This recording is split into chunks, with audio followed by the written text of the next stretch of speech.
still impediments to the recovery? Yeah, definitely we look obviously at large destinations like Cancun or Los Cabos, but we also need and address the need of having local circuits of tourism around communities. And we need also to increase the capacity of them in terms of adopting technology and adopting these safety protocols that these small communities, these towns that we obviously would like to visit, would like to encourage their growth, need to be strengthened with. So there's a lot of work to be done in these small communities too. And if we're going to let people travel if they have vaccinations, we have to figure out what is that technology that allows them to safely upload it, Absolutely. actually get it, communicate it to the proper authorities to be able to start this trip and this process. How about you? What impediments do you see? You must have applauded the EU decision that is now going to allow vaccinated, people to travel. Yes, we did. There is a very high barrier at this moment, and it's pretty much the following. World Health Organization identifies a set of activities of high risk, and one of them is still traveling. So all of us, are saying that we have to articulate ourselves. Yes, we do. Governments have to articulate ourselves. But among us, we still have a huge barrier to overcome. And basically, it deals with the risk, the perception of the risk. And now, as you can imagine, in the pilot seat is the health authorities are in the pilot seat. And we have to have a clear message from the World Health Organization saying, okay, traveling does not bring any extra risk as long as you comply with the rules. And that's it. And we didn't get that message yet. So that's something, when the day comes, I guess that the barrier will be removed for sure. Arnold, impediments to travel that you would love to see adapted, lifted? Yeah, building on what she said, it's just uniformity or consistency around the world. You have today governments with health ministries, transportation departments, tourism sectors, and they're not on the same page. And then across the countries, people aren't all on the same page, and that's what WTTC is trying to encourage, and that's the critical aspect of our private-public partnership. And that's what we need, science-based, uniform approach so people can travel safely in a frictionless way. Great. And Greg? I don't have much to add other than consistency is a good point. If governments who have constantly changed their policies have inhibited demand and intent from people who want to travel, I think what we're looking for through the summer, through the back of the year, is certainty. Whatever the friction cost is of traveling, understand what that is, and then be able to either pay or not pay those friction costs, but allow certainty so the traveler can book, the traveler can plan, the companies can correspond with whatever demand they need to service that planning and that travel. All of the surveys show that people want to start traveling again. They are so eager, they're chomping at the bit. But as you mentioned, it's feast or famine. If a resort or area is open, then they cannot keep up with the capacity. And I think a lot of people are concerned about returning to over-tourism. And we have a really good question because that's been a conversation point here at the conference. 2019 was the last year of what people described as over-tourism, too much pressure on certain areas. So how do we avoid doing that as we come out of this crisis? This is one of my favorite topics. First of all, I think it starts when we were in Buenos Aires. I was on a panel on this. It's a very difficult subject in the first place, but I think it starts with self-determination. And I think one of the things that we've forgotten is when we talk about sustainability, we don't just talk about the environment. We talk about the preservation of natural cultural heritage and benefiting the local economies. So I think what you're going to see here is a lot of people, certainly at the affluent and experiential traveler, we have lots of data that this pandemic has made people rethink how they're going to travel. And I do think that weaving those stories into it, and one of the things that we did in talking about sustainability, we doubled down on all of our efforts, storytelling, data, et cetera. But one of the most important pieces is connecting sustainability to what was in that video. And Gloria the videos you had today were some of the best I've ever seen WTTC do. And I think what it gets to is reminding people that we actually, in Florianopolis a long time ago at WTTC, somebody talked about what would happen if you had an imaginary switch to all the environmentalists that if you clicked it, everything would stop. Well, here we are. Yeah. And it was proposed that it could actually be one of the greatest disasters in the history of the planet, ecologically and culturally and economically.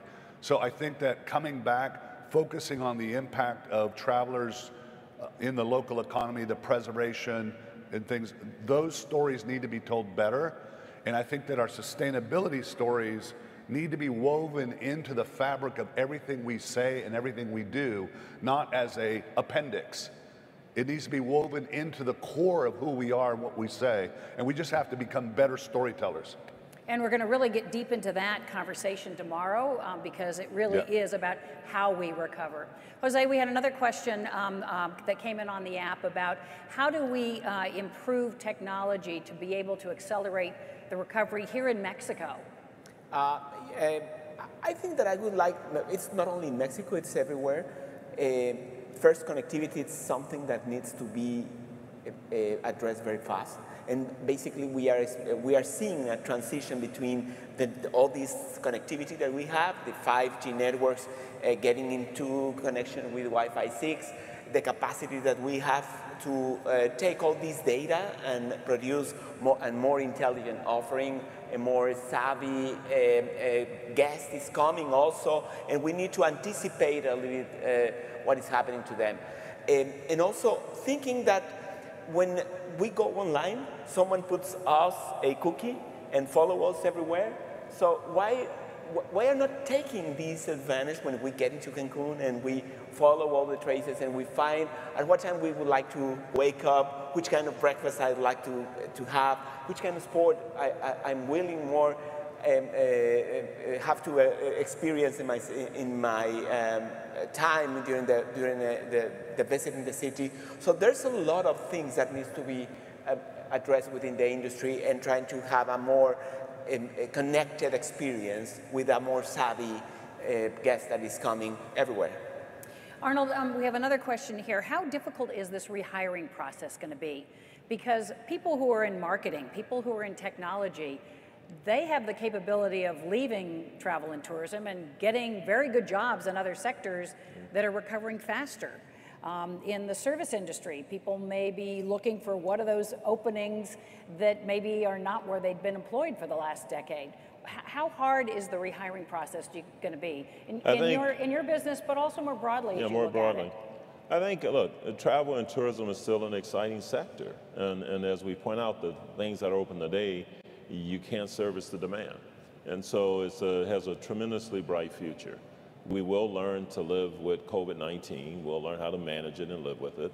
And the future of travel and tourism is extremely bright. So I don't think it's going to be exceedingly difficult. There may be a period of time. You know, we've lost some good people who said, well, I don't know, we're going to start again. And so I've got to have this opportunity in another sector. But when we're rolling again, we'll be able to attract the people that we need, as I feel. Greg, I just kind of want to wrap up our panel with really sort of all of you being very thoughtful about what you wish you knew at the end of 2019 that maybe you now know, and what lessons really should be ingrained in our DNA to make sure that we're better prepared for the next big challenge that may be out there, what we've really learned from the COVID-19 crisis. In an odd way, every one of the presentations I do to raise money, you have to identify risk. And I would do a presentation for a fund or a company, and I would identify the only thing that can stop this company, the only thing that can stop the march of this kind of growth is global pandemic flu. And each one of my investors said, it's never going to happen. You know, the risk of that is minuscule. Luckily, I'm glad I put that in my disclosure statements because it was less of an argument later on as to whether I'd adequately disclose what could happen. You know, I think I had been through the previous crisis. As some of you know, I was the chief investment officer at JPMorgan Chase during the financial crisis. And so the first move as I said before, the first move for most companies was to recognize the crisis and establish the amount of liquidity. That gave you the ability to make a lot of decisions. The companies that didn't do that suffered immeasurably during this time frame. So I knew that. I would say the thing I didn't know, and this is maybe more personal, is we've all had to learn to manage our businesses over Zoom, which is a different thing. At least in our business, managing people, allowing people to prosper. Also, what was interesting is our remote employees, for the first time, had an equal say to our employees who weren't remote. And I learned a lot of things about people who were based all over the world that I didn't know before. That was the biggest learning for me, and I'd like to be ready to manage more remotely going forward. Arnold, what did you learn that you wish you knew before all of this that you would now ingrain in the DNA of how you manage your business? It's pretty funny how common it is, because I would always say, when people say, what keeps you up at night? I would say, the only thing that keeps me up at night, I would make some flip remark about a TV show or something, and I would say, but anything that makes people afraid to travel keeps people from traveling. And so one thing I've learned is I'm never going to say that again, because obviously it happened. So I'm only saying positive things from now on. So the bottom line, though, is a similar thing, is we increased our communications tremendously because we're in a crisis. We raised $23.6 billion, which is a substantial sum for a company our size, over the months, with nobody in an office. We weren't in an office, the banks weren't in an office, the investors weren't in an office, the lawyers weren't in an office. So we did it all virtually, and kept the company alive with liquidity and whatnot. But the amount of communication, the nature of communication has fundamentally changed permanently going forward. And the other thing, the things that were reinforced. We went into this with a strong balance sheet. Thank goodness we did, okay? And so coming out of this, we will return to a strong balance sheet over time, because it'll allow you to weather storms when they happen, and the world is full of surprises. Yeah, Burrito, what did you learn from this year that would help protect what you do from future shocks in terms of stimulating tourism for Portugal? Several things, but I would like to highlight the communication part, because we are dealing with the industry, so all the economic operators, then we have tourists, and then we do have the residents, and we do have to have a communication strategy to cover all these three players. And this is something that should be easy to implement, but it's really not easy to execute. And so we did have a communication strategy, but I think we undermine a little bit, the need to have a very assertive, clear, timely, needed communication strategy. And so my feeling, when I look back to what happened in 2020, I see a lot of noisy reactions, and I think it really jeopardized the industry itself. In the long term, I think we will overcome this, but it creates this perception, it increases the perception of risk. And this is terrible in the industry, so we really need to think about communicating better in a very assertive way, clear way, in order to overcome this situation. Jose, communication and connectedness, it sounds like your sweet spot. I think that we also need to make this communication more agile to add up what they were telling, to adopt agile in terms of leadership, this capacity to overcome in a timely manner to what is happening and to adapt fast is something that we just learned from this crisis. And there are going to be more crises to come, and we need to be very well prepared. And definitely we need to be more connected between each other, because from my perspective, we have a great risk in cybersecurity, in cyber threats in the future. So we need also to be prepared as industry on how to be reactive and be ready for those challenges that we are facing in an agile way. And Matthew, you have the last word here. What you wish you'd known, but what you now know that you would bake into your business's DNA to prevent from future shocks. I think, one of the things that has really hit me was that major disruptions, and there's never been bigger than one, accelerate trends, either to the upside or the downside. Our network is a co-created network. And so I think, for me, the biggest lesson was how do you take the concept of co-creation? You know, aggregation theory means that everybody who adds to a network actually adds value to that network. And I think we were headed in that direction because our membership and our partners are so diverse.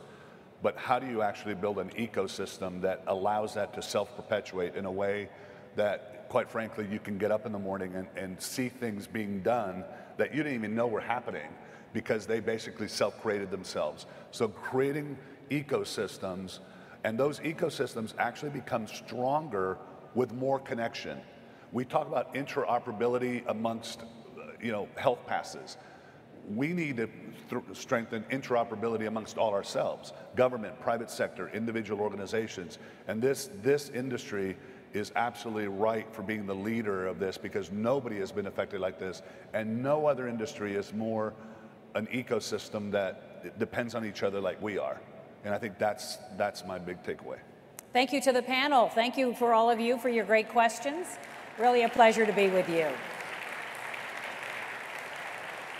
So throughout this summit, we're going to have a number of flash learnings from leaders sharing their experiences, what they've learned that has helped them navigate through the pandemic, and what they're doing right now towards their recovery. And I think these sessions, some of which will be live digitally, some on video, will actually show the humanity of this crisis. So first up, we're going to hear from Intercontinental Hotels Group's Chief Executive Officer, Keith Barr, and then you'll hear from Expedia's President of Business Services, Ariana Gorin. Thank you so much, and I'll walk off the stage with you right now.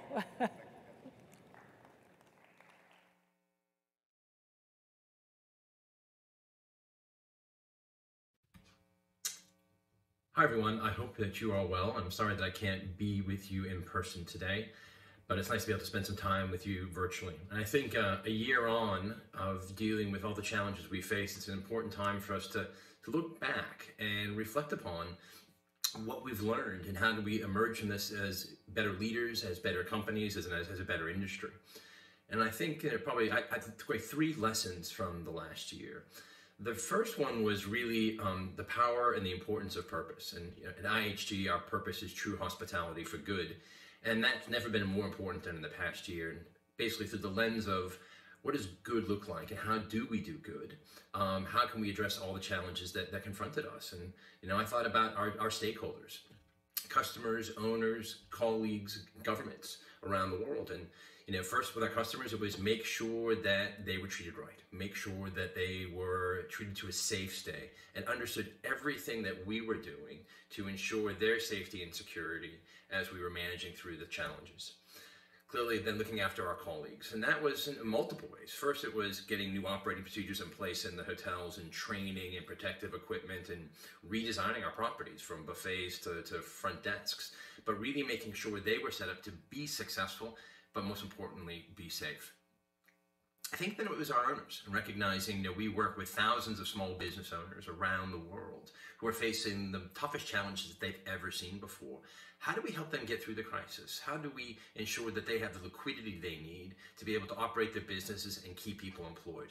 And that's where we focused on, with my peers, on advocacy, talking to governments around the world to get those programs set up to protect colleagues with furloughs, or the PPP scheme in the United States and things in other markets around the world too. So making sure that our owners got through this so that we could have a healthy industry when we exited. I think the last stakeholders were clearly governments.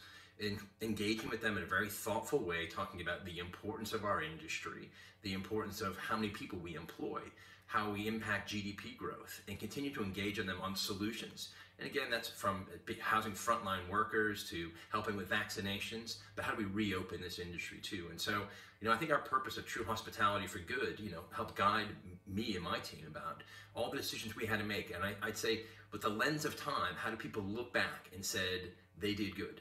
They did the right thing. They made a difference. I think the next thing was really about leadership.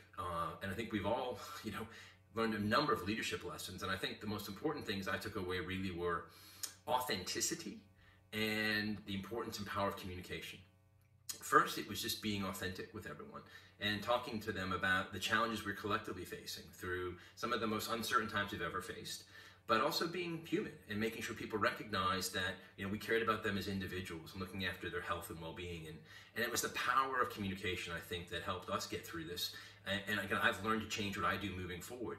Regular, frequent communication, very personable, very transparent. You know, doing calls for, you know, video calls for thousands of colleagues around the world and taking questions live, real time, so they could ask what they wanted, what was on their mind, to make sure that everyone understood we were going to get through this.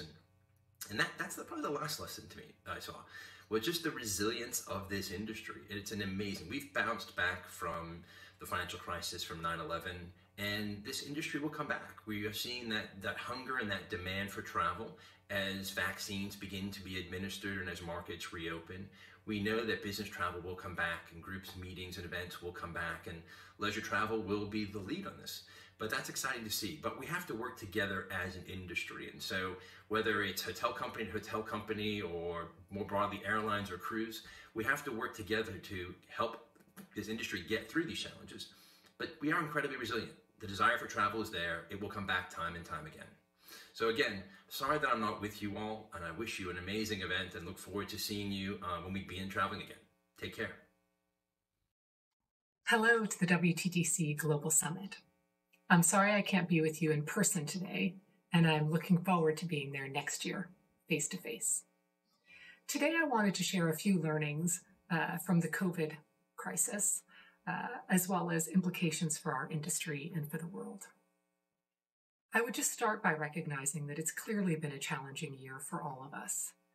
There have been a lot of lows and a lot of challenges, but also a lot of highs. For me personally, 2020 was the year that after 18 years of engagement, I finally got married. And if you had told me that I would be celebrating from Europe with my family in the US over Zoom the day of my wedding, I don't think I would have believed it. But there was such a joy and perfection in the day. And I think that that was one of the lessons of COVID and of this last year, which is enjoying those small moments of joy. But for us professionally, it has been very challenging. All companies around the world have had to figure out, how do we take care of our employees in the midst of this crisis? At Expedia Group, we've always had a global workforce and flexible working policies.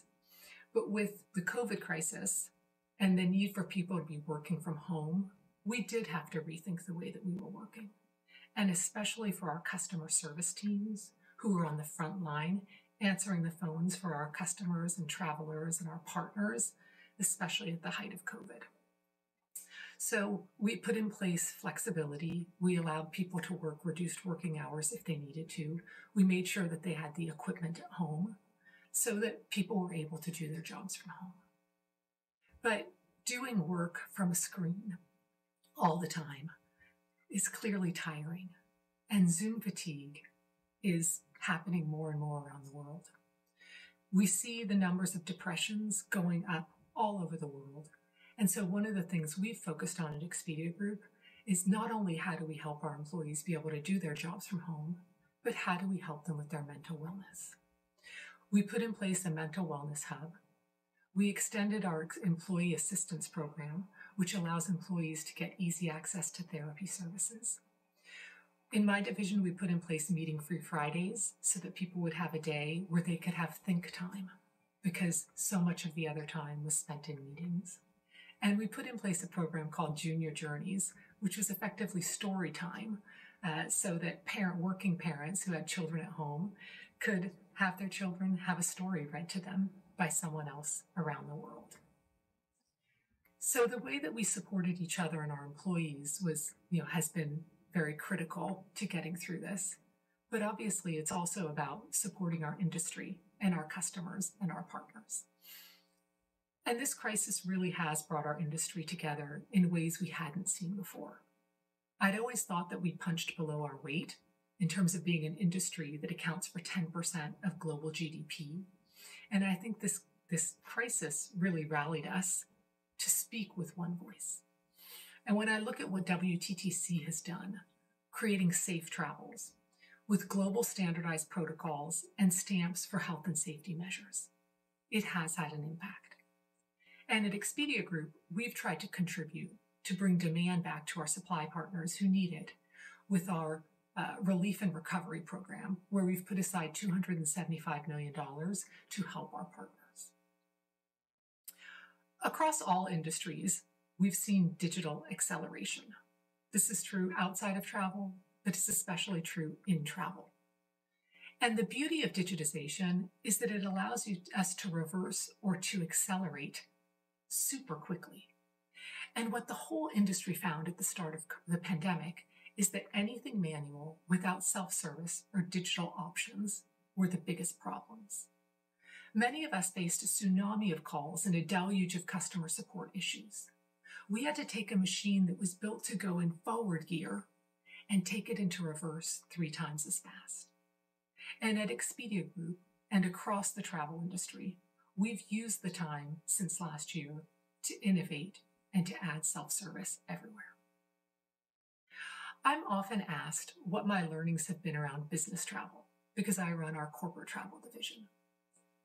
Fundamentally, I believe that people do business with people, and there is a human need for connections, whether that's with colleagues from the same company or building relationships with clients or suppliers outside of your company. And as I've talked to our corporate clients, what I've heard over and over is that they're actually now thinking of travel less as a cost or a line item and more as an investment for growth. And that's really good news for all of us in the travel industry. When I think about what the pandemic has taught me, I would say many of the lessons were things I already knew, but the pandemic has really crystallized my thinking. One is the importance of communicating clearly, simply, and often. That's what our teams need. The second is prioritizing, brutally removing the nice-to-haves and just focusing on the must-haves. Third is the importance of resilience and self-care, both physically and mentally. But I think actually the one that surprised me most was that the clarity of the crisis removed organizational silos or organizational boundaries. Because when we had one focus, suddenly we were operating as one organization. For the world, one of the burning platforms that we do need to address is the uneven impact the pandemic has had on women. Last year, McKinsey calculated that women's jobs were 1.8 times more likely to be vulnerable to the COVID pandemic than men's jobs.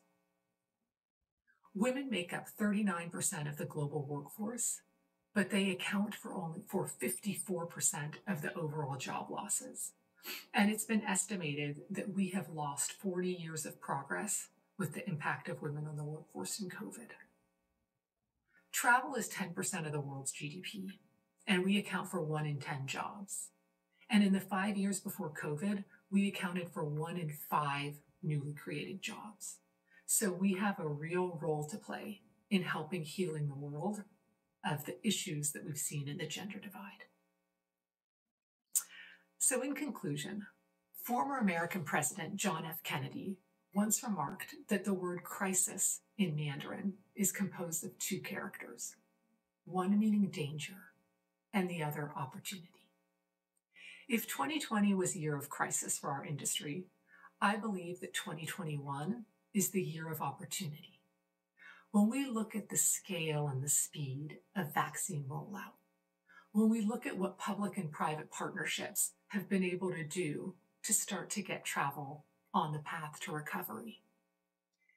And of course, the real need, the human need to meet people in person and not just by video. We know that we have a role to play in healing the world. And I can't wait to see what we're going to do in the next year and then to be with all of you next year to celebrate the successes we will have had as an industry in 2021. Thank you.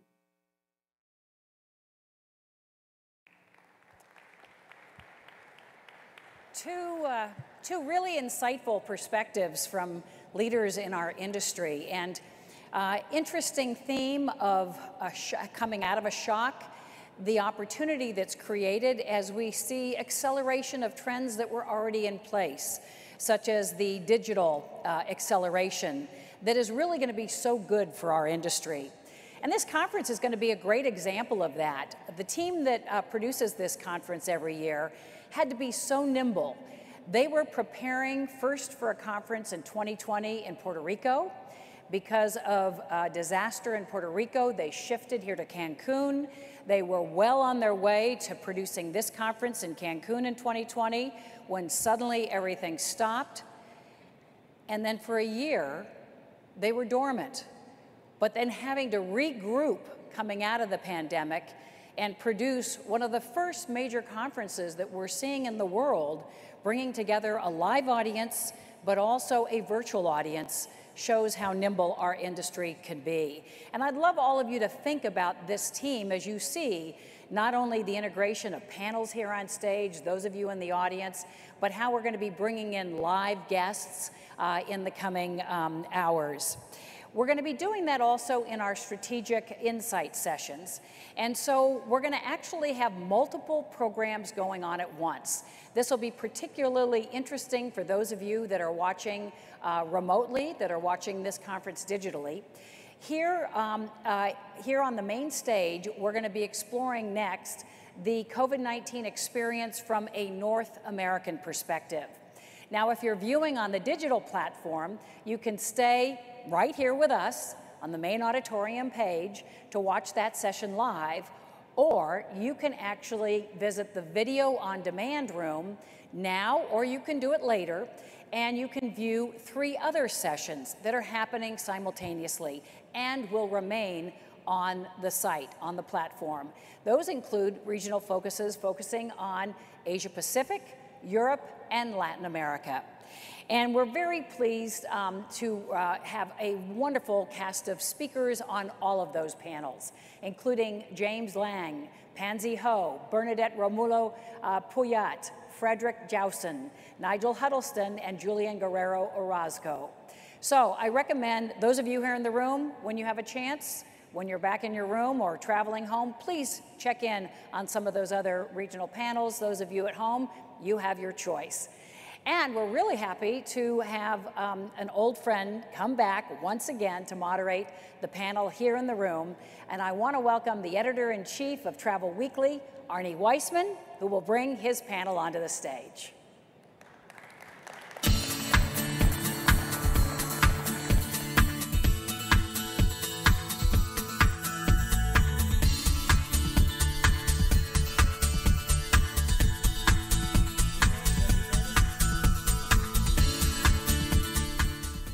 Thank you, Kathleen.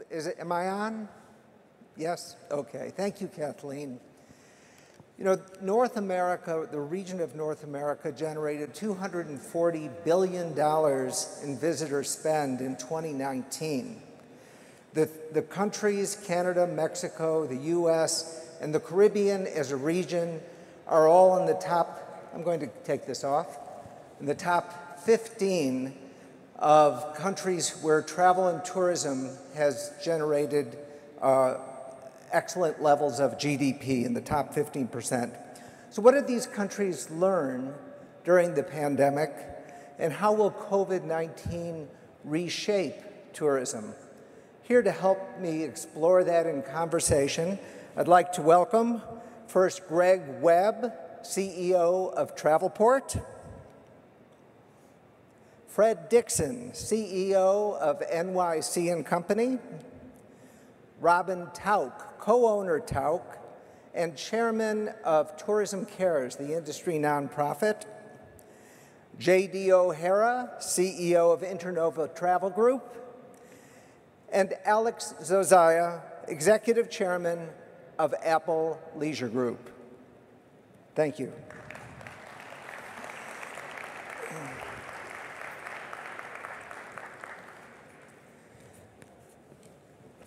Welcome, everybody.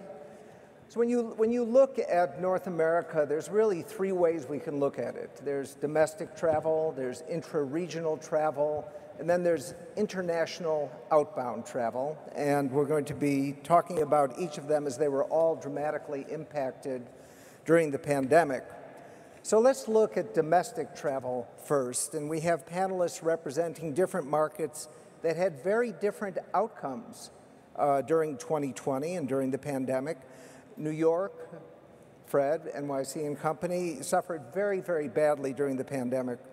But the national parks, if they suffered at all, suffered from an abundance of success. And Robin, whose company travels to the national parks, I'd like to ask you about that too. But let's start with New York. Fred, you were coming off a record year of visitation in 2019. Where is it now? How was that? Where is it now, and where is it going? How has it been reshaped? Let's start with that. Thank you very much, Arnie, and good morning, everyone. Yeah, I mean, it's been an incredibly challenging year, certainly in the Northeast, and I think for urban destinations in particular, we have our own set of challenges. Certainly one of our greatest strengths in normal times, the density and that energy and excitement that you get in places like New York, became a real liability. But we've learned to live with that, we've learned to manage it, and I'm really happy to say that New York is reawakening. What we've seen over the past 4 to 5 weeks is that occupancy is beginning to rebuild, certainly on the weekends. It is definitely being led by leisure travel, and we've heard that theme, I think, throughout the morning. But we're above 50% in occupancy the last 4 weeks, adjusted for the new inventory levels that we have, and growing optimism every day. And I'm a firm believer, and we've heard it this morning, that humanity and human nature is going to, I think, take us more back to behaviors that we're used to. I think people are craving those experiences that they've been missing. And in urban destinations like New York, we are preparing for that future. And I think you also asked, how has it changed? I think, for us in New York, one of the things that we've discovered is we have amazing outdoor spaces that we really had underutilized. I think Matthew touched on the idea that trends get accelerated in moments like this. And what we've done is we've taken back many of our streets for pedestrians in New York. And so if you've had a chance to see it on television, or some of you that have been in New York, and you've seen this incredible outdoor cafe culture that's being built, is infusing an energy and an excitement that we haven't seen, I think, in the dining space in New York on this level. And I was just with Danny Meyer, one of our leading restaurateurs last week. We shot a segment in his wonderful restaurant, Gramercy Tavern. And it was just wonderful to be with him, to be on the street, to see the energy of New York alive and thriving in a really exciting way. We're looking forward to Broadway's return in the fall. With the new commitments that the industry is making to diversity and equity inclusion, focusing on our neighborhoods, focusing on our people, making sure that tourism is the most positive factor and impact across all 5 boroughs is one of our leading strategies. We've had that commitment for a long time, but that too has accelerated in this moment. And so what you're seeing is that the people are focused, the product is reinventing itself, and optimism is growing literally every day. Okay, Fred, I want to stop on one thing that you had mentioned. You said the occupancy based on adjusted inventory. Yes. And we know that many hotels, iconic hotels, have shut their doors during the pandemic. How much of the reduction is due to, you think, permanent closing, and some of it, how much of it will be for temporary until demand rebounds? Yeah, great question. We'd experienced about 10 years of dynamic hotel growth in New York, and we were 3rd behind Orlando and Las Vegas in terms of total inventory. We went from about 124,000 rooms pre-pandemic to about 88,000 rooms today. So about 200, or a third, of our hotels remain closed in New York. Some of them have mentioned that they're going to be closed permanently, hotels like the Roosevelt. But at the same time, what we're seeing is that so many of them are putting dates on the calendar to reopen. We just saw 2 of our top luxury hotels open at the beginning of April, the Mandarin and the Peninsula. And more hotels are announcing openings literally every day in May and in June and July. And another exciting aspect is that lots of projects were already in the pipeline, construction had already begun, and we're seeing those hotels open. So we're actually adding new inventory at the same moment that we're reopening existing inventory. And we project, based on the pipeline, that we'll be back to about 118,000 rooms by the end of 2021.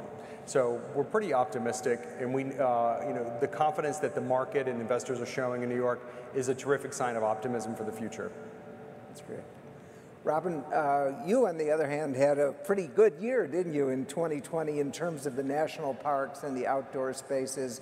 Tell us a little bit how that went and how that might change and reshape the way that Americans tour domestically. Absolutely. First of all, our TAUC headquarters are 1 hour outside of New York City, so we've seen the change happening in the rebound in New York, and we're with you, Fred. Thank you for having us. Our company, our family, we're one of the oldest tour operators in the United States. My grandfather started tours and got license number 1 in 1925. And in fact, we opened many national parks as early as 1927. So we have a long history. And it's been a tough year, but we are rebounding in a way we've never seen before. So many crises that we have been through. This one is different, and how our guests are responding, certainly to want to be safe outdoor areas, and our national parks in the United States are among the most beautiful in the world, and we did start operating. We were 11 months shut down. That was the first time we shut down in 96 years since World War II, and our very first startup was February in, of all places, our #1 national park, Yellowstone and Grand Tetons. We had a soft start. Our family wanted to assure health and safety. We were cautious to rebound. And we had several groups that went, intrepid, brave, supportive travelers who didn't know what to expect of all times in the dead of winter, of the COVID winter, a resounding success. In fact, many of those guests are coming back to go back to Yellowstone in winter next year. It was a real moment of pride for us, for our company. Where are we today in terms of domestically? You know, we've had all of our years, although Europe is our #1 area right now. We are a United States, North American tour operator. And at this time, 95% of our guest base are vaccinated. It's just an incredible statistic. Our CEO, Dan Mahar, has told us that he expects almost 97%. And 90% of those people are holding the same destinations to where many of you are from, holding the same destination in hopes of traveling there very soon, hopefully by this summer. The resurgence, the spring surge we've had across the United States has been phenomenal. It includes so many of our national parks, obviously Yellowstone, Tetons, Grand Canyon, Bryce, Zion, Hawaiian parks, the Northwest, Denali and land programs to Alaska right now, Acadia. These are strong areas, but they're also combined with some of America's greatest cities. And I do believe that of our 423 national parks in the US and the support that we give to national parks around the world, we're going to see combinations of outdoor travel experiences with the great cities. So just recently, we opened Charleston, Savannah with Hilton Head. New Orleans is starting this month with Mississippi River. Our Hawaii programs will be starting up soon. Every United States tour package that TAUC offers will be opening by June, and we're very proud to see that, and the guests are really excited to be there. What's changed? What's different? Small groups.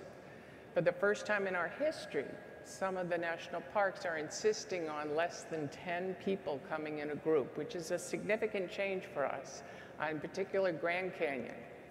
And I also wanted to just quickly mention that the United States Tour Operators Association, of which we're a big part, 56% of those tour operators are actively operating programs at this time. So good news ahead, starting with North America travel.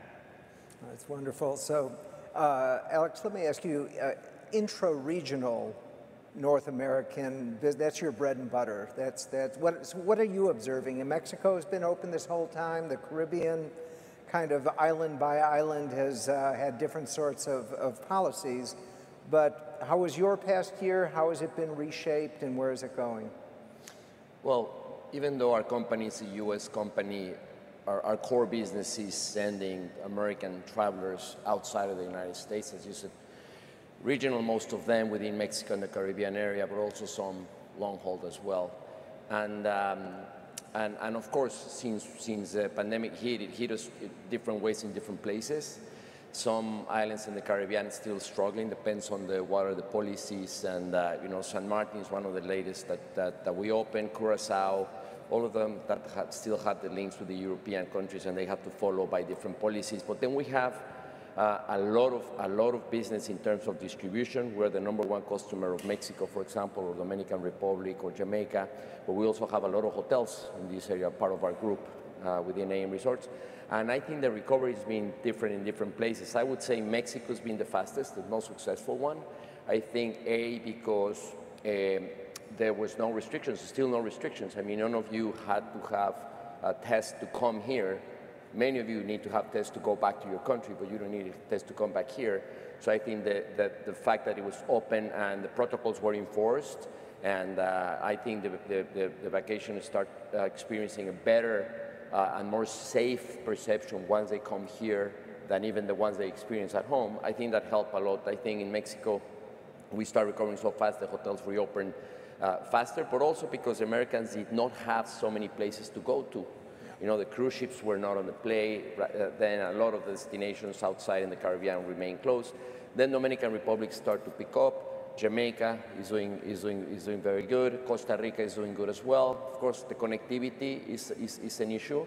Ironically, I was talking yesterday with President Santos from Colombia, and he said, what do you think is one of the factors that Mexico recovered faster than the other destinations, which are doing a great job? Like, you know, Jamaica just announced having vaccine for all the hospitality personnel. Dominican Republic also is about to do that. And in Mexico, they took not on the vaccination side, but on the testing. For example, all of our hotels, including here, we provide free tests on site, so it's not an inconvenience, and it's for free. And if you get tested positive, we offer 14 days quarantine, all inclusive, and actually 2 rooms, one for you and one for your spouse. So if any of you get COVID positive after this meeting, don't worry, because this is a courtesy of the Chapur family. You'll stay here 2 weeks for free, all inclusive. But we've been doing that also in our hotels in AM Resorts, and a lot of hotels are doing that, and that's very positive and it's working. But ironically, one of the reasons why in Mexico recovered faster is because we had zero help from the federal government, unlike in other countries. In other countries where we had federal help from the federal governments, we were in not such a rush to reopen because the government helped us to pay part of the payroll, and they gave us a tax break, and they gave us some additional incentives to help us, the private sector, to cope with the crisis. In Mexico, was zero help, and as a result of having zero help, we have to reopen quickly. It was not a matter of how can we stop losing money. We will continue to lose money. We're losing money in some hotels as well still, but it was, what is the point where we lose less money by having the hotel open than having the hotel closed, and at the same time generate the employment. So in Mexico, we were kind of forced to put our act together, get the private sector together, move immediately.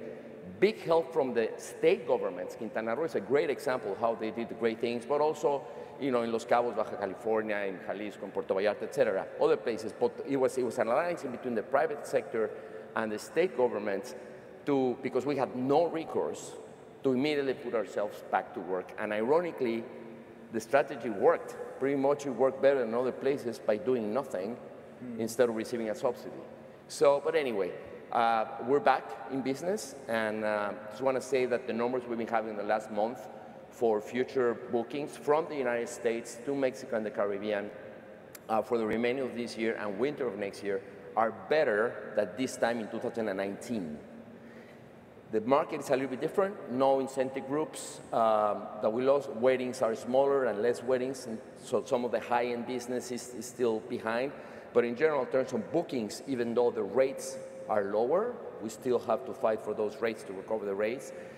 But the volume, the traffic, for particular our core destinations, Mexico, Dominican Republic, Jamaica, Costa Rica, are even better than they were this time in 2019. So pretty much optimistic about what's going to happen. I'm curious this aspect of not having government help.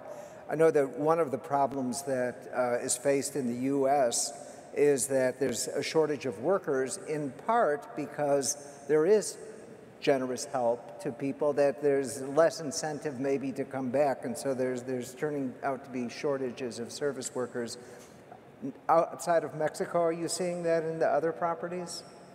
Yeah, no, I think that's, you know, you'd say, of course, we desperately need help. I mean, if I have to choose where the federal government should help us right now, or the airlines, even though we're not in the airline business, I think we really depend so much on connectivity and the airlines, and they really need help right now. So with the whole sector recovers, reactivate. But it's ironic how, because we had no help, we had no choice but to put our act together, move quickly. We pay for the protocols, we pay for the testing, we do the whole thing. So in the point that on those places where they have strong subsidies, particularly some islands, for example, that is still depends on the Commonwealth, they still receiving some incentives, so you're in less rush. You can wait because you're still getting some subsidies, which is good. I'm glad they're helping the families, but on the other hand, the sense of urgency and put your act together immediately, you don't have it. Here, we had to do it, otherwise we would die. And it worked so far. That's really interesting. I want to remind the audience also, by the way, that you can use your app to ask questions as well, so we'll be getting to your questions too. JD, talking about the different destinations and how they prepare and sort of destination readiness, I know is kind of a question that's related to this. Hawaii is kind of an interesting case at this point. It is doing a lot of community input, in part because the residents discovered that actually they kind of like not having as many tourists around. And they're willing to, even though 40% of the economy is tourism-based, there's a lot going on there in terms of how the destinations are preparing for arrival of visitors. What are you seeing? Because you've got about approximately a third of all travel agencies belong to one of the we're told. Yep. Internova brands. So you've got a pretty good visibility on the leisure sector. Is this impacting the Hawaii sales? What are you hearing from your members of the various groups? So I think, first of all, Hawaii is and will always be a massive destination for U.S. travelers and Asia-Pac travelers as well. I went with my family, and so 6 of us were 6 of 3 million that went a month ago. But they've had 3 million people since they put in the Safe Travelers program back in the fall. I think what you're referring to is the DMAP plan, which is the Destination Management Action Plan. I think it stands for, which I think the theme is healthy land, healthy people. And so it focuses on natural resources, community, culture, and the Hawaiian residents want to take part in what their experience will be like for the visitors, and the visitors can take part for what their experience will be like when they arrive. So to put it in perspective, though, if we look at occupancy rates this year using hotels, January would have been around 23% occupancy. That jumped to 31% in February and then to 43% in March. Now, some of that may have to do with spring break travel, but there's no shortage of demand, certainly. But yes, I think there will be I think 10 million people visited Hawaii in 2019. I think it'll be less than that going forward, largely in part to this DMAP plan.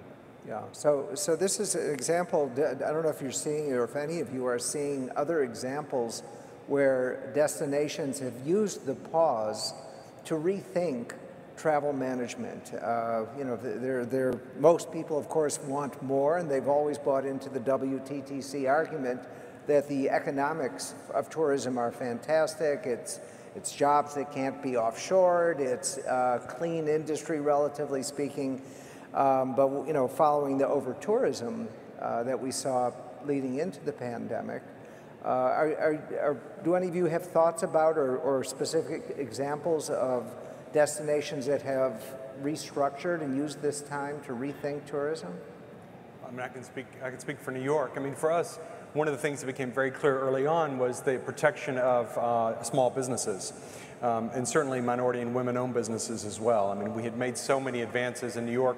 The experience is made up of small businesses by and large, and we knew coming out of this pandemic, we could not have a destination that lacked the flavor and diversity that we had before, in large part because of the small business community. So we actually used this opportunity to double down on our efforts in the small business space. Certainly working to bring equity, of course, to our marketing in ways that we had not previously done before. We thought we had made strong commitments, but we realized there was so much more opportunity there. And so for us, coming out of this moment, really focusing on those experiences that make New York unique in the world, and support the business community, which also supports families, households, and neighborhoods, is our newest commitment. And I think that's actually going to make us stronger in the long run. And I think a lot of destinations are coming to those same conclusions. So Greg, I'm not ignoring you because you're the furthest away from me. I can see you. So, and everyone has been talking about that business and corporate travel is likely going to be the last segment to return. Leisure, the demand is so obvious in leisure. You probably have the best visibility in terms of booking patterns in the corporate space. What are you seeing, and what are your predictions when you look forward about business and corporate travel in North America in particular? Yeah, during this pandemic, I've given up predicting because so far, most of my predictions have been incorrect. But the reality is, what we're seeing in the business side of things is that it's only recently started coming back. But in a lot of the discussions we're having with corporations, and I'm sure other people on this panel have had those same conversations, there's a belief that we will go to a hybrid model of work for some period of time. There's also, though, I just talked to a CEO of a very large multi-company conglomerate, and he was talking about the fact that as soon as somebody loses a deal, they'll be back on the road again. So the reality is people are gonna get back to travel. I think it goes a little bit to actually what Greg O'Hara said earlier. I guess this is officially the Greg chair, that the certainty around policy, certainty around the safety protocols and things will generate the impetus for people to get back on the road for business travel. And I think it's going to lag. We're no question, when we look at the shopping data, almost 2/3 of the shopping data today is to leisure destinations. So we're seeing that that's recovering significantly faster. But we're beginning to see the growth of traditional kind of LA, New York, Dallas, Chicago. In the US, we're starting to see those business hubs begin to generate more and more traffic. Yeah, I mean, given to your point about, I think you're right, as soon as the first deal is lost, people will be back on planes. But one thing that Zoom has certainly been used a lot in my company, I'm sure a lot of yours, is for intra-company meetings. That do you hear and do you foresee that perhaps that aspect of business travel will be permanently reduced? I think there will be a permanent change. I don't know what that change exactly is. We've talked a lot about the fact that you may have more remote workers than you had before. That may actually generate more travel because you may have more remote workers that have to go back to headquarters on a more regular basis. So they're working at home for most of the quarter, but where they wouldn't have traveled at all during the quarter, they may have to go on a monthly basis to HDQ for some good reason. So I do think there'll be a permanent shift.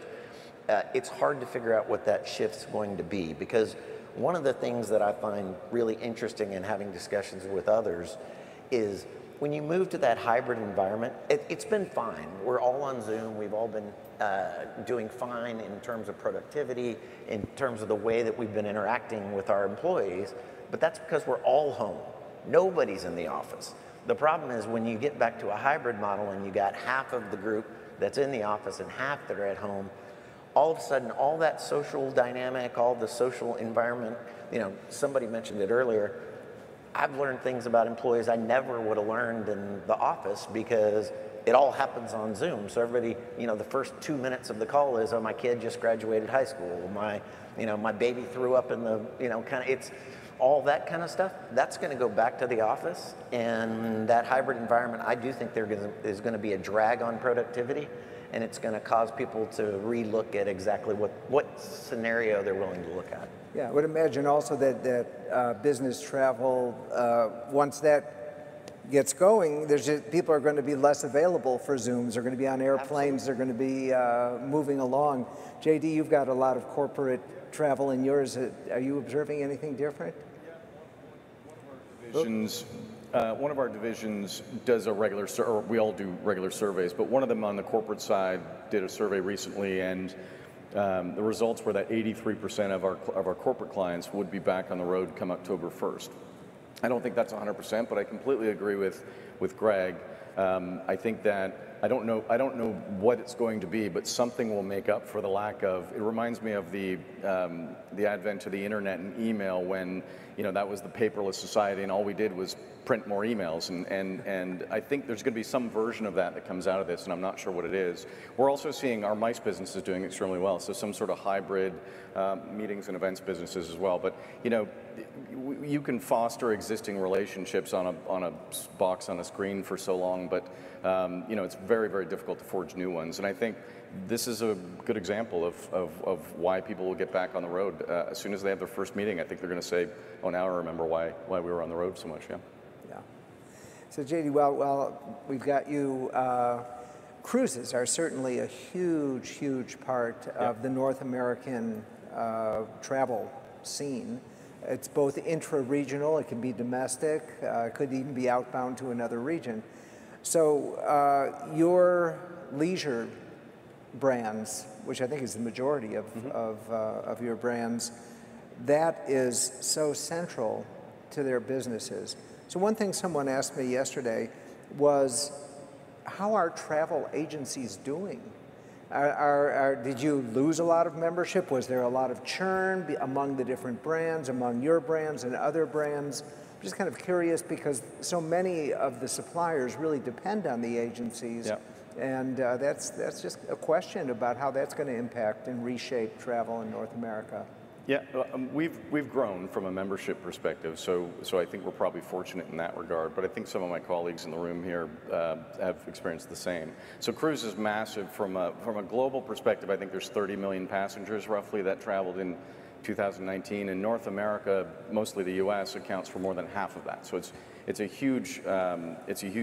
been a huge impact on our business. I think I'll take this opportunity to thank all of the cruise lines who did what they did to protect commissions, because I think that really kept a lot of our agencies afloat. It's a mystery what's going to happen here. There's discussions going on with the CDC and the major cruise lines. I think right now, Robin, we talked about November 1st, right, was the official date, but there seems to be hope and there seems to be progress being made with the CDC and the cruise lines that hopefully in July sometime they'll start cruising, but right now it's ex-US ports. So it's going to be a rough summer if we can't get back to sea. Okay. For small ship cruising, I think small ship cruising is going to bounce back first. We've been doing really experiential land and small ship cruising and European riverboating now for almost 25, 30 years. And small is big was a motto that Tauck coined about long before the pandemic, maybe 10 years ago or so. And it is so coming to fruition now, both in group size and in the experience out at sea.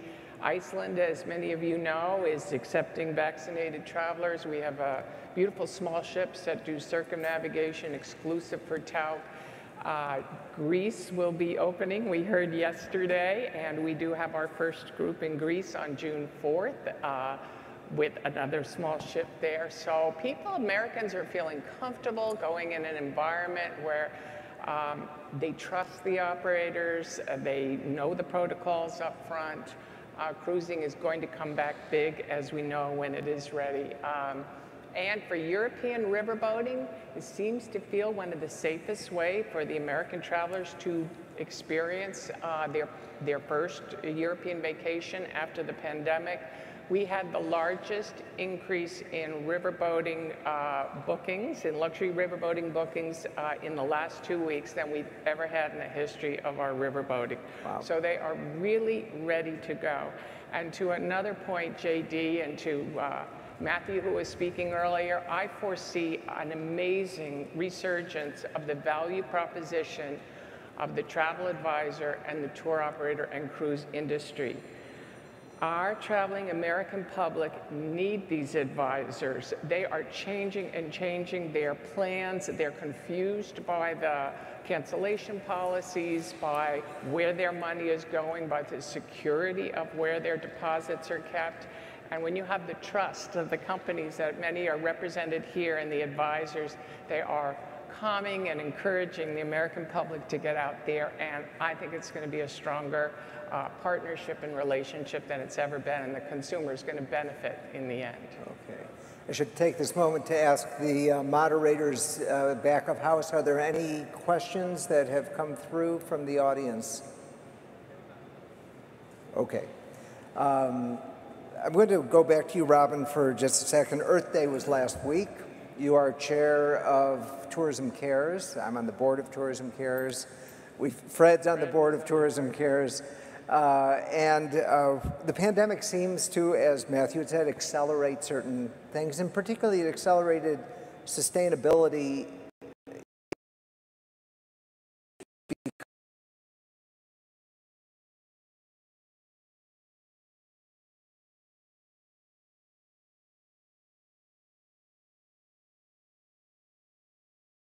the shift go back to it'll still progress, but maybe a little slower? I personally don't think we're ever going to see the issue of sustainability to slow. Tourism Cares is an 18-year organization. Thank you, Arnie, for being on the board for 10 years, Fred, as well. We have about 165 member companies. We're open globally, and I have never, in my 40-year experience in the industry, I've never seen so many in that time and through the crisis that we've had, put sustainability and all that it stands for the planet and our people and our resources that this industry depends on right at the forefront. And I enjoyed the session yesterday, Gloria, with the sustainability task forces that you put together. I was on the original one from Copenhagen as well.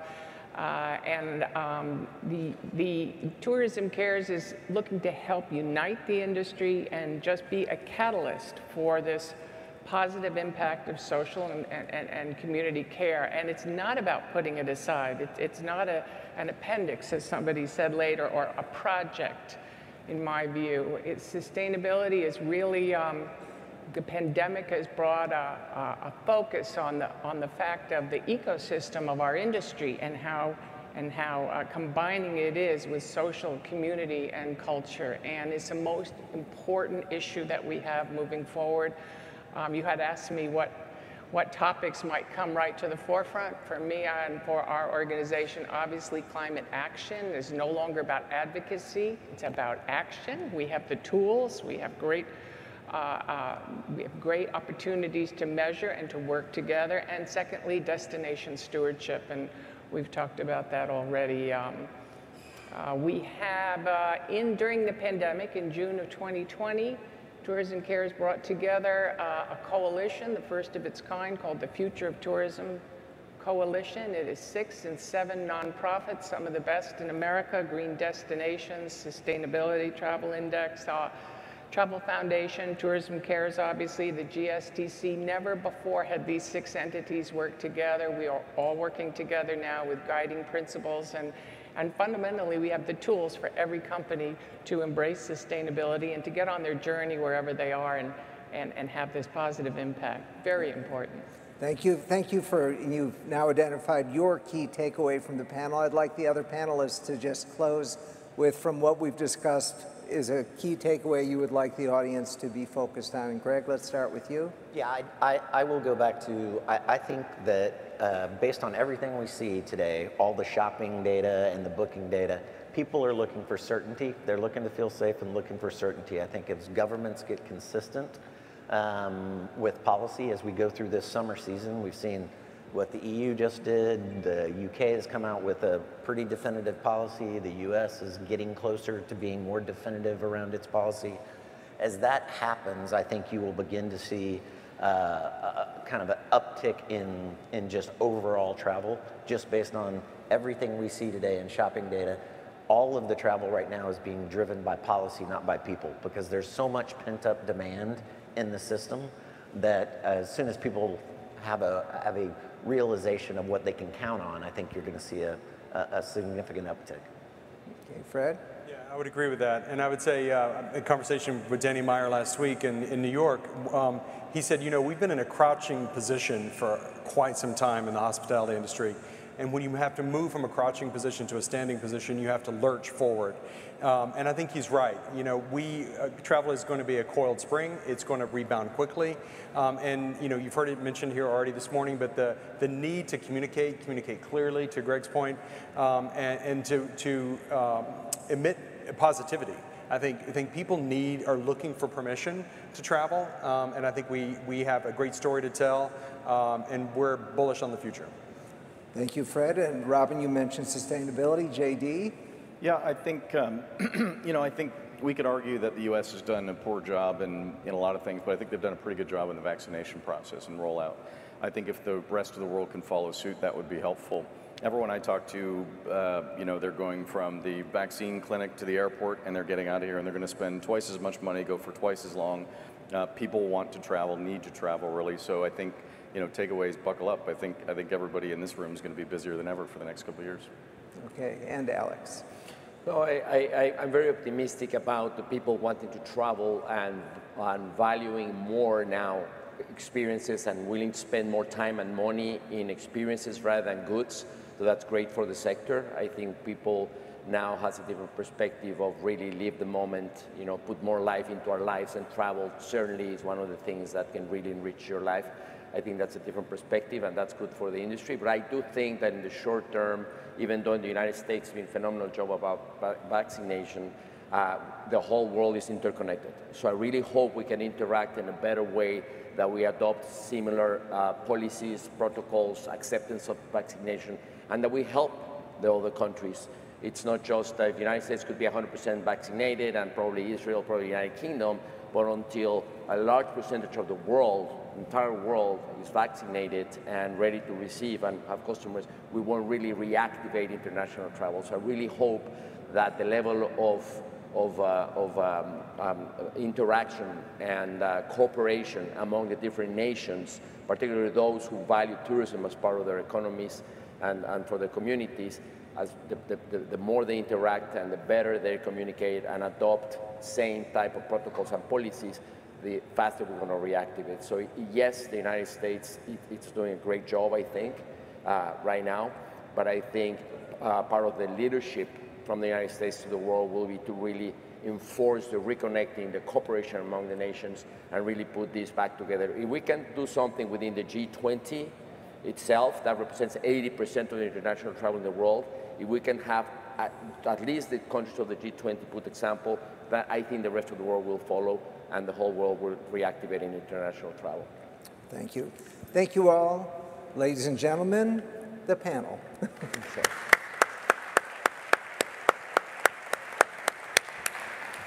Thank you, Arnie. Thanks, panelists. That was really terrific. So it is now time for lunch. It will be served in the Universal Ballroom. That is upstairs. On the way, do not forget your health and safety protocols. That means wearing your masks until you're actually eating and drinking. Also, hand washing. There'll be plenty of people on standby to, with a hand sanitizer, and maintaining social distancing. We also have a short lunch. We have to have you back in the room by 1:10.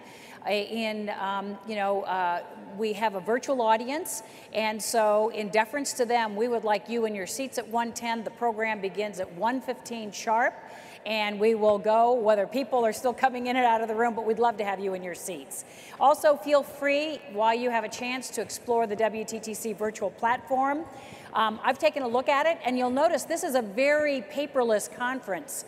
Everything is on the technology, including exhibitors this year. So you can look at exhibitors, you can also look at some of our sponsor videos, and we're going to run some of those sponsor videos, which are very inspiring, as you leave the room. We'll see you back here at 1:10. Thanks. Enjoyed that. That's going to be with us. Thank you.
The summit is about to begin.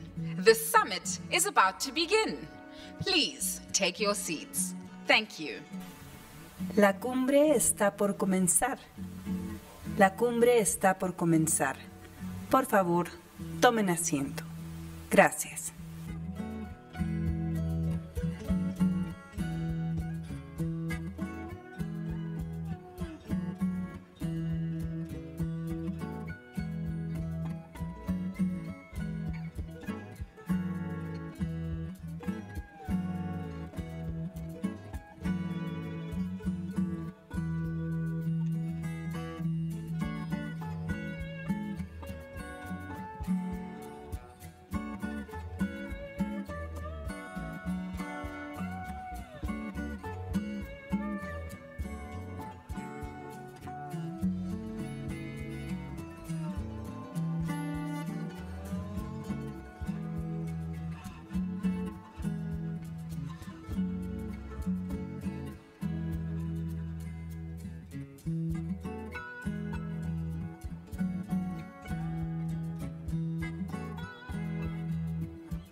Distinguished guests, please welcome back the summit anchor, Kathleen Matthews.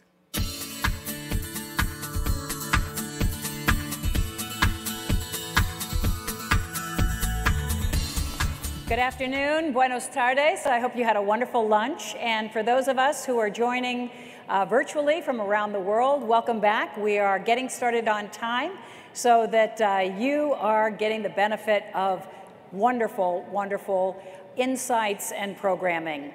Our guests are just getting seated in the room here, but we're excited to kick off session 2, which is going to focus on how we accelerate the recovery of the travel and tourism sector.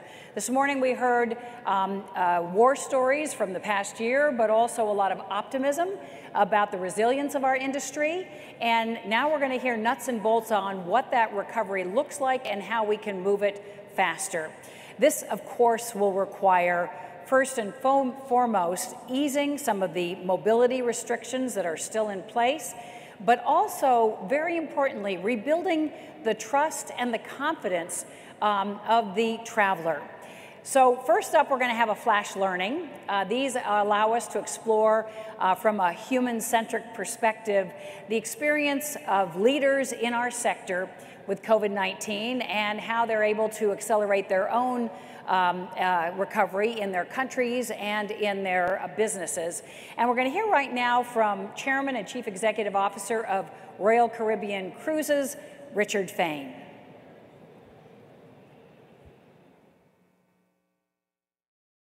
Hello, everyone. It's a real pleasure to be joining you at WTTC's 2021 Global Summit, even if it is only virtual. It's been one hell of a year, with hotels and borders closed, airplanes grounded, and of course, cruise ships docked around the world. Travel and tourism was clearly one of the sectors most impacted by COVID-19. I've been asked to make some comments about how it's affected the Royal Caribbean Group and what lessons we've learned during this awful time. I would point out 3 particular things that stood out to me. Number 1 was the importance of our people. Number 2, the importance of setting priorities. And number 3, the importance of agility. Let me take each of these in order. First is people. At the Royal Caribbean Group, it has always been the people who have made us successful. Always. The men and the women who work so hard to organize and deliver amazing vacations to our guests. They've been our mainstay during the good times, but they've also been key to our success as we navigate this crisis. They protected the health and the safety of our guests and their fellow employees. They helped figure out how to maintain the liquidity and arrange the financing. And they have helped prepare us for coming back into service. Everybody has suffered during this pandemic, but working for a cruise line has to be one of the most demanding jobs, and I can't tell you how much we appreciate all of their support. One of the key learnings in this regard has been the importance of communication with all the members of our team. More than psychological counseling, more than emergency financial aid, we have found that open and honest communication has been a key ingredient of our success in this area. Now, the second thing I would mention is the importance of establishing clear and unambiguous priorities. That allows everyone to focus on the same goals, and it speeds up our ability to achieve those goals. We've gone through 3 phases, 3 sets of priorities during this pandemic. At the beginning, the priority was liquidity, just making sure that we had enough cash to pay our bills even if the pandemic lasted a long time. That was our initial focus, and it helped us during all the uncertainties. At the same time, we had to deal with the human side of the crisis, getting our guests and our crew home safely, sometimes to home countries that refused to accept even their own citizens. In all, we repatriated about 70,000 people, despite a labyrinth of conflicting rules and requirements. After we got through that initial liquidity hurdle, our priorities shifted to operating during the pandemic in a responsible way and preparing ourselves for the return to service at the end. We took steps to enhance our public health standards and to ensure that our travel partners, public health officials, and others all knew about the strong steps we were taking. Even if we weren't sailing, we needed to protect our brand reputation for when we returned. For example, we formed a Healthy Sail panel in cooperation with Norwegian Cruises, comprised of the world's leading experts. That Healthy Sail panel not only helped us adopt very effective protocols, but also gave the public and health authorities confidence about the future. And now, our priority has shifted to the final act, the healthy return to service in a healthy and prudent manner. We already have 4 ships operating in Asia and in Europe, and will shortly be expanding that to 15 of our 60-ship fleet. We're also preparing for a broader startup of the rest of the fleet, which we hope to begin in July. Our objective is to reduce the likelihood of a person on board becoming sick from this virus to lower than the risk of infection in the surrounding community. Now, during each of these 3 phases of priorities, our people understood those priorities so that everyone was working to a common goal. Having such clear priorities and order made decision-making easier for everyone and more consistent. I can't emphasize enough how important that's been to our recovery. The last of these learnings during this pandemic is the importance of agility. That's not inconsistent with the idea of priorities. It means that within those priorities, you have to be agile. Working from home during a pandemic is no fun, and it's always been hard to deal with change. But today, the cacophony of new and often contradictory information has been a real challenge. In this ever-changing environment, I am proud of the many heroes who emerged within our company as everybody moved way outside of their job descriptions and their comfort zones. Everybody wanted to pitch in. People who had never done government relations work had suddenly found themselves talking to cabinet officers in multiple countries around the world about how to repatriate their citizens. Employees who had been working to open exciting new destinations suddenly found themselves instead turning off the lights in ones that had been operating. Against the background of those learnings, we see one shining truth. The world needs travel and tourism. Travel and tourism can unite the world as we recover from COVID and move forward towards a bright and exciting future. People are frustrated at being stuck at home, and they long to soar. It is said that one often doesn't realize how important something is until it's taken away. I think that adage applies here. This pandemic has not only taught us a lot of new medical terms, but I think it has made people realize how important travel and tourism is to the physical, financial, and mental health of people around the world. As we emerge from the truly horrific events of the past year, people, companies, industries, and communities are understandably eager to put all of those experiences behind us and move on. Trust me, I feel the same way. I don't want to sound repetitive and to continue to say how much this pandemic has hurt the entire world, but we've all felt the impact of this terrible virus.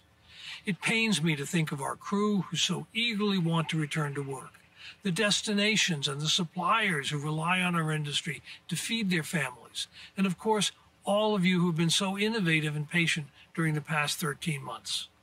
We've made it this far together, and I know we will eventually be back and better than ever. I can't wait to see you all soon on board one of our ships, very soon, so get ready. Thank you all very much.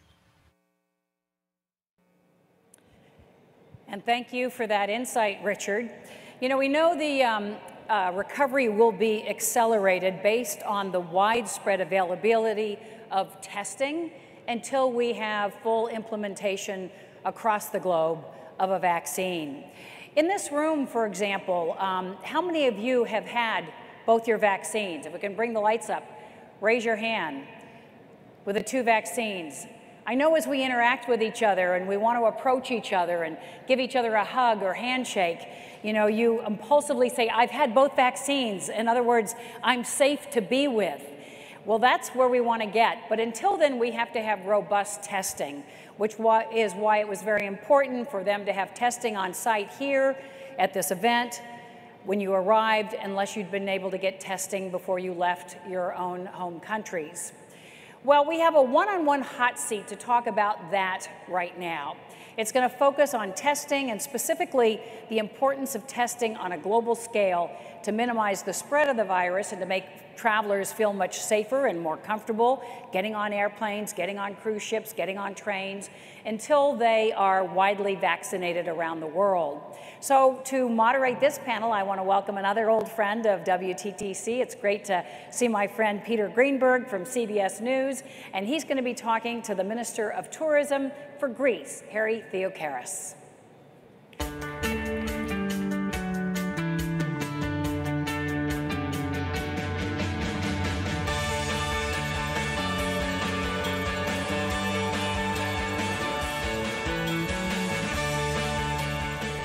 Mr. Minister, welcome again. Thank you. We had a nice chat yesterday as well for those of you who were able to watch the Global Leaders Dialogue. And I guess let's start with a little bit of history and some irony. If we were going to talk about Greece in January of 2020, we would have talked about over-tourism. And other countries as well, or other cities as well, saying Venice didn't want to become another Barcelona, Barcelona didn't want to become another Venice, and with all due respect, Greece didn't want to become another Greece. We're not talking about how do you manage the numbers, we're really talking about how you revive those numbers now. And interestingly enough, in Kathleen's introduction, we talked about testing, but in a holistic approach, you actually were out of the gate first. Greece basically reopened and made an announcement that as of May 14th, anybody who's proved that they've had full vaccination can come to the country. Yep. But you had to get to there first. We talked about testing, we talked about protocols, and we're not just talking about people arriving at your airports, you're a major cruise destination, you're a major cruise turnaround location. So give us an idea of the plan that you had going for, by the way, not just the plan, I should say the plans that you had that got you to this point. You're very right. First of all, in the premise of your question, which is talking about sustainability and over-tourism. I remember in September 2019, I was in London in WTM. I had a press conference, less than 15 questions from the journalists, 11 about the environment, 7 mentioned Santorini, which is understandable, I guess, because the numbers there are big. But we do forget that sustainability is not about the environment, just about the environment. It's also about the economic sustainability, and it's also about the social sustainability. And those 2 dimensions is really what is at stress now. So in effect, we're really talking about the same issues, because we need to see the problems in its full entirety if we are to make the right decisions. So that's number 1.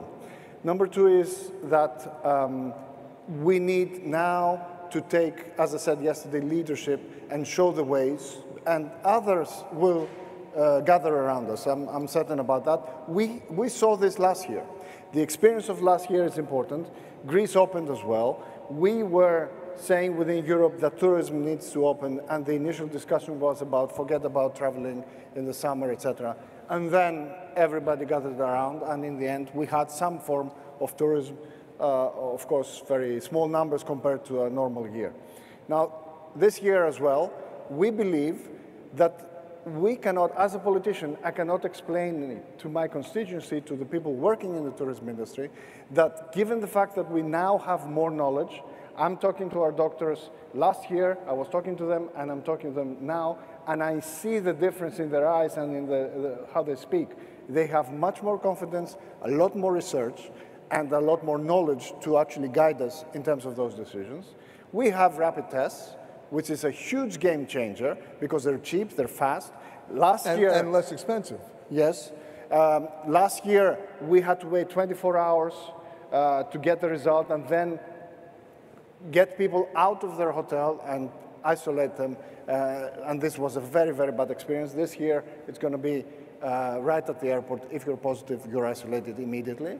And finally, we have the vaccination programs. And we've seen what it does to the countries and the outlook of the people that are vaccinated and when the country has reached high levels of vaccination. So we believe that we cannot explain it to our people that last year, with fewer tool sets, we were open, and we cannot be open this year.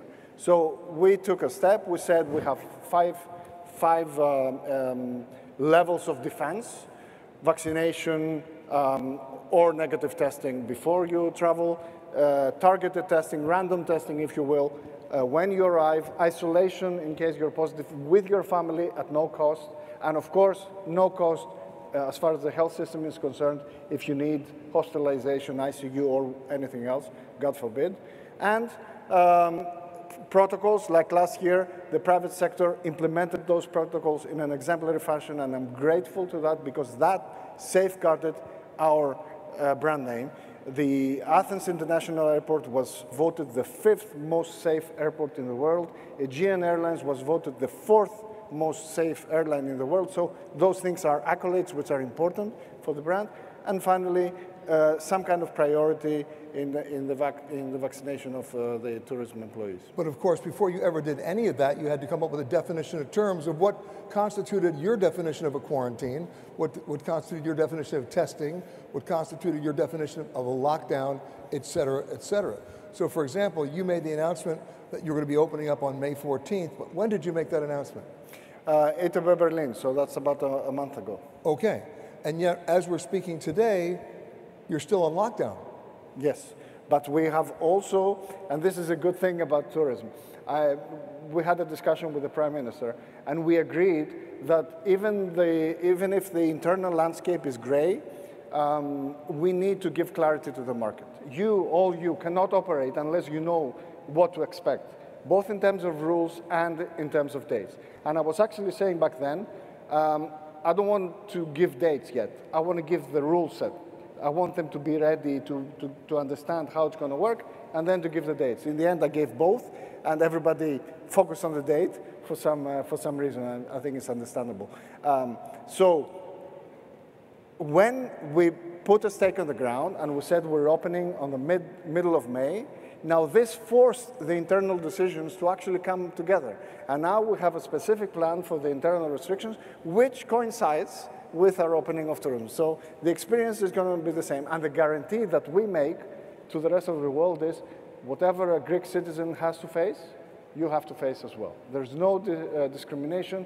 There's no difference, no two set of rules. You have the same experience just like a local. I'll give you an example. Turkey is in a lockdown situation between 9 p.m. and 5 a.m. in the morning, much like you are. And yet, if you are carrying a foreign passport, you're not subject to the lockdown. Well, every country makes its own sovereign decisions. We do not have two countries, one for locals and one for tourists. We believe that long term, this is what actually the tourists want as well, because we're talking a lot about the change from product to experience, and the experience means nothing unless it's the experience, authentic experience that the locals feel as well. So I think even in the bad times, as well as the good times, I'm adamant that we need to keep one country and not two set of rules. And what you did was you set the date and then made everybody work towards the date. Yes, well, they had to. I can tell you, there's the swan effect, calmness, and then the feet below the water level are walking like that. Yeah, we just say a specific date, but you have to imagine what it means to coordinate with our testing facilities of the CDC and the testing teams, with the police and the fire department that's manning all those border crossings, etc., in order to ensure that people are tested, with the Ministry of Health that wants peace and quiet and nobody in hospitals. They want empty hospitals, understandably, with everybody else involved. And the only silent, if you like, supporter is a Minister of Finance. He doesn't have much say in that, but all he says is, I don't have a lot of money to continue supporting the industry, so please do something so that the industry starts on its own. But what's interesting, of course, is that forgetting the actual lockdown, you had to come up with a procedure to deal with this sort of a contradictory situation of getting numbers and then managing the public health issue. Yes. You had to be able to come up with that, just like your finance minister is dreaming of every night, to generate revenue. Yes, of course, it's, I mean, this is all about balance. Life is about balance.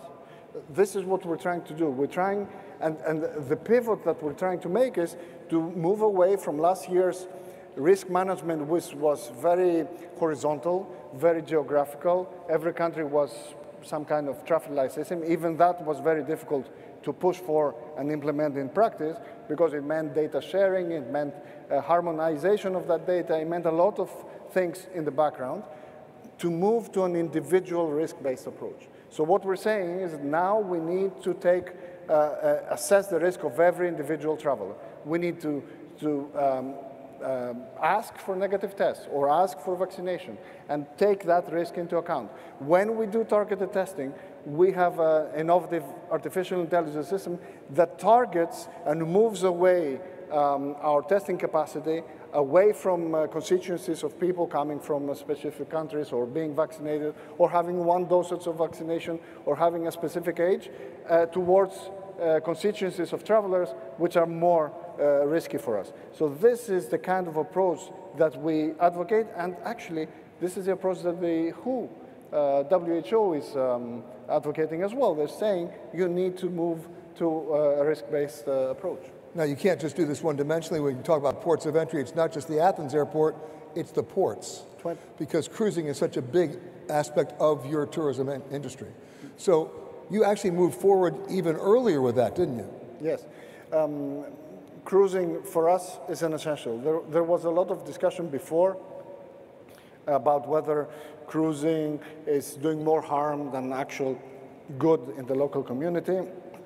I think we've done away with this discussion. We're taking a firm stance and showing specific signs. We're a nautical nation.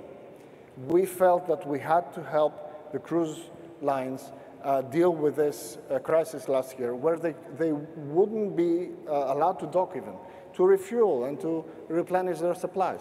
So we allowed that. We built those bridges, those trust relationships that allows us to have a lot of,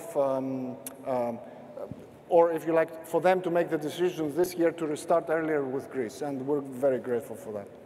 And you had to reach common ground, obviously, with the definition of terms so that they could meet those deadlines. Yes.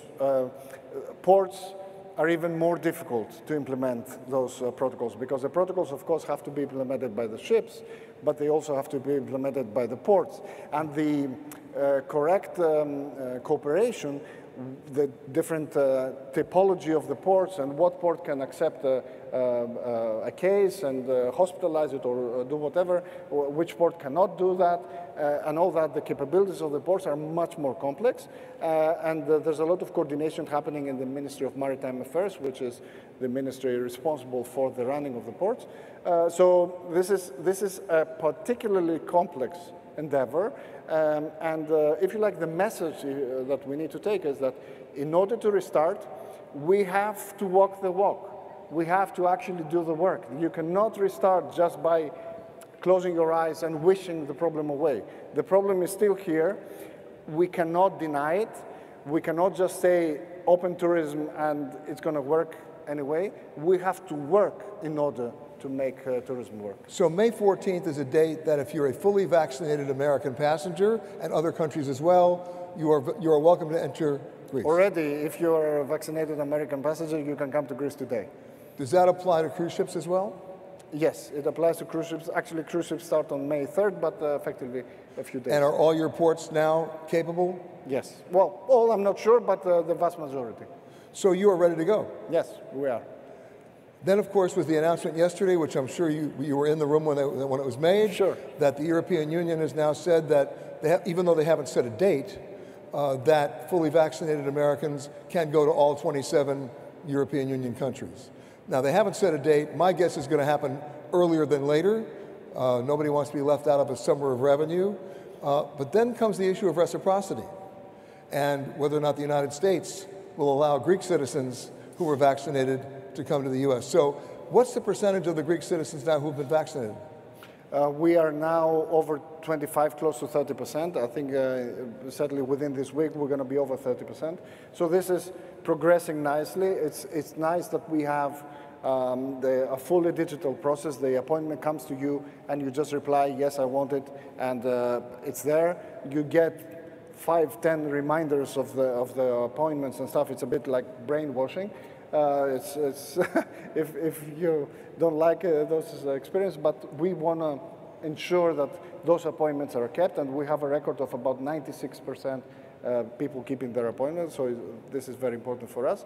And also we have a fully digital certificate with a QR code, a digital signature, a verification service, so everything works nicely. So you already have a digital passport? Of course, we do have that. We have added we have a national list of everyone who has had the disease, so they can get a recovery certificate that they don't need to be vaccinated. And we have connected all the labs. They were already connected to gather all the positive cases, but now they will also put in the system the negative ones whenever it's needed in order to travel. So it's there. We are ready to implement it, and I think it's very, very important that other countries do so, because this is an international endeavor. I'll close by saying this. We feel that you cannot wait for reciprocity. We're saying how we're going to work. We're removing ourselves from the equation. I don't want people to think about Greece in terms of what problems and issues. Once and for all, this is our system, and then the pressure will be on the other governments to answer to their citizens why they're blocking the traveling. So it's you plus 26. Sure. Minister Theoharis, thank you so much. No, the pleasure was mine. Kathleen, back to you. Nicely done, man. Thank you. Very interesting. Thank you so much. As I was listening to you, I was thinking of that movie Field of Dreams, where they asked, if they build it, will they come? So we know that countries like Greece are opening up, the EU soon opening up to vaccinated passengers, but what about the passengers? Are they ready to make those trips? Well, that's what we're going to be focusing on in this next panel, which will look at how the travel and tourism sector is rebuilding traveler confidence in the wake of COVID-19. You know, it's clear that people still dream of travel. They express their yearning for travel, but they also have nervousness about travel, and they need to be convinced that they can do it safely. Making that first trip is a big step for a lot of people. So once again, for our remote audience at home, you can actually provide questions through your app to this next panel. Those of you in the room can also go to the app and just submit a question. And I'd like to welcome back to the stage Arnie Weissman, who's going to take over this next panel on rebuilding traveler confidence.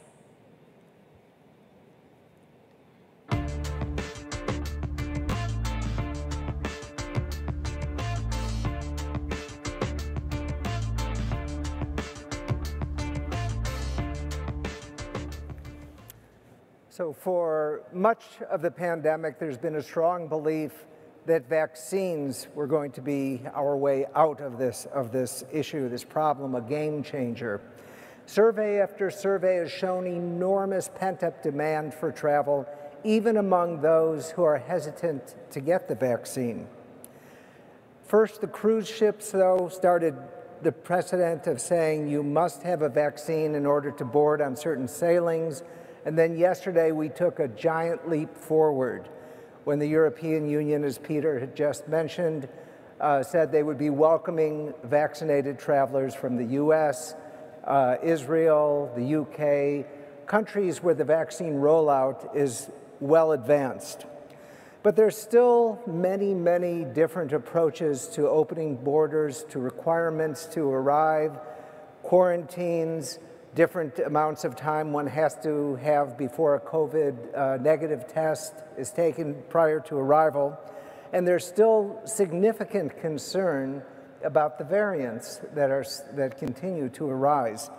So the question the panel and I are going to explore is, how do we rebuild confidence among travelers? And to help me explore that question, please welcome Enrique Ibarra, who is the founder and CEO of City Sightseeing Worldwide. Fernando Valdez, the Secretary of State for Tourism of Spain. Gibran Chapur, Executive Vice President of Palace Resorts and our host at the Moon Palace here. Marian Muro, the Director General of Barcelona Tourism. And Daniel Richards, CEO and founder of Global Rescue. Thank you. And if you haven't taken your headphones out of the plastic, now might be a good time. Some of the panelists may be answering in Spanish if you don't speak Spanish. So, and again, if you have questions, please do submit them through the app. So, Marianne, we're going to begin with you. So, about every article I have read, and for that matter, every article I've written about over-tourism features Barcelona. And with such a strong demand expected for travel's return, what is Barcelona doing to prepare and to ensure a better quality of life for residents and a better experience for visitors? Hello, thank you very much, and I'm very happy to stay here with you and to share this panel. Barcelona lleva aproximadamente... Barcelona,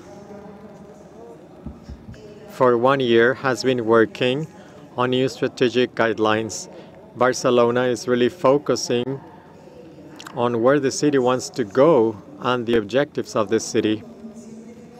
I always say that the pandemic that has been horrible from the human perspective and from the professional perspective, the pandemic has brought about something which is important. And I always say that it is important to think to the left of the decimal point. This means that we have had a year to reflect, to think, and to be insightful, to analyze, to reflect, to set our priorities as a city, and to really focus on what matters. After many years, Barcelona has seen some strategic guidelines that are based on 4 pillars and that have been approved by the entire city, by the opposition, by the private sector. We have reached a consensus leading to stability to the strategic guidelines. Therefore, that allows us to work safely. If you allow me, these guidelines are based on 4 pillars. The first pillar is content. We are in the era of content, and Barcelona needs more content. Why? Because Barcelona is a living city, and Barcelona needs more content that will meet the 3 Ds in Spanish: decentralize, deseasonalize, and diversify. And we do have the resources in order to introduce more content that complies with the 4 Ds. Besides content, we have marketing. Marketing is not just marketing for the sake of marketing. We want to do smart marketing. Marketing associated to promotion. This means that Barcelona, from here on, will select the markets and will select and micro-segment the targets it's going to focus on. The city will set the description, and the city will show the attributes that the city wants to be known for. And what are those attributes? Gastronomy, culture, a small city, but with a territory that allows you to see the Dali Museum in 2 hours. Also, you know, these attributes that we have to focus on, and these are the attributes that we have to market, to put our policies around them. And something which is important is to use digitation. This is to use digital tools in order to manage tourism. You see, Barcelona, as it has happened to other destinations that are mature, Barcelona has had an exponential growth. If you allow me, Barcelona is one of the most beautiful cities in the world. I think you shall agree with me, right?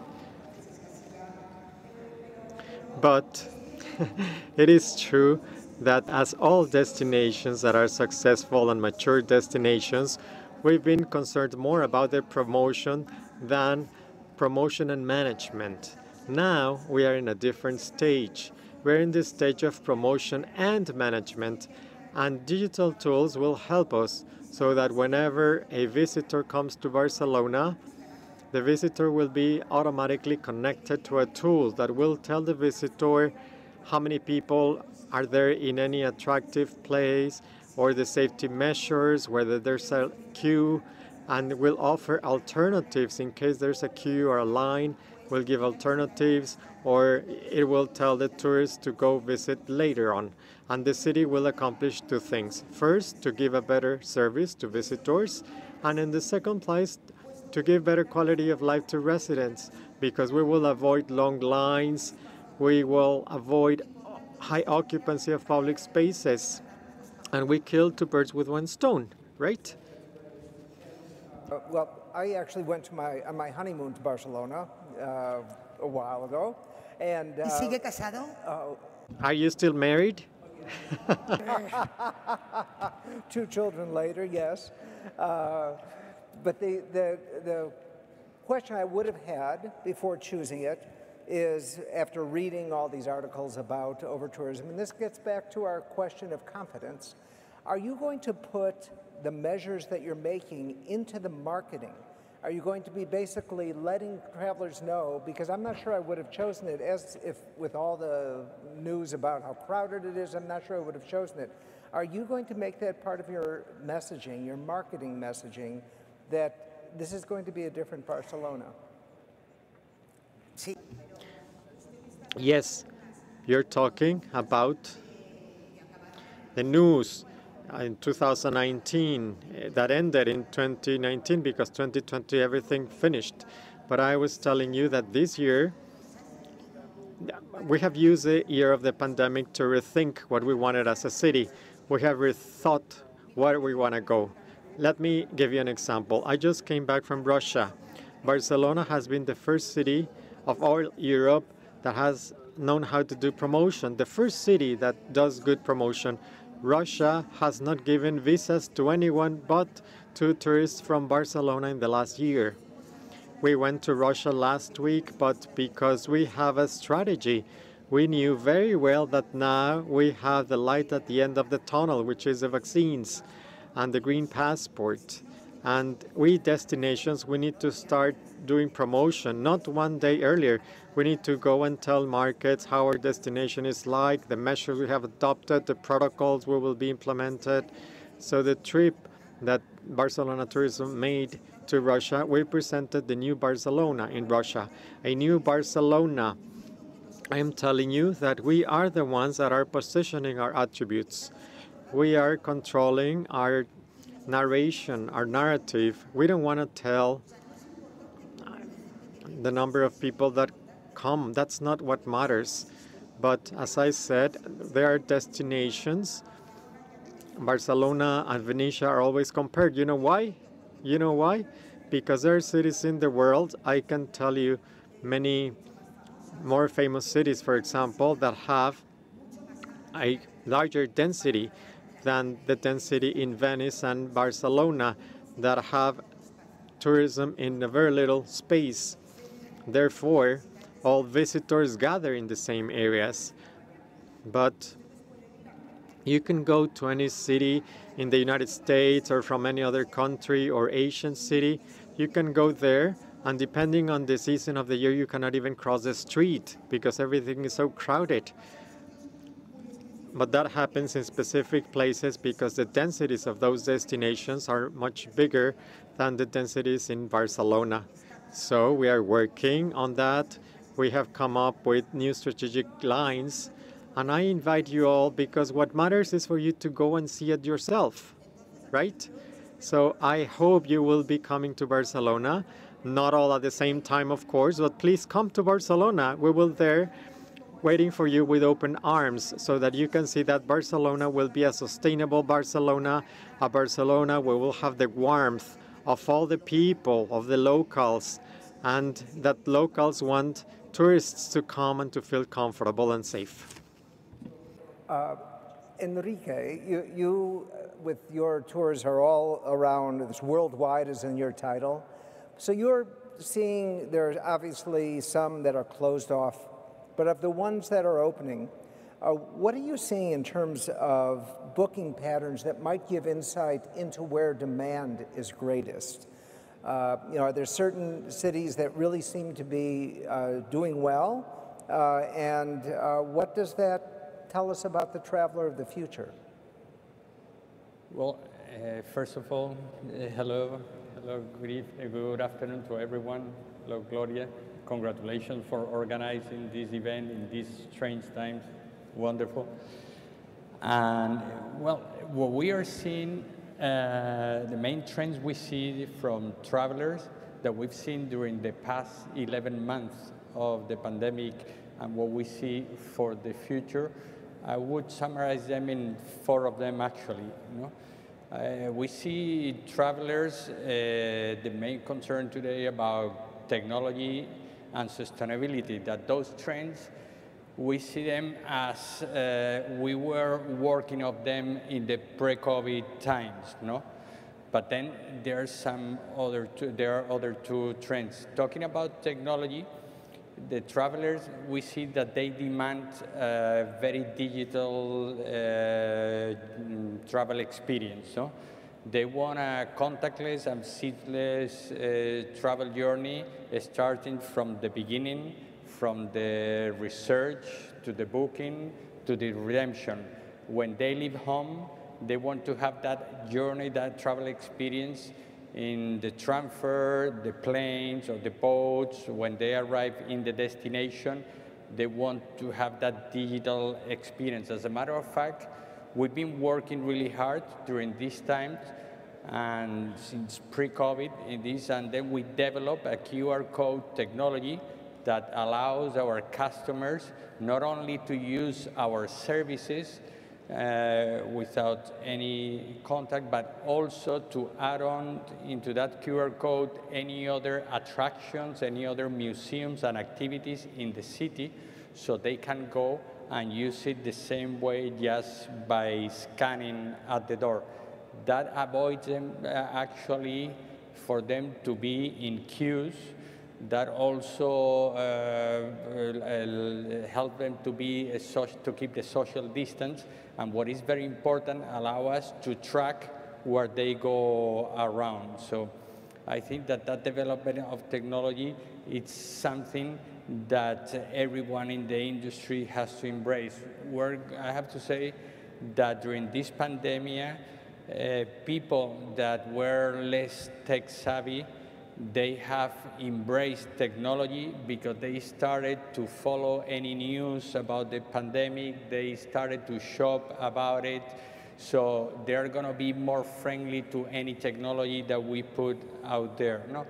If we talk about sustainability, as I said, it's something that we were seeing before, but now it has completely changed. The traveler, they see sustainability with a lot more into their travel plans, and they don't want just to demand destinations that they care about the sustainability of the destination, but also they want to use suppliers, they want to see attractions that they also care about this sustainability. They feel part of it. As a matter of fact, I think that today, like Matthew, I believe he said before, sustainability should not be an annex, appendix in a company. From my point of view, it should be in the center of the strategy of development of the company. That's really important today. Another of the trends that we are seeing is the development or the new demand that we are seeing, no? The evolution of the demand. Mainly during this month, we've seen travelers not going very far from home, traveling mainly in their own country, domestically, and we have even seen in some locations, some destinations where we operate, citizens, let's say, traveling or doing tourism in their own cities, which is very important because that's something that before it was very difficult to see. Actually, when we realized that people were tending to do that, we created some packages, we bundled some product with other monuments, museums, and all that, and we marketed it just to the citizens, the local of that destination, and the feedback, the products were very successful, and the feedback that we got from them, that it was very important. They were telling us that they learned a lot more about their culture, their heritage, and everything, because they always think about traveling and doing tourism outside. So I believe that that was really important. No? Also, we can see that people, they want to travel fewer trips, but they want longer stays. I think they are looking for unique experiences. They want to be doing less trips, but in those trips, they want to take most of it. You know?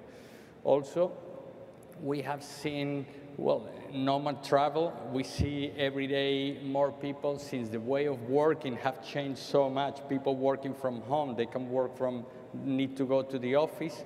So we have seen an increase of people coming to the destination, and they come there not for a short stay. They will be there for months, you know?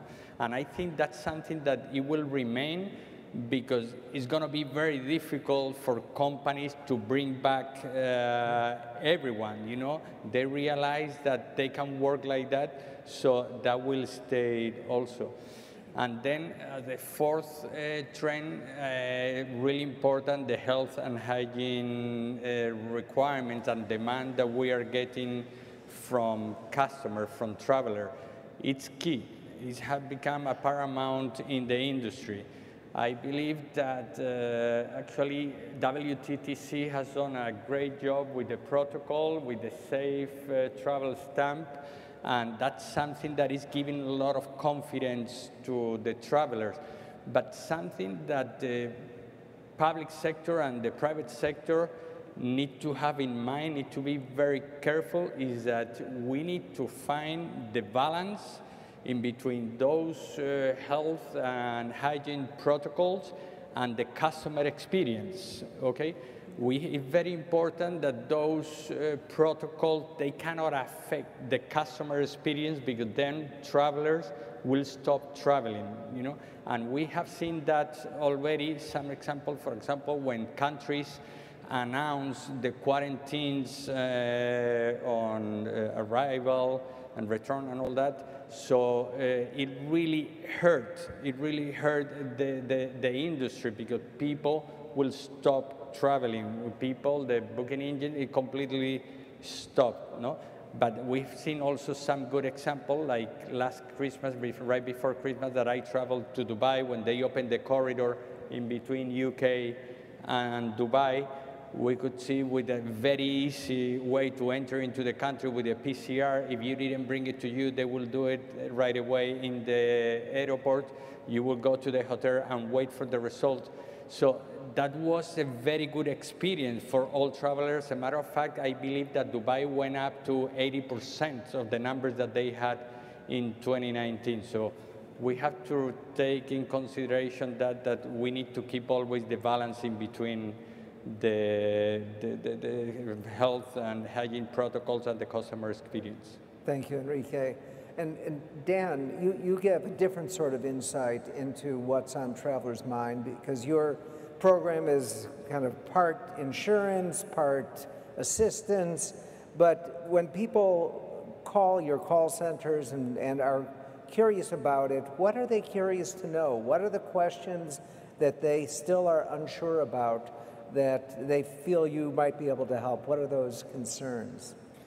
Well, thank you, Arnie. You know, there really are two things, I think, that need to be solved for demand to really return.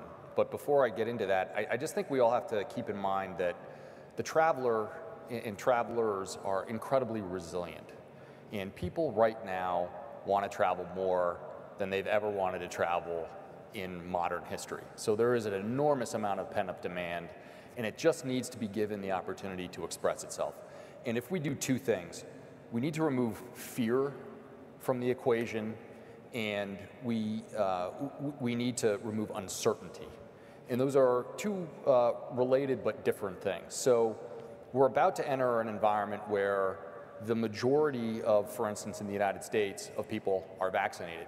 You know, we're at 230 million people have received at least one shot. Nearly 100 million, a little over actually 100 million, are fully vaccinated at this point. The United States is going to be done vaccinating here in the next 4 to 6 weeks, which will be great. So we'll have 330 million travelers from the U.S. who are ready to go again.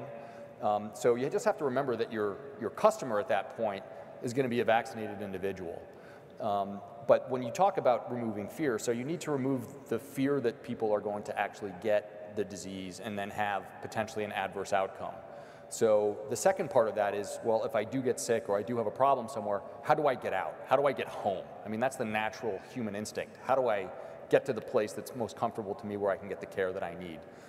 And so, you know, global rescue companies like ours, we solve those problems for people. We remove that, that uncertainty and that fear. But what we can't do, to the second part of what I said, is to remove the uncertainty of the travel experience, right? That's beyond certainly anyone in the private sector's control. That goes to governments to set, reasonable rules regarding how travel can occur. And if we can get some level of coordination among governments so that when travelers start to book that trip or start talking about it, they don't, get to the, the screen that then shows them what they need to do in order to actually get from point A to point B. I mean, it's hard enough if you're an individual. Now imagine, if you're a family with young children, it becomes very, very challenging. So you have to remove that uncertainty, and you have to guarantee them that they're not going to get stuck in quarantine somewhere for some long period of time. Again, as an individual adult, unpleasant but bearable. If you have young children and you're traveling, voluntarily, who would want to subject themselves to that and your children to that? Most families would not. So we need to remove that from the equation. And again, the private sector, companies like ours, we can solve that. We can go in, we can evacuate people, we can put them on private jets, we can get them home, we can move them if they're sick, we put them on medevac aircraft, we can do all of those things. But we can only do it within the constraints that are elaborated and dictated by the government environments in which we operate. So if we can do those two things, I will guarantee you that demand will come surging back. Okay, well, Fernando, this is a perfect segue to you. So you were present during the discussions, during the debates in February around this. Europe was notoriously unable to coordinate border openings. So this is tremendous. What was the breakthrough? What was it that the tourism-dependent countries said to those who said, I've got other priorities? What was it that maybe others can benefit from knowing? What are the magic words to get people to say, okay, we're going to do this, let's welcome vaccinated travelers? Thank you, Arnie, and thank you, WTTC, for bringing us together again. Thank you, Gloria. Well, I think it was a natural debate. I've been listening some conversation along these days, and we realized that since the beginning, this is a health crisis. We really need to realize that the beginning of this was a virus.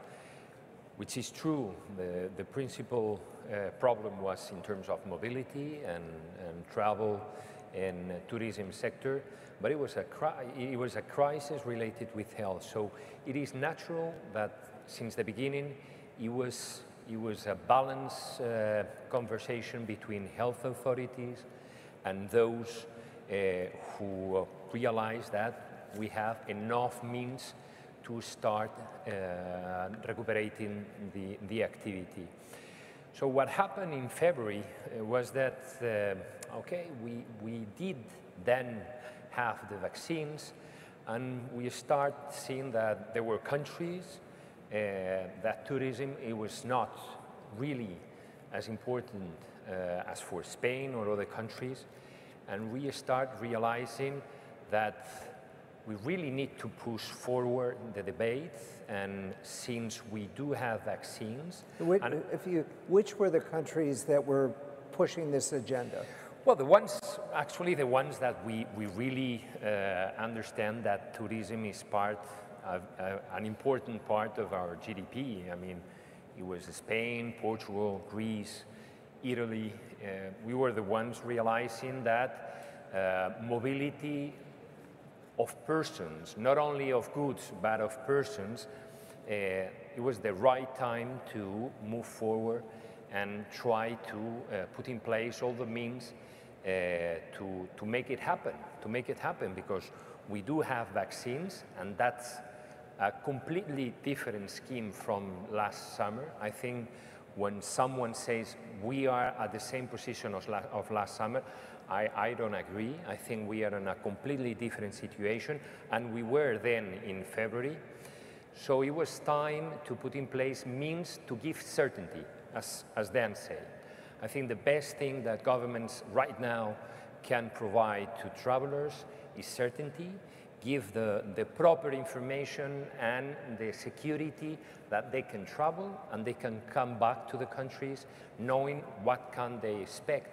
And in those terms, in the European Union, we put in place a system, because of that discussion on late February, that provides us with a digital certificate.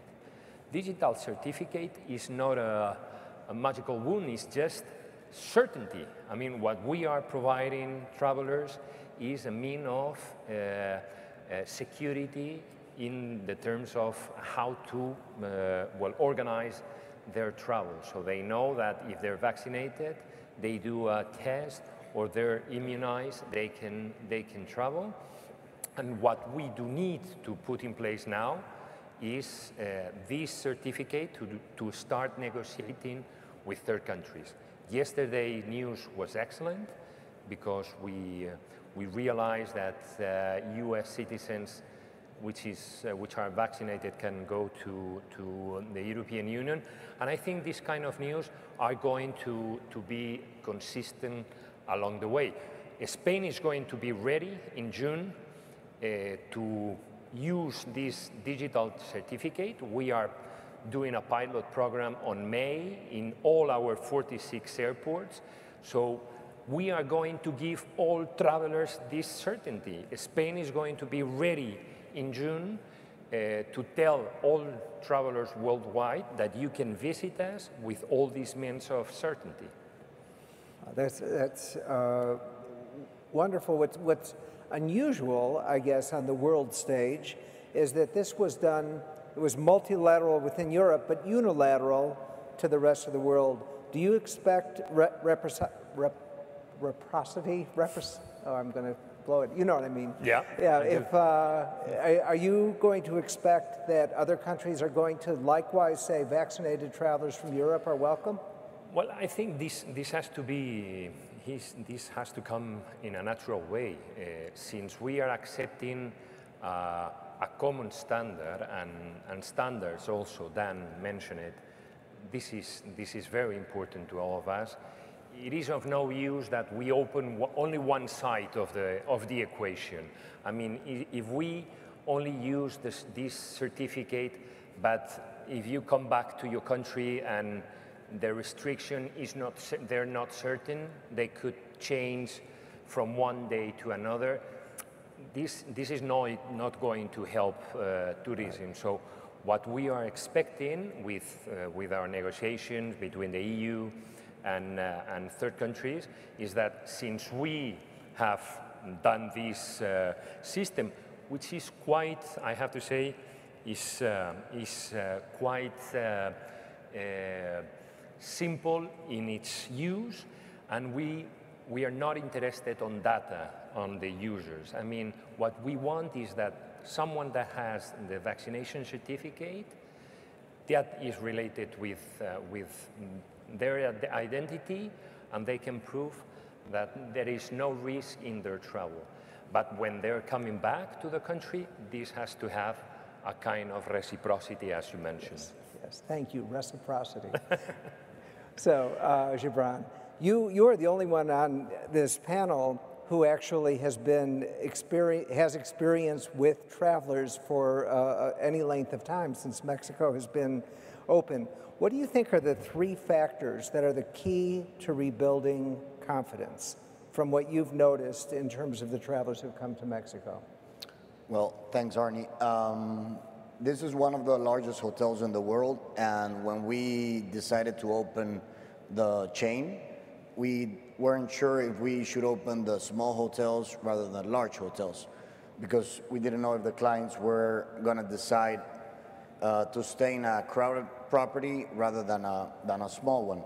So what we did in the beginning was to create a very clear video of the protocols that we're going to be following. This was in June, almost a year from now. And I can tell you that in our website, the protocol video, the Purely Palace, was much more visited than the promotions section of the webpage.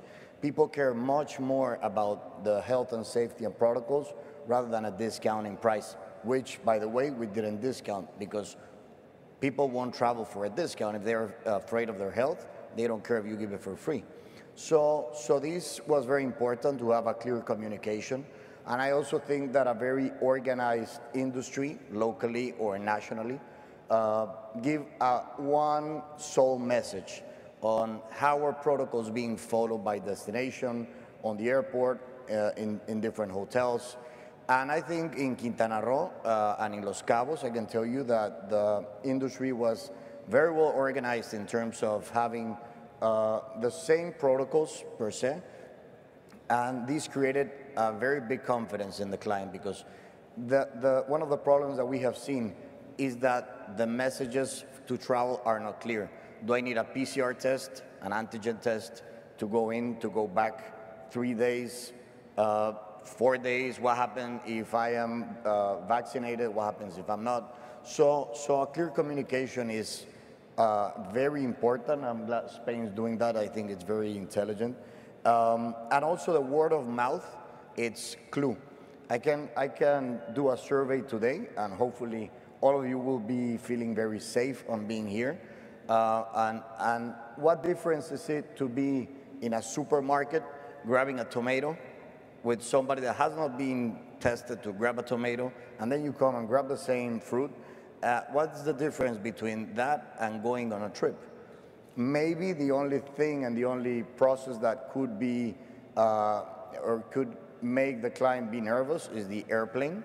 I believe that the vaccinated people should have a green light, and the non-vaccinated people should get a 10-minute quick test before getting on a flight, independently if it's on a way in or out, because you're sitting next to a guy that is sneezing for 9 hours, and your brain will make you sick, even if he doesn't have COVID.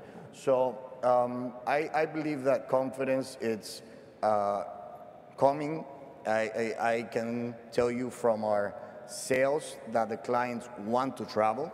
Just last week, and Alex mentioned it in his panel, last week we sold 50% more year.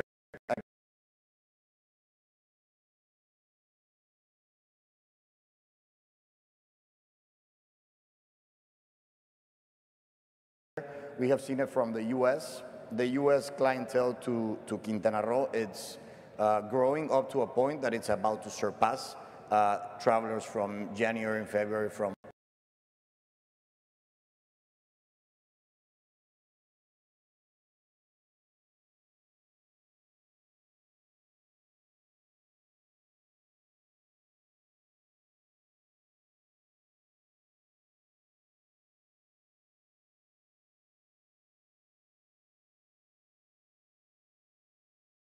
sure that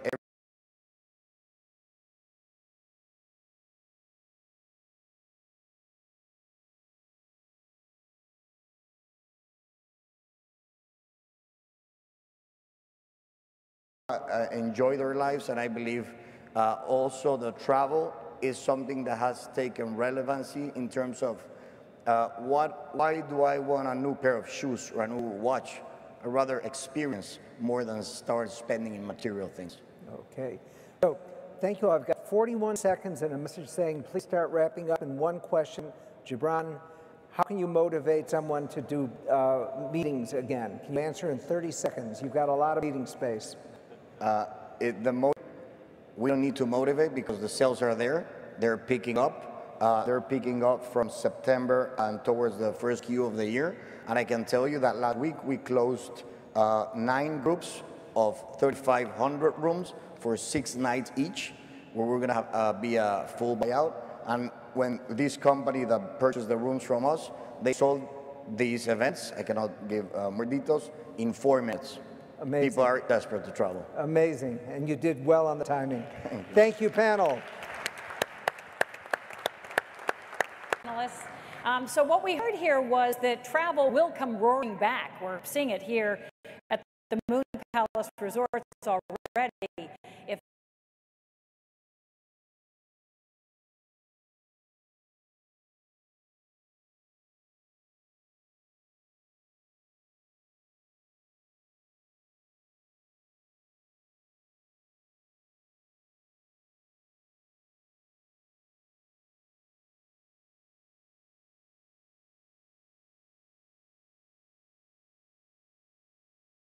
people have loved this time to slow down. They've loved the time they've had with families. They've reevaluated their lives and how they do businesses. So this next hot seat is going to actually address traveler expectations as they start to hit the road again. And I'm going to be turning the stage over to Glenda McNeil, who's the president of Enterprise Strategic Partnerships for American Express. And she's going to be talking to Brian Chesky from Airbnb. Welcome to this hot seat on the travel of the future with Airbnb's CEO and co-founder, Brian Chesky. I'm Glenda McNeil, president of Strategic Partnerships at American Express and WTTC executive committee member.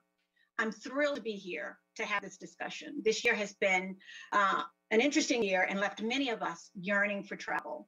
And this desire has us making our wish list for future travel, redefining what we want out of a trip and where we want to go. Today with Brian, who recently took Airbnb public, and will unpack what the traveler of the future will want out of travel and their travel providers. How COVID-19 has permanently changed their demands and how the sector can build towards a more resilient future. What we've seen at American Express is a strong pent-up demand for travel focused on safety, sustainability, and diversity. This provides a great opportunity to build on this momentum and build back better as travel and tourism recovers. We should make our recovery both sustainable and inclusive. So we're going to dig in now with Brian. First question, Brian. From your experience leading Airbnb this past year, what has been the biggest effect of COVID-19 now? I think that we yearn for what's taken away from us. What's been taken away from us? Well, travel has, but something probably even bigger, human connection.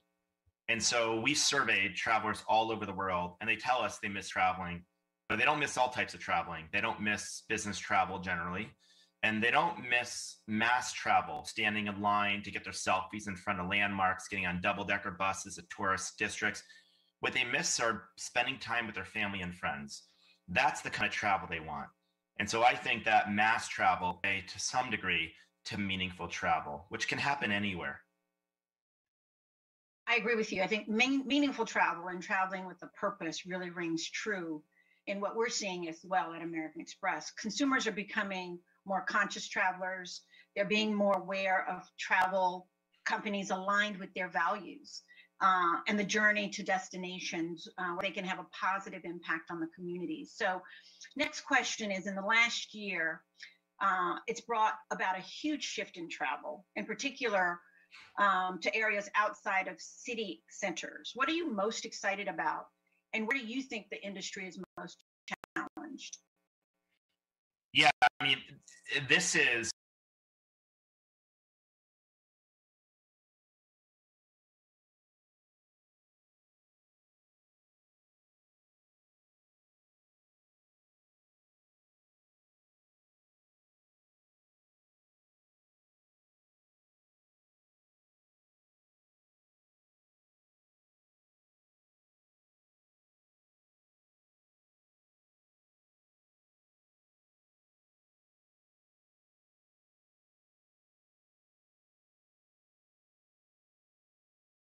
in the same destinations. I think what people discovered last year was that they can travel anywhere, because a lot of people weren't flying. They weren't able to cross borders. They weren't able to go to conventions. They weren't able to go to crowded districts. So what do? They got in their cars, typically in a lot of countries, and they traveled to cities they could get to, or destinations with a tank of gas. And a lot of the places they went to weren't big cities. There were communities. So the way I think about travel is I think it's going from people traveling to 20 destinations to people traveling everywhere, 100,000 communities all over the world.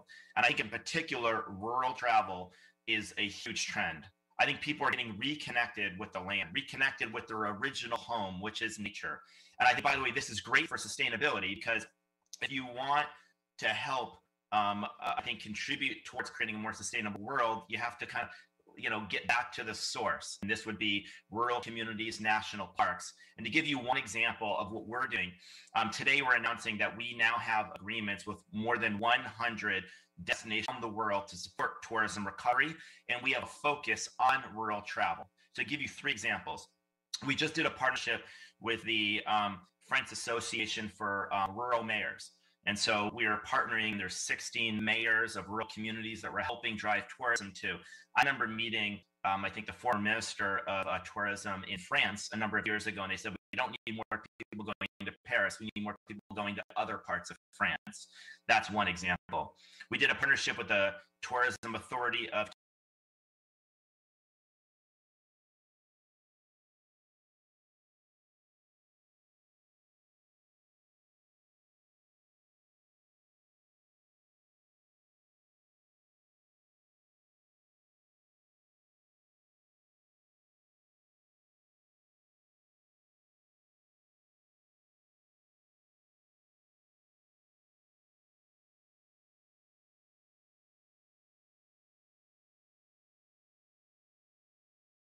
economics to many more towns and communities all over the world.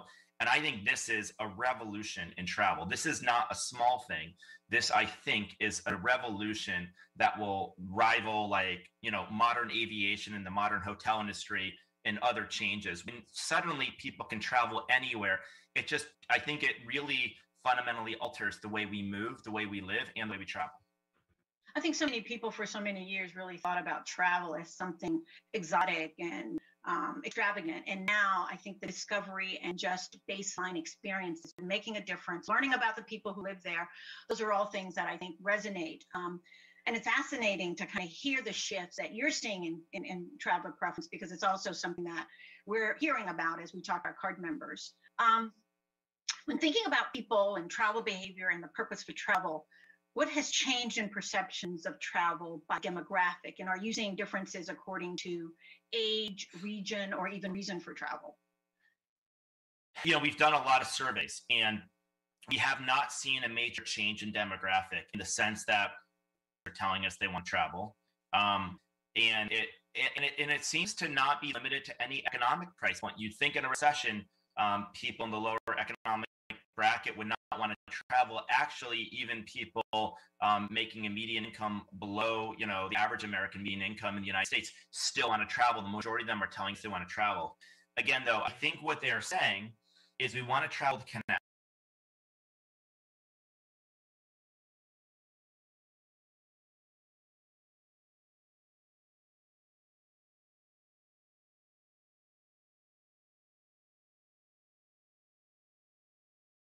human history. It's a forced isolation. It's unnatural. And I think what people are yearning for, you know, you said pent-up demand. It's not just pent-up demand to travel, it's pent-up demand to connect. And I think that is ultimately the purpose of travel. What's the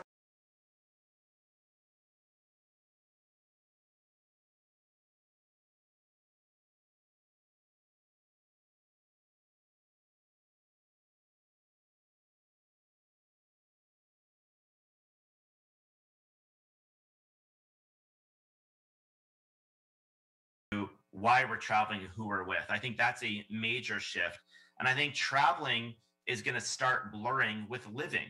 Yeah, I think this idea that like we take a 1 to 2 day business trip or we do a once-a-year vacation is old-fashioned and outdated. That's not the world we live in anymore. I think we now live in a world where people can work from home on their laptop. It means they can work via Zoom anywhere. And then that means they're going to be more flexible. That means many people are going to say, I want to kind of move around. I want to live in different places. I want to travel for a month, not a week. Suddenly they want to assimilate in the places they go. They don't want to feel like outsiders. Who wants to be an outsider for a month if they're in a location? This is a huge transformation in travel. And I think it's quite exciting. This is hugely exciting. What an exciting time to be in this industry. No, it's quite exciting. And I think the idea that work will change.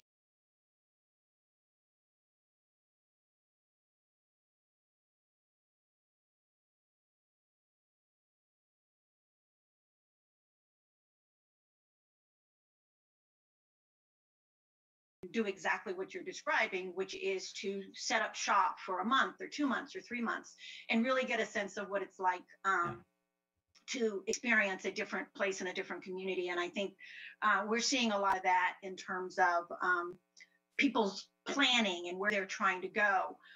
One of the things we saw in our research that speaks to how consumers are spending is that they're planning to spend more than they would in previous, right? So whether it's more trips or longer trips, people are saying, I've got enough money that I want to be able to really go and do something that I'm excited about.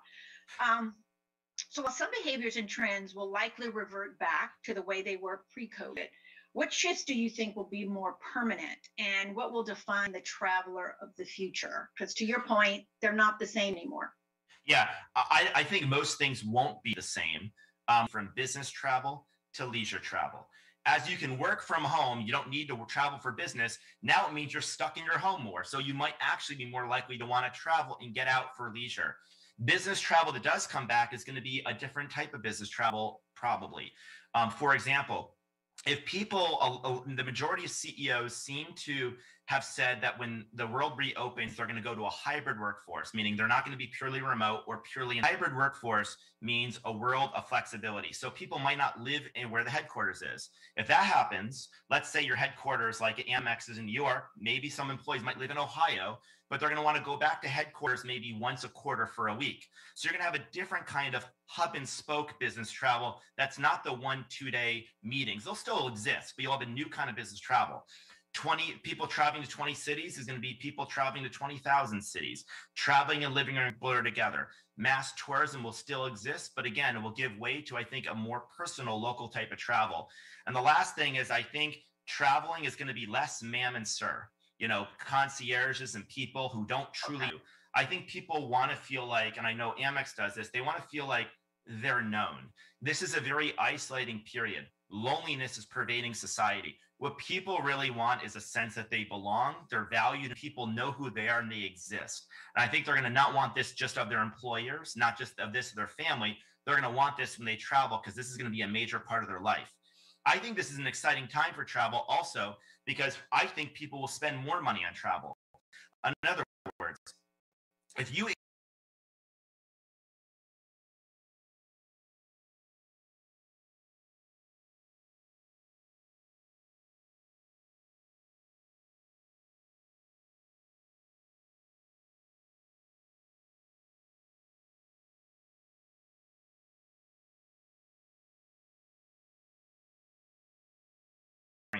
what are the most shared photos on Instagram, Facebook, and social media?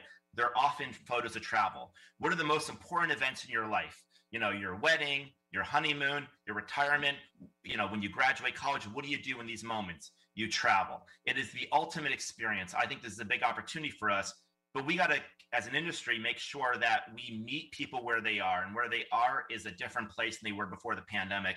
They're at a place that's much more local, much more personal. Ultimately, all of us in travel, we're not really just in the business of travel. We're in the business of human connection. That's what people want, I think. They don't want to be alone in an isolated bubble when they're traveling.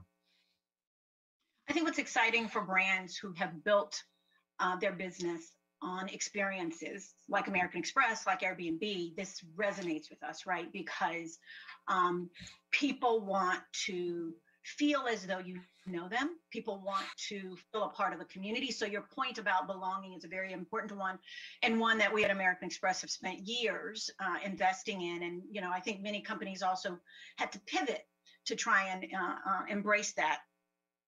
So let's talk a little bit about not only meaningful travelers, but let's experiences. Let's shift a little bit to travelers wanting to travel with confidence, and this whole notion of safety, particularly during this period. What should travel and tourism businesses be doing to build stronger and more meaningful relationships so that they can accelerate growth and restore travelers' confidence? Well, I mean, clearly safety is really important, and I think that every company needs to think through, like, what are you doing to restore confidence? And you can have three choices: do less than is expected of you, what's expected of you, or more than is expected of you. You rarely get credit in life when you do anything less than is more than expected, because then it's not noticed. We worked last year with a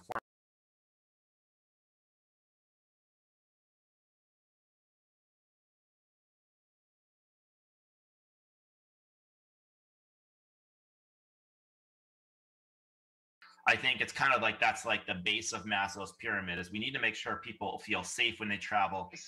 But again, people don't travel to be safe. They travel for more than that. So that's only the price of admission. But again, I think that what we really need to do to restore confidence is also make sure people feel like, you know, they're known, they're valued, and we have a real relationship with them. I think relationships are going to be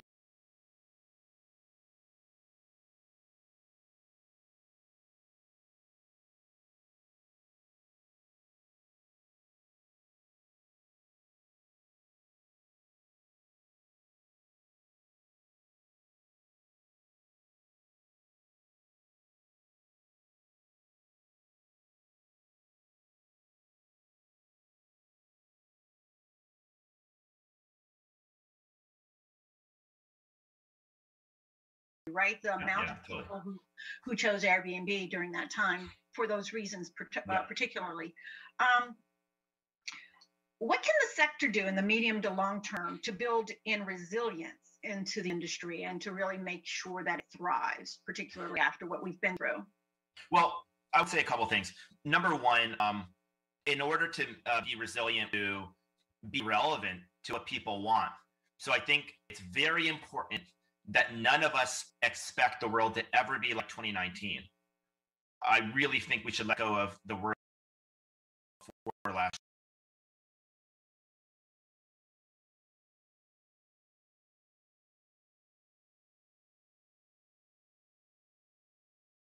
It's not scary as long as we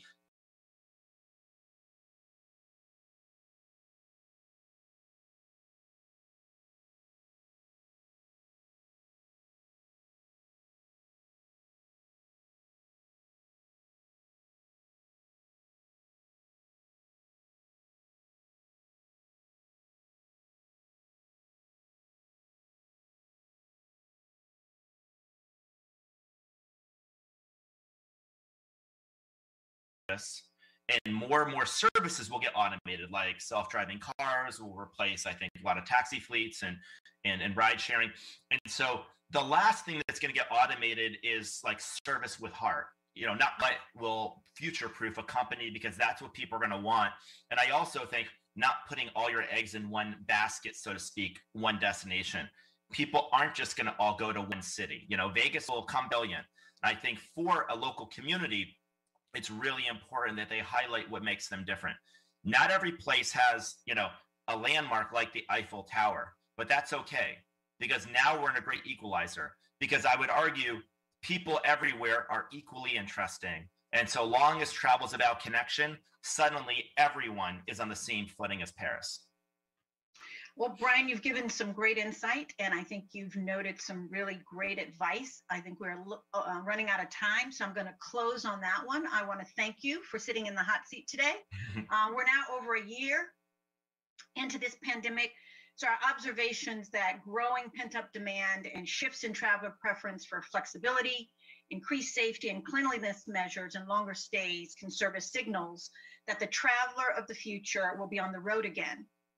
They will be critical to the recovery of our global and local economies. Thank you so much for joining us, and that concludes our session. Thank you. Thank you for having me today. Absolutely. And thank you to Glenda for a really thought-provoking interview, and for Brian for telling us, forget about 2019, we're just going to lean into the future, which is what we're going to be talking about in the next set of panels. This is time now for our second set of strategic insights.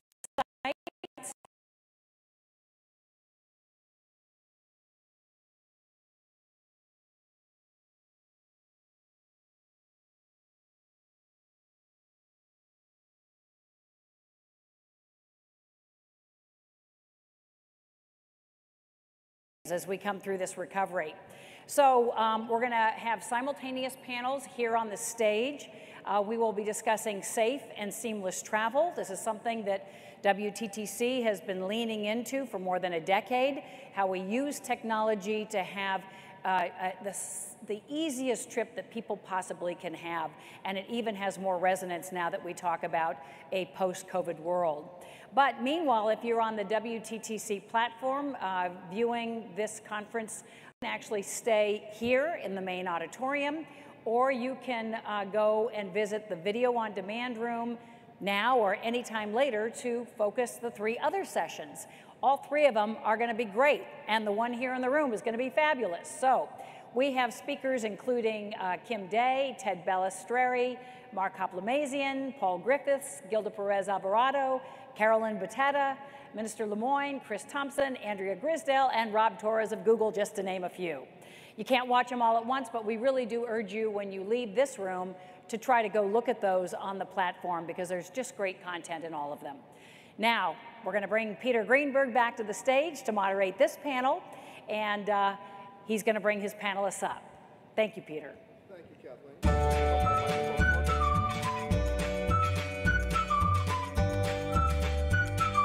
Talking about, is my mic on? Yes, okay. We're talking about safe and seamless travel, not a new concept, but one that has importance beyond just the pandemic. We have a great panel today from different aspects of the travel industry, hotels, airports, new technology in terms of clearance. So please welcome my panelists. They're going to walk out on the stage now. Sean Donohue, the CEO of the Dallas-Fort Worth Airport. Sean. Kelly Craighead, the CEO of CLIA. Kelly, where are you? You're just coming up. You can applaud, that's okay. Jose Ricardo Botello, the CEO of ALTA, and I'll explain what that is when he gets up here. Here he comes. Ewald, where are you? From the Bakuta and Tara Resort in Aruba. A very interesting story to tell.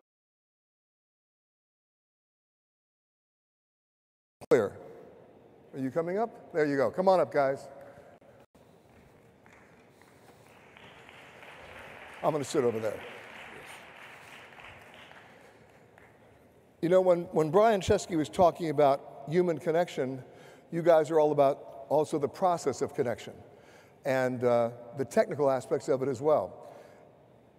Yesterday in our Global Leaders Dialogue, we were talking about the process of connection as well. We're talking about airlift and airports.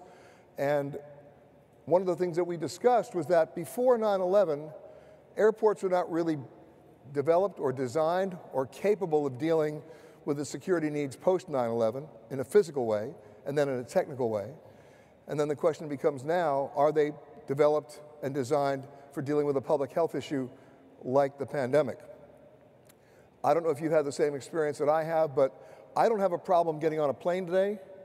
I know that their air circulation systems are fabulous. They take out more than 99.4% of the particulates and the bacteria.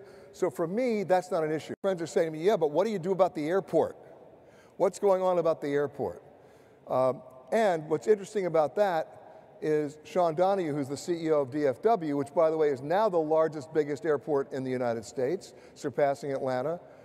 You were baking some technology into the system before the pandemic. We were, Peter, and thanks for teeing that up, and good afternoon, everybody. We have been on a journey at DFW for about 3 years, working with many partners on biometrics. We believe biometrics gives us, and most importantly, provides our customers facilitation benefits that have now become almost an imperative as we recover from the pandemic. And let me give you a couple examples. In working with U.S. Customs and Border Patrol, we now have technology. If you arrive on an international flight at DFW, the biometrics actually is your boarding document. It's your arrival document. You don't have to show your passport when you go through immigrations and customs. It's always good to have it, obviously, but that becomes the mechanism to clear you through immigrations and customs. For about 2 years, we've been using biometrics to board all of our international flights. You don't have to give a boarding pass. You don't even have to use your mobile boarding pass. And now we're testing when customers check in. As we all know, it's very easy to get a mobile boarding pass, but we are testing technology using biometrics that allows you to self-check your bag without any involvement from an airline employee. So those type of technologies, Peter, were always on our radar screen. We were starting to work with them, but as I said, now they've become an absolute priority. Of course, you can call me old school, but I'm the kind of guy that every time I see a kiosk, I run, because I like the idea of human connection and conversation. Are you displacing that? We're not trying to displace, because you're right, the human connection is still important, but what we've seen is the employees who are in these jobs where they have to facilitate now have the ability to be far more flexible. They don't have to be so robotic. They don't have to have their head down in a computer. It provides them the opportunity actually to engage even better with the customer. Now, when the pandemic hit, we had one particular state in the United States, Hawaii, that closed down. America's only island state. They made it very difficult to get there.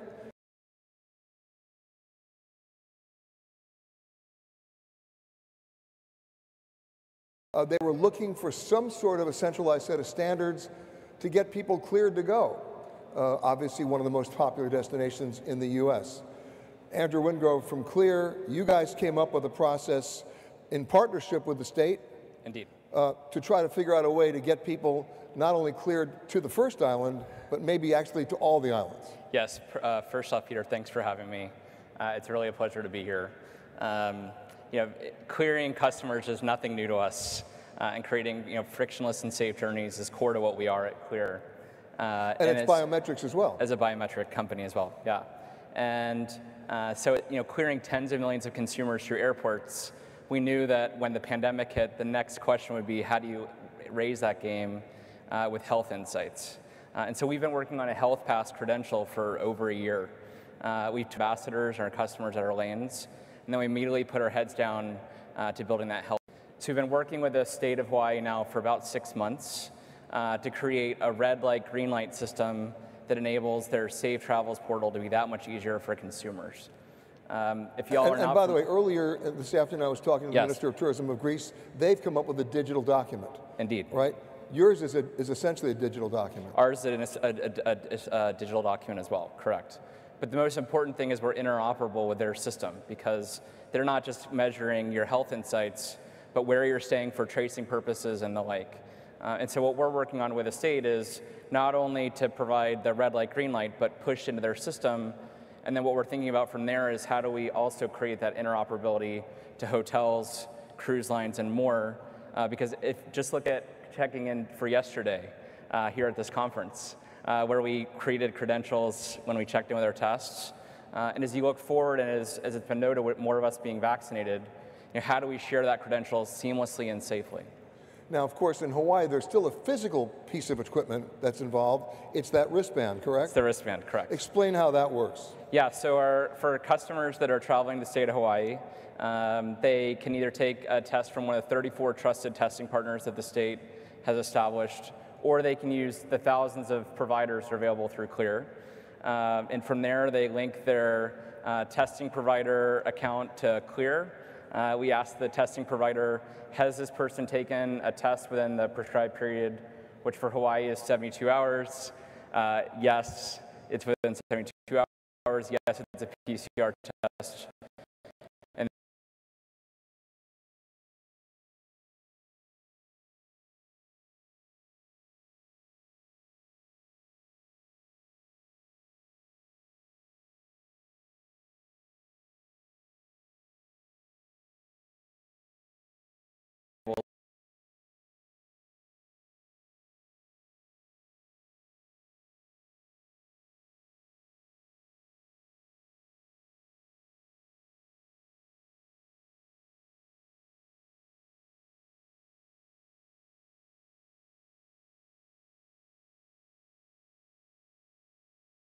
There's going to come a time, whether it's the technology that Sean is using or the technology that you're using, where in the entire travel experience, once we get to a destination or even on our hometowns, we'll be using that technology to go to the dry cleaners, the grocery store, the movie theater, et cetera. You bring up a great point. We're actually working with over 50 sports teams around the United States to power safe and easy access to the venues as well. Just this weekend, we had over 15,000 attendees. A sporting event in Florida that had over 10,000 attendees. And in Florida and Texas, how many were wearing masks? I just had to ask. You don't want to answer that question, do you? Indeed. But the important thing to know is that we're building an interoperable platform that will work across a variety of industries. We believe, just like you, that it will be incorporated in everyday life. And so our goal is not to create an all-encompassing health pass credential for every single venue, but one that creates an interoperable one that can plug and play, whether it be for cruise lines, for airline, and more. Based on the standards of those entities. Correct. Correct. I got it. And that seamless integration will enable you as a consumer, just like you log in with Google or log in with Facebook, to provide some credentials. In his last piece was customer expectation. What are people going to be looking for as an authentic, genuine experience? And of course, the word sustainable. And that brings me up to Ewald here in the island of Aruba. I remember talking to your former prime minister about 4 or 5 years ago, who said to me that their goal was to be completely fossil fuel free for the entire island in just a couple of years. You're already doing that. That is true. Thank you for inviting me. It's a real honor to be here, my illustrious colleagues. Yes, Aruba did announce that by 2020 we'll be 100% green, and that did not succeed. However, the present government is intending to eliminate fossil fuels by the year 2030. I should also say, initially they were going to go solar. Yes. And that didn't exactly work out. Well, they did part of solar. They do about 5% of the local consumption solar, but they realized that to provide the whole island with panels with enough power would take half of the island. So they actually then switched to wind power, and they installed 12 turbines, and they're in the plan of adding another, I believe it's 24 or so. And that will then produce about 60 or 70% of the total consumption. And they're determined for various reasons. One is, of course, safety. The other one is foreign exchange. At this moment, the island is exporting millions, hundreds of millions of dollars to purchase oil. And the wind and solar is free. And there are investors that are willing to put up the equipment, and you just purchase it at a discount from them. So we're looking forward to that happening. Now, that's just on the island, but your resort itself. Well, my resort, and again, there's a colleague here from Dallas Airport. We were the recipients of an award from the WTTC a few years ago, and then just recently became carbon neutral as a hotel in 2018. And it's been rewarding, and I see that the future and people look for sustainability, they look for health and safety, and the other thing they also will look forward to is a seamless travel, and we are combining all of these things in our resort. We actually provide our customers with a guilt-free vacation.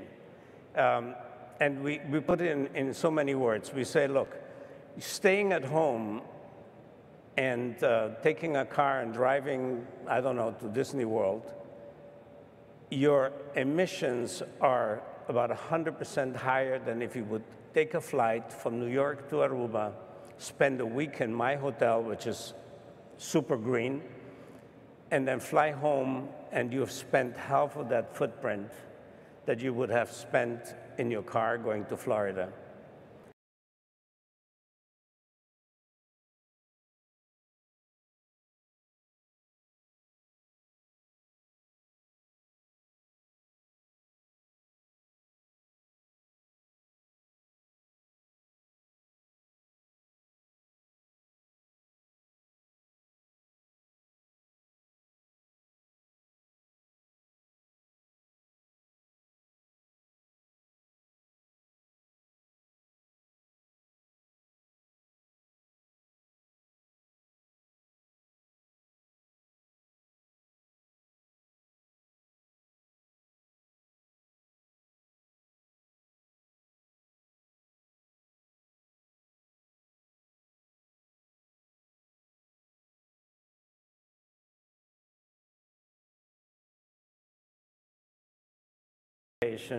And Aruba is on the bandwagon to become as green as it can possibly be.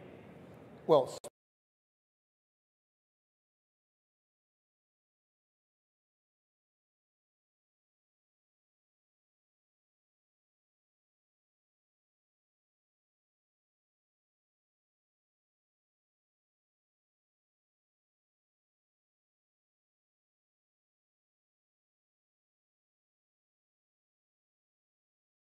right? And so here we are in a resort complex here with over 4,000 or nearly 4,000 rooms. Does anybody here even think when you flush the toilet, where does it go? Does anybody think that? Well, people started to think about that. Yes. I remember when ecotourism was becoming the buzzword, and they would put that little plastic card on your bed saying, please help us save the environment by not washing your towels. I used to laugh at the fact that the card was plastic, but forgetting that, they once gave me a tour of the hotel laundry. That's when I got it. When I saw the process of what it took to wash the towel, I said, count me in. So I guess the real question is, for all of us here, you know, what steps are you taking? Sean, you're doing that at the airport, I know, in terms of the environment. I mean, the toxic fluids that are contained at an airport are disposal, it's management, right? It is, and it's how you dispose of the liquids. Like, think about glycol from de-icing airplanes. And we are extraordinarily careful. We work with partners, so we break down those components so they don't damage the environment. And it's very costly. It takes a lot of time. It's very complex. That's why, you know, we're the largest carbon neutral airport in the world, and we're proud of that. And who would have ever thought an airport in Texas would have that moniker? But then that brings up the point is, as we emerge from COVID-19 and we have a new recognition or even a connection with public health issues that go beyond the virus, that becomes a marketing tool for you. That becomes a marketing tool for eWall. It does. And I would say, you know, my wife and I have 5 kids from 19 to 30. Young people pay attention to this. When we promote within the airport that we're carbon neutral, the young people get it.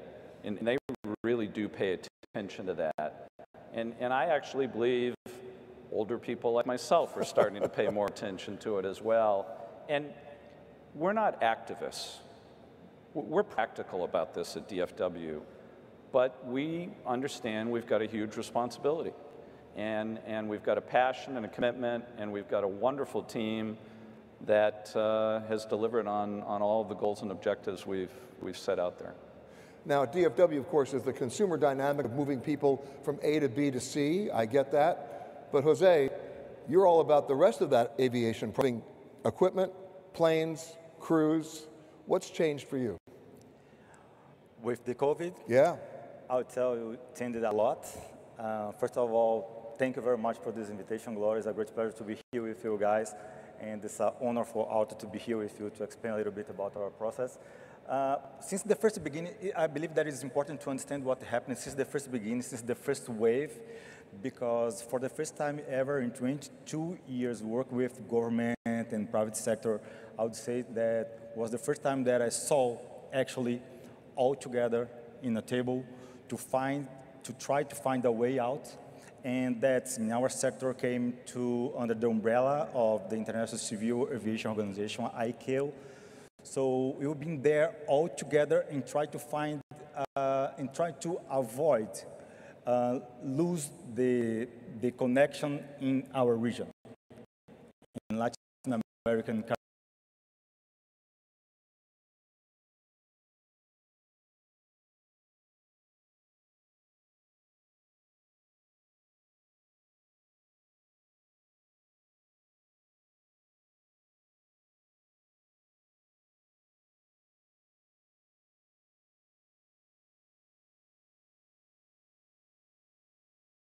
That unfortunately we saw some quarantines or some unnecessary rules, and that had a huge impact in the sector.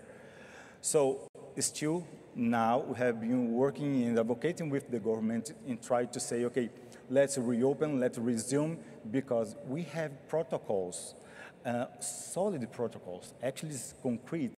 And if we are here today, it's because these protocols they work it. So this is very important for us. And Give me an example of some of the protocols that you initiated. Since the first beginning, when you go to that, I mean, again, when you talk about this CART document that was made in the first wave of the COVID, the idea was, okay, if you go to the airport, which protocol do you have? So ACI was there to say to the government, okay, we can do this, this, and this. And also the government said, the whole government said, okay, it's okay if you go for this way. When you go to the cabin, what is the protocol? And here I would like to bring something that is very important to understand. Since the first beginning, Peter, we had a huge problem with misinformation. Like we felt that the people was a little bit afraid about the air in the cabin, but it's very important to understand that the air in the cabin is changed each 3 or 4 minutes. I mean, 100% of that, and especially with the filters that we have in the aircraft. So the protocol that was made for that, and the idea was to give confidence to the people to come back. And that's why all the time we have been saying that it's important to avoid quarantines and also to give some unnecessary tests at the arrival, because otherwise no one's gonna travel because you are afraid to come back to your country. So this is the process that we have been working a lot for since the first.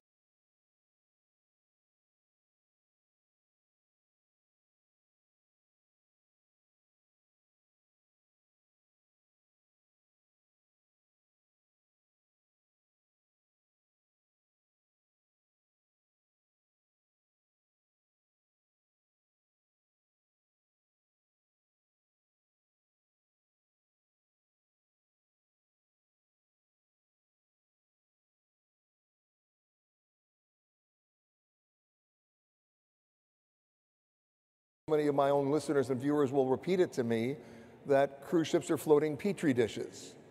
And yet,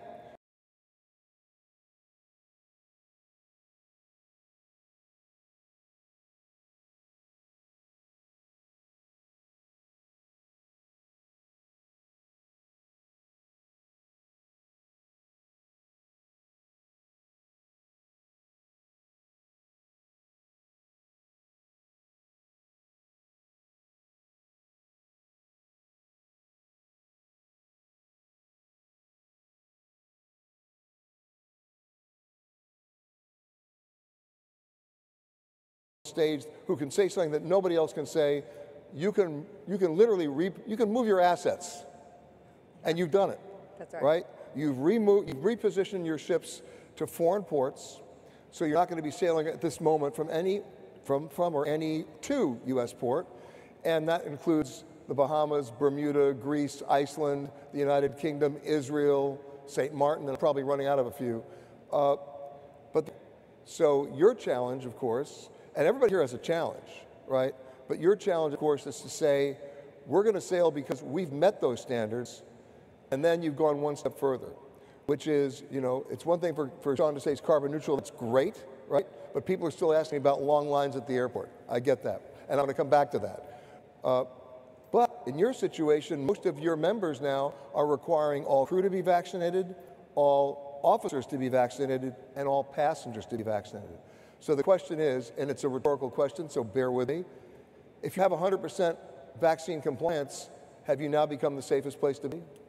Well, first of all, let me say thank you to Gloria and the whole team at WTTC for not only inviting me, but giving such a great opportunity for all of my cruise colleagues and port partners to be part of this, because it is an extreme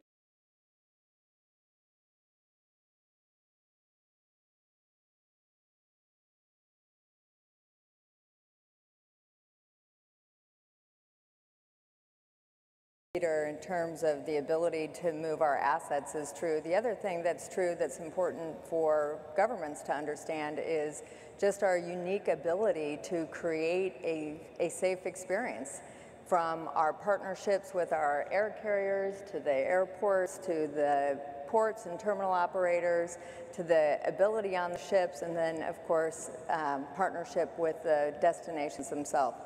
And so one of our, I think, is to take that challenge and really be able to promote to the consumer the confidence that you'll have this kind of higher bar set than expectations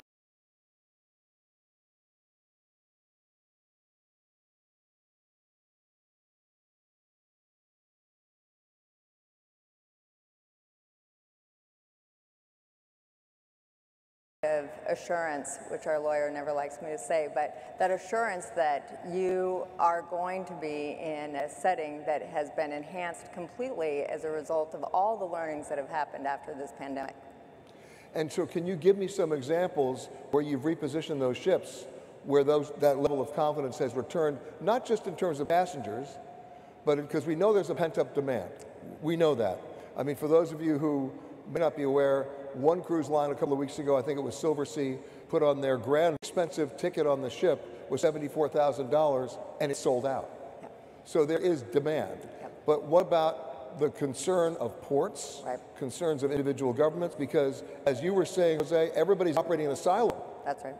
Well, I mean, in places where there is communication and collaboration with the governments and with the health authorities, and that the measures that are being taken are based in science, and they're very prescriptive step by step. So all the places that you mentioned, plus Malta, plus Croatia, plus Singapore, more and more markets are opening up, and because, as you said, demand is so great, the thing that everyone should know is that cruisers love to cruise.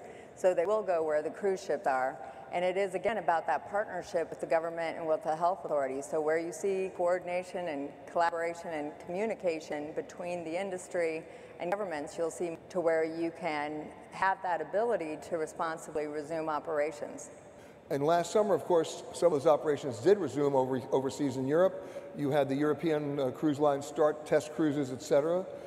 And now it's a situation to see how fast things are going to move in the wake of the European Union decision yesterday to let Americans who are vaccinated come to 27 different countries. I'm assuming you're smiling about that.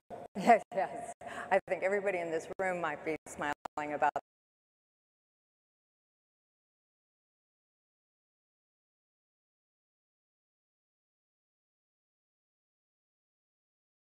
is how long it takes to stand up a ship, and from how many countries are crew coming, and how does the processing of information and kind of the mechanics around the logistics start to work together. you know, what I think is then particularly challenging is the situation then in the United States, which is the largest cruise market, is responsible for half the people who take a cruise, and the challenge that it presents to U.S., you know, by not sailing from U.S. ports, you don't have that benefit of being a home port, of having your passengers come early or stay late, and to stay in hotels, and to go shopping, and to eat out at restaurants, and to see that all move offshore. Because we are, you know, not having the same level of urgency to solve this challenge that the Europeans actually were able to do so well with our EU Healthy Gateways framework that enabled the success.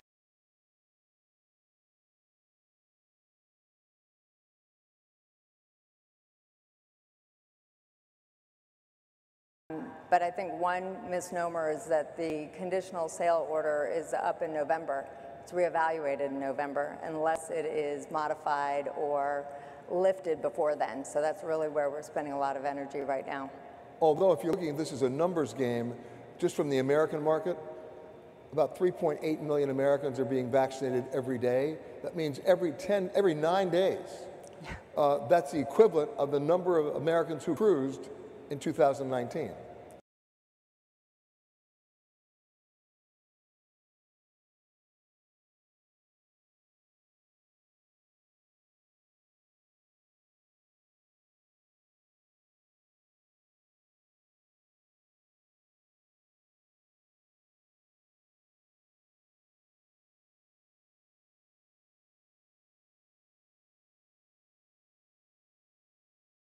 From an economic standpoint, because we have gotten our arms around the public health issue, because there are some of the most stringent protocols in place to be able to take a cruise, because we were the first industry to require 100% testing of both passengers and crews, and that'll remain an important element of the protocols that we use.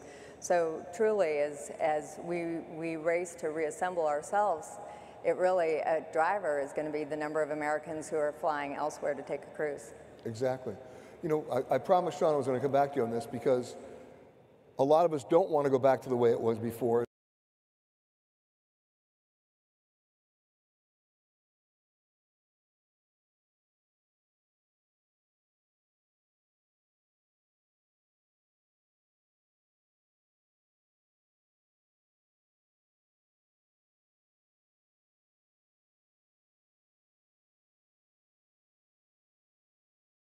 What's going to happen when they start flying again? Are they going to go back to charging me for everything? Are they going to be standing in lines at the airport because there are not enough TSA agents to process the numbers? We heard earlier last month that the TSA is now going to hire about 6,000 new agents to handle what they have already looked at the numbers, right? What are you doing at DFW? And what are you going to charge me? No, I'm kidding. Go ahead. Yeah.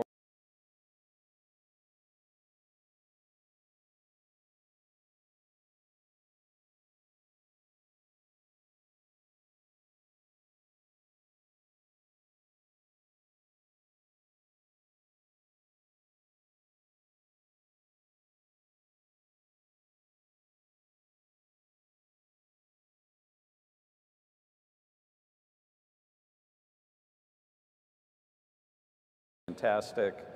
We have sensor data at every one of our checkpoints that gives real-time line weights.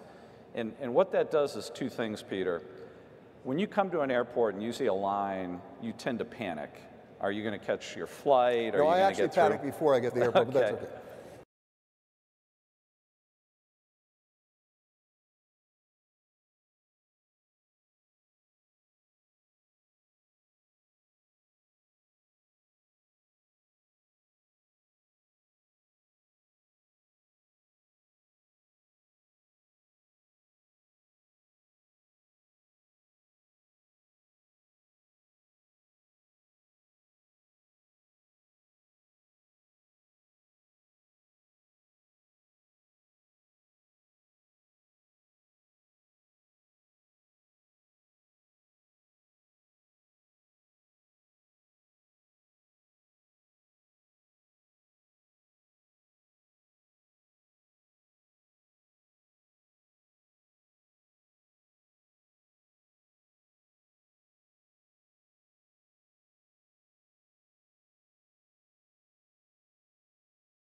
in the TSA checkpoints, but also provides the facilitation. So we're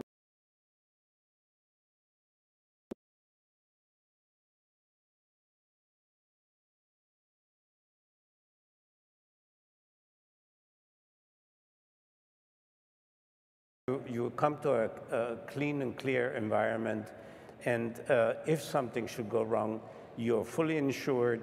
We will take care of you, unless you want to buy additional insurance, and you can be evacuated back to home.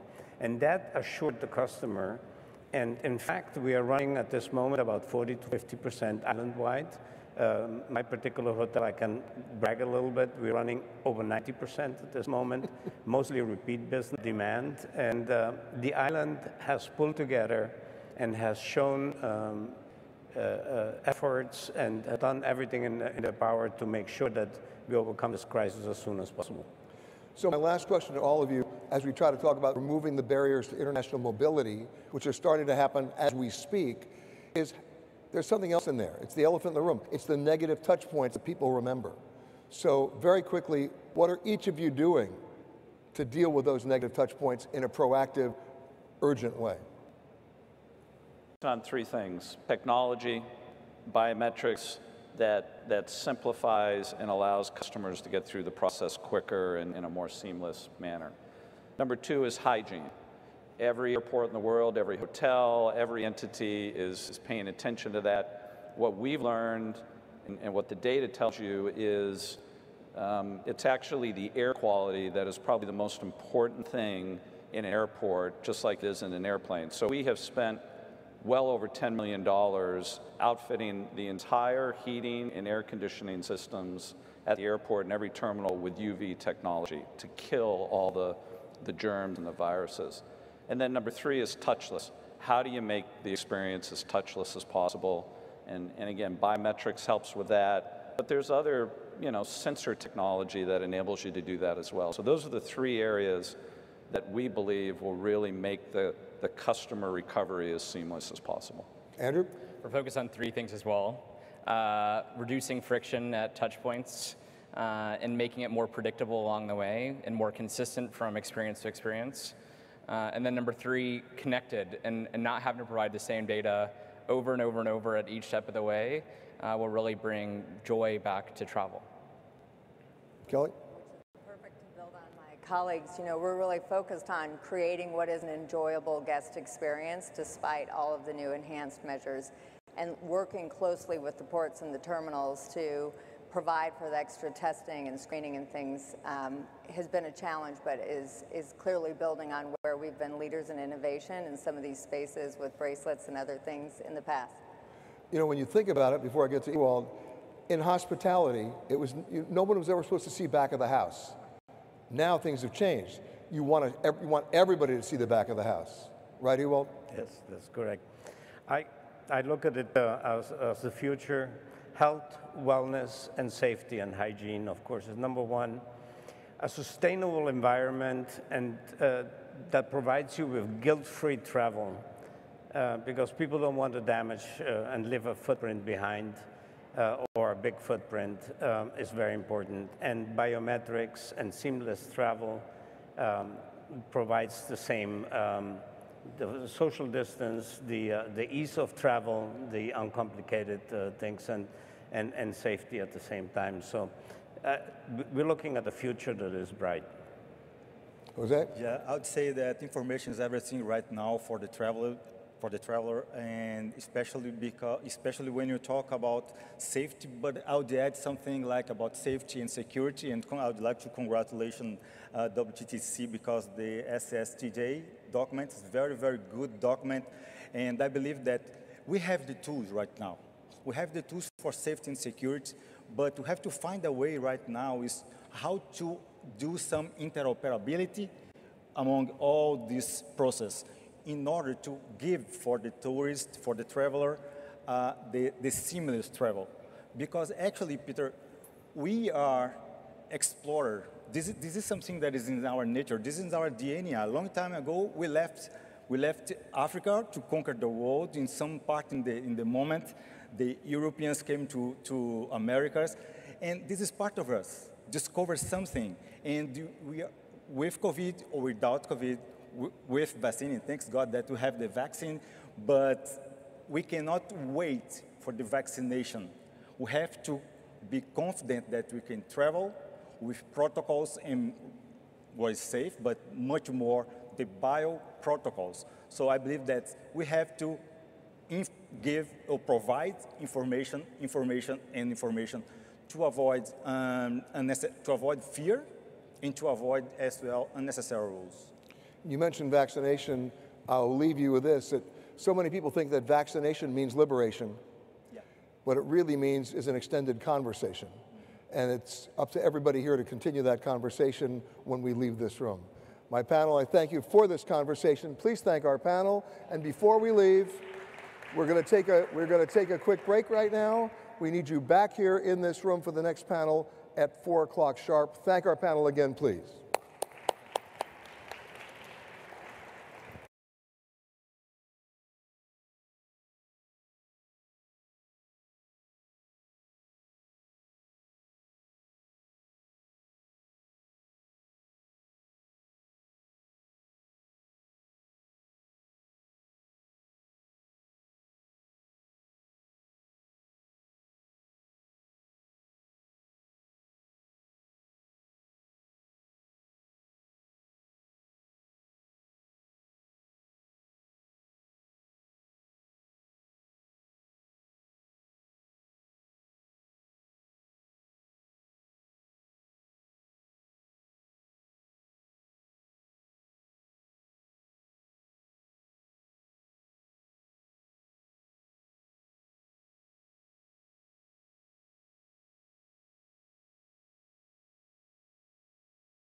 The summit is about to begin. The summit is about to begin. Please take your seats. Thank you. La cumbre está por comenzar. La cumbre está por comenzar. Por favor, tomen asiento. Gracias.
Welcome back for our third and final session of the first day of our WTTC Summit. You know, watching that video is so powerful. Pictures tell such an amazing story of the revolution, the transformation that our business has gone through in the past year. Right now, we're going to focus on not only the recovery, but resilience through leadership. While the crisis isn't over yet, I think we all feel like the butterflies that are emerging from the cocoon. People talk about light at the end of the tunnel, but we aren't there yet, and it still requires tremendous coordination, cooperation among leaders in the public and the private sector.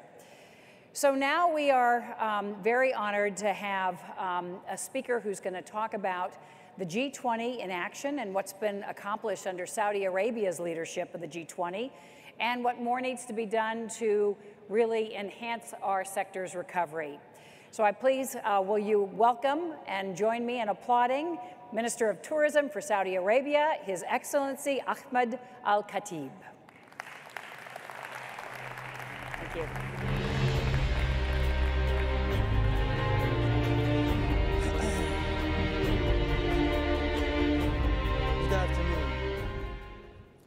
Good afternoon, and thank you for inviting me to this beautiful crowd. If you would have told me in May last year that we will get together in May this year, I would never ever believe you. But, you know, things are getting better, and finally we see a light at the end of the tunnel. We are in the holy month of Ramadan. We fast in this month as Muslims. And some of you may know that we just fast in Ramadan from the sunrise till the sunset. But it is much, much more than only fasting. It is about the charity work. It is about getting together. It is about connecting people. It is about more prayer, where thousands of people go to the mosque, and it's all about getting together. We missed this Ramadan and last Ramadan. And this is something to do with what are we facing in our industry last year and this year. And therefore, tourism industry is all about connecting people. When you travel, you interact with the taxi driver. And when you get to the hotel, you deal with the reception. And when you go to the restaurant, you talk to the people. We missed all this. And this is because of the crisis. We want to go over this, and I hope soon. Saudi Arabia last year was the president of the G20, and we worked very hard to get all the G20 countries that represent about 80% of the number of the visitors around the world to get together and to work closely to agree on regulations and rules that will help country to resume travel very, very fast. Because we believe private sector cannot last for long. It is absolutely very difficult. 2020 was very difficult year, and with the vaccine, you know, we started to see a hope. And today this is a very good example. This is the first conference I attended in the last 14 months. And I'm very sure many of you have not attended in person and missed to see the friends, our friends and our colleagues in the last few months. And our industry, again, is all about connecting with people, going, traveling, visiting villages, learning about other people's culture, food, music, which we definitely missed in the last few months. And we hope this will come and will come back soon and faster and stronger. In the same time, we want to make sure that travelers are safe. The industry suffered a lot in last year until today. The two sectors that suffered most are the airlines and the hotels. And the industry, as you saw this morning from the WTTC numbers, lost about 50% of its GDP contribution and more than 60 million jobs. This is very painful. Jobs that help people and jobs that does not require skills, very high skills. And mostly mid-income people and below work in this industry, and therefore they need the jobs more than anybody else. And that's why it was very painful for them to lose their jobs. Airlines lost about 75% of their business in 2020. And therefore, it was absolutely very difficult year, unprecedented.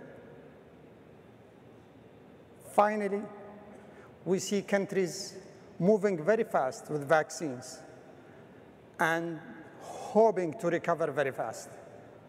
We saw Greece, my friend is here, the Minister of Tourism of Greece, announced that they will reopen in 14th or 15th of May. We in Saudi Arabia will reopen our borders May 17, and the UK announced their programs. These are very good examples for all the world to follow when the people started to see travel is safe and governments see that travel is secure. So we hope that we will not miss the summer, and we hope to go back to the great old days and better. Saudi Arabia in 2020 was the president of the G20. We announced the initiative of the seamless and secure travel. And we are continuing this with our friends and colleagues in Italy, who is the president of the G20 this year.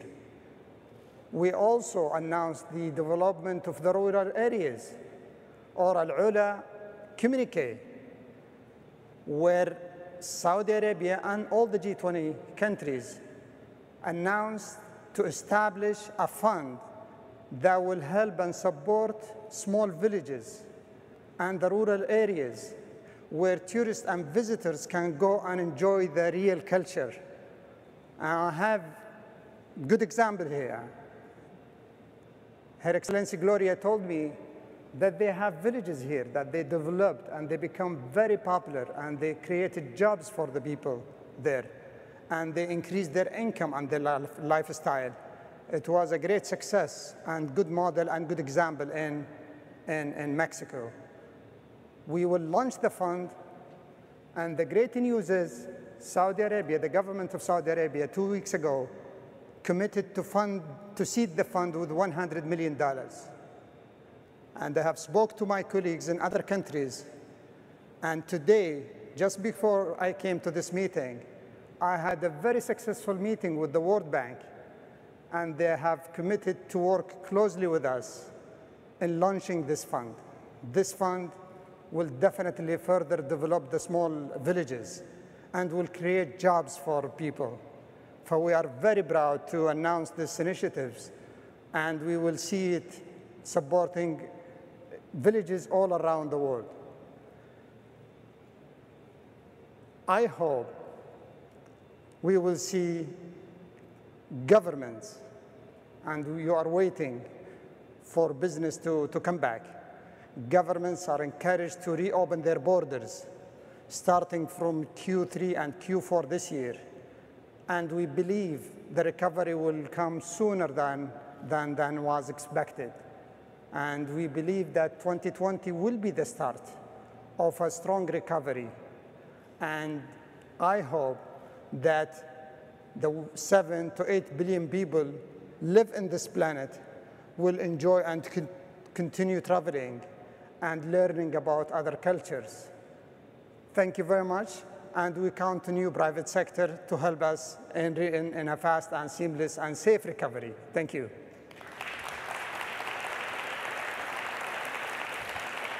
Thank you. Thank you so much, Minister. So as we talk about restoring our sector's contribution to global GDP from this low point of 5% to 10% and beyond, bottom line, it is about creating jobs in every part of the world. And that's what our next panel is going to be talking about, how the public and the private sector can work hand in hand to accelerate the recovery and bring back the 100 million jobs that have been lost or impacted by COVID-19. Oh, I jumped the gun here, didn't I? So we're going to be talking about that first, but I jumped the gun, and we have an award that we want to present to the minister on the heels of his remarks.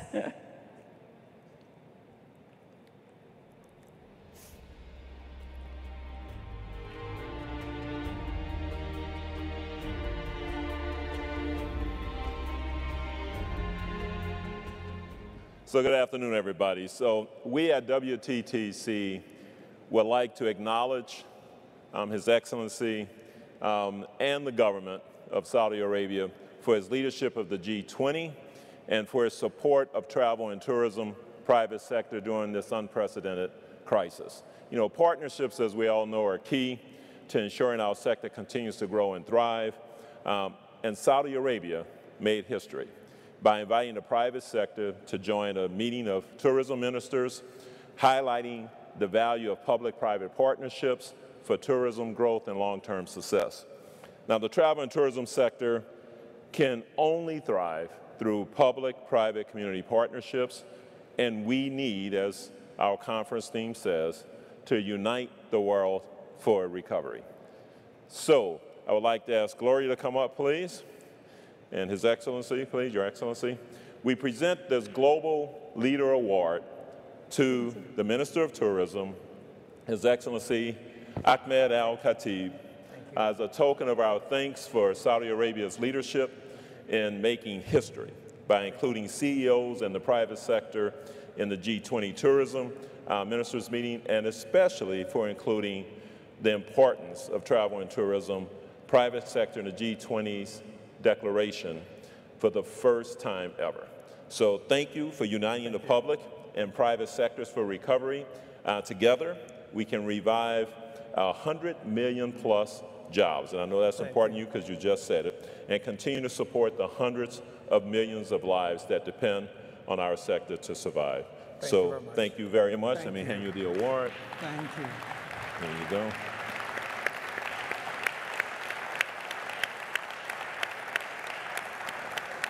Thank you.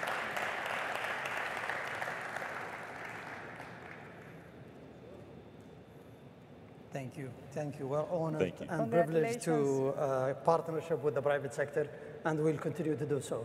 Thank you very much. Thank you. Thank you for your leadership. Thank you.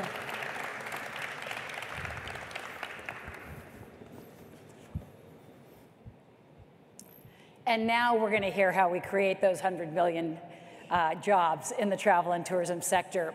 And we have a terrific panel for you coming up that is going to include the international head of the world's largest hotel company, ministers of tourism, and people in the tourism sector from all parts of the globe. And so I'll turn it over now to Aradhna Kawala, who is the CEO and founder of Aptimind, and she will be introducing her panel here on stage.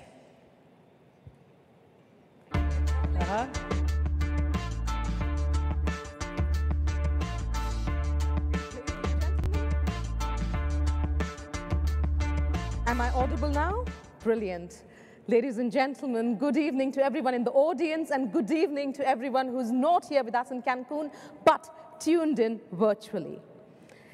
Now, until COVID came along, travel and tourism, our sector, had clocked a decade of unprecedented and tremendous growth.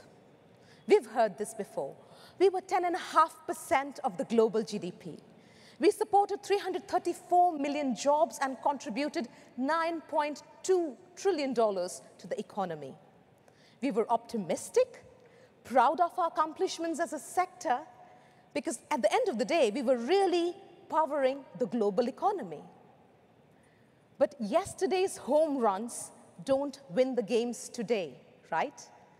Because a year ago, when WHO declared the global pandemic, our sector was the hardest hit in its economic fallout. The sector's contribution to GDP, we heard, fell by 49.1%. And perspective is important here, because in sharp contrast, the global GDP dropped by only 3.7%. More importantly, I think it took the world to stop traveling to understand the importance it has on decimating livelihoods and economies. 62 million people lost their jobs. This must be our toughest challenge ever. But in the face of impossible odds, we have triumphed before. Travel and tourism has spurred economic recovery before. And our story is not finished, not just yet.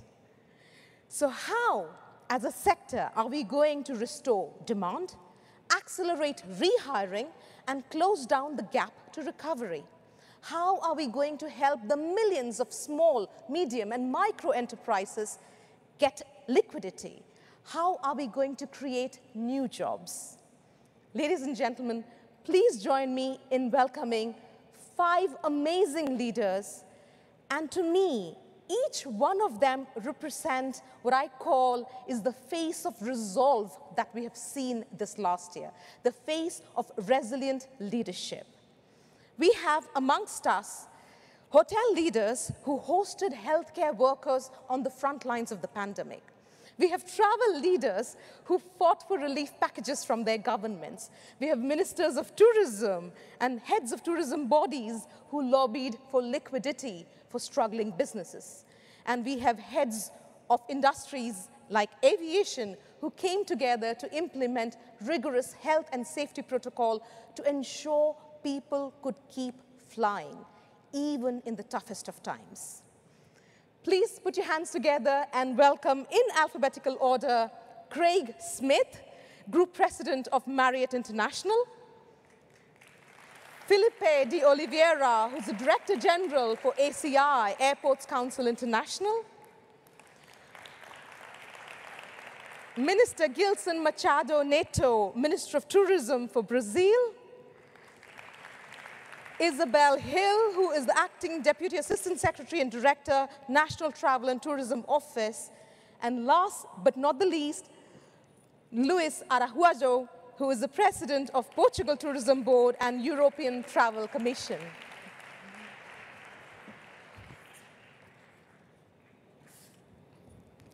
Ladies and gentlemen, welcome again. It's good to see some old friends and make some new. Before we dive deep into the discussion, I would love to throw this question to all 5 of you. Very quick 30-second answer. We've seen or we've heard the global numbers, but let's get down to the specifics. In your industry, in your organization, in your country, where are you currently with jobs vis-a-vis 2019 levels? And more importantly, where do you expect to be by the end of 2021? Who might want to take this first? I can start. Well, good afternoon. Hi, Aradhana.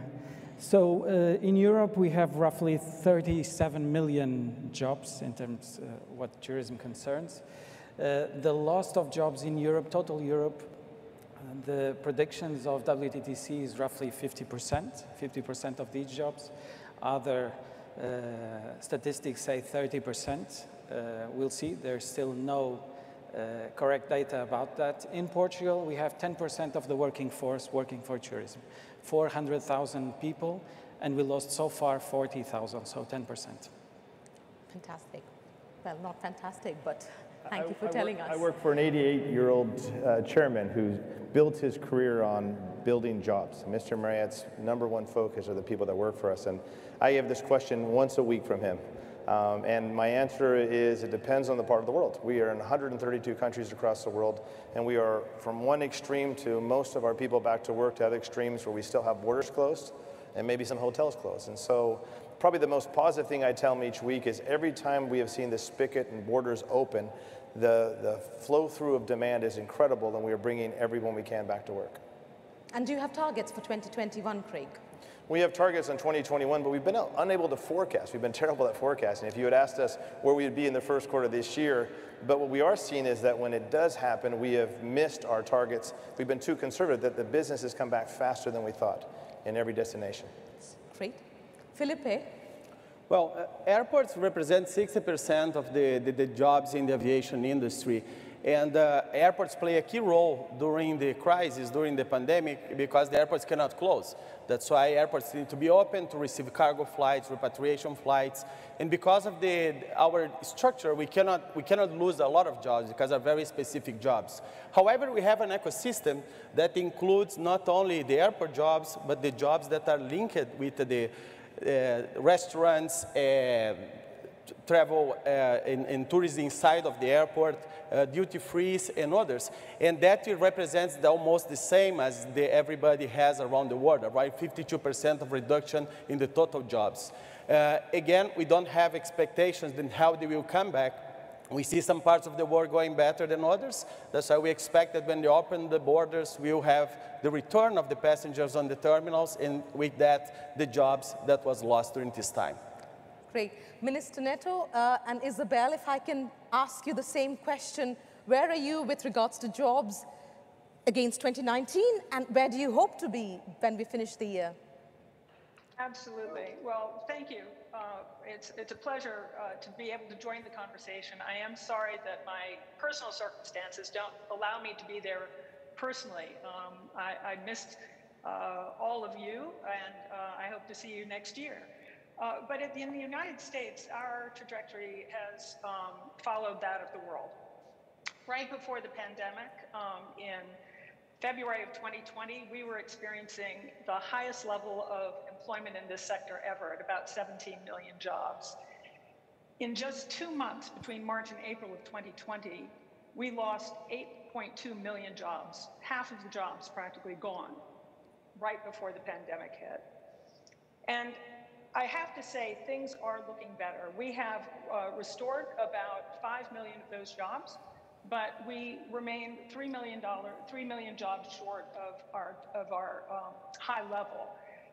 It's heartbreaking because each of those jobs represents an individual.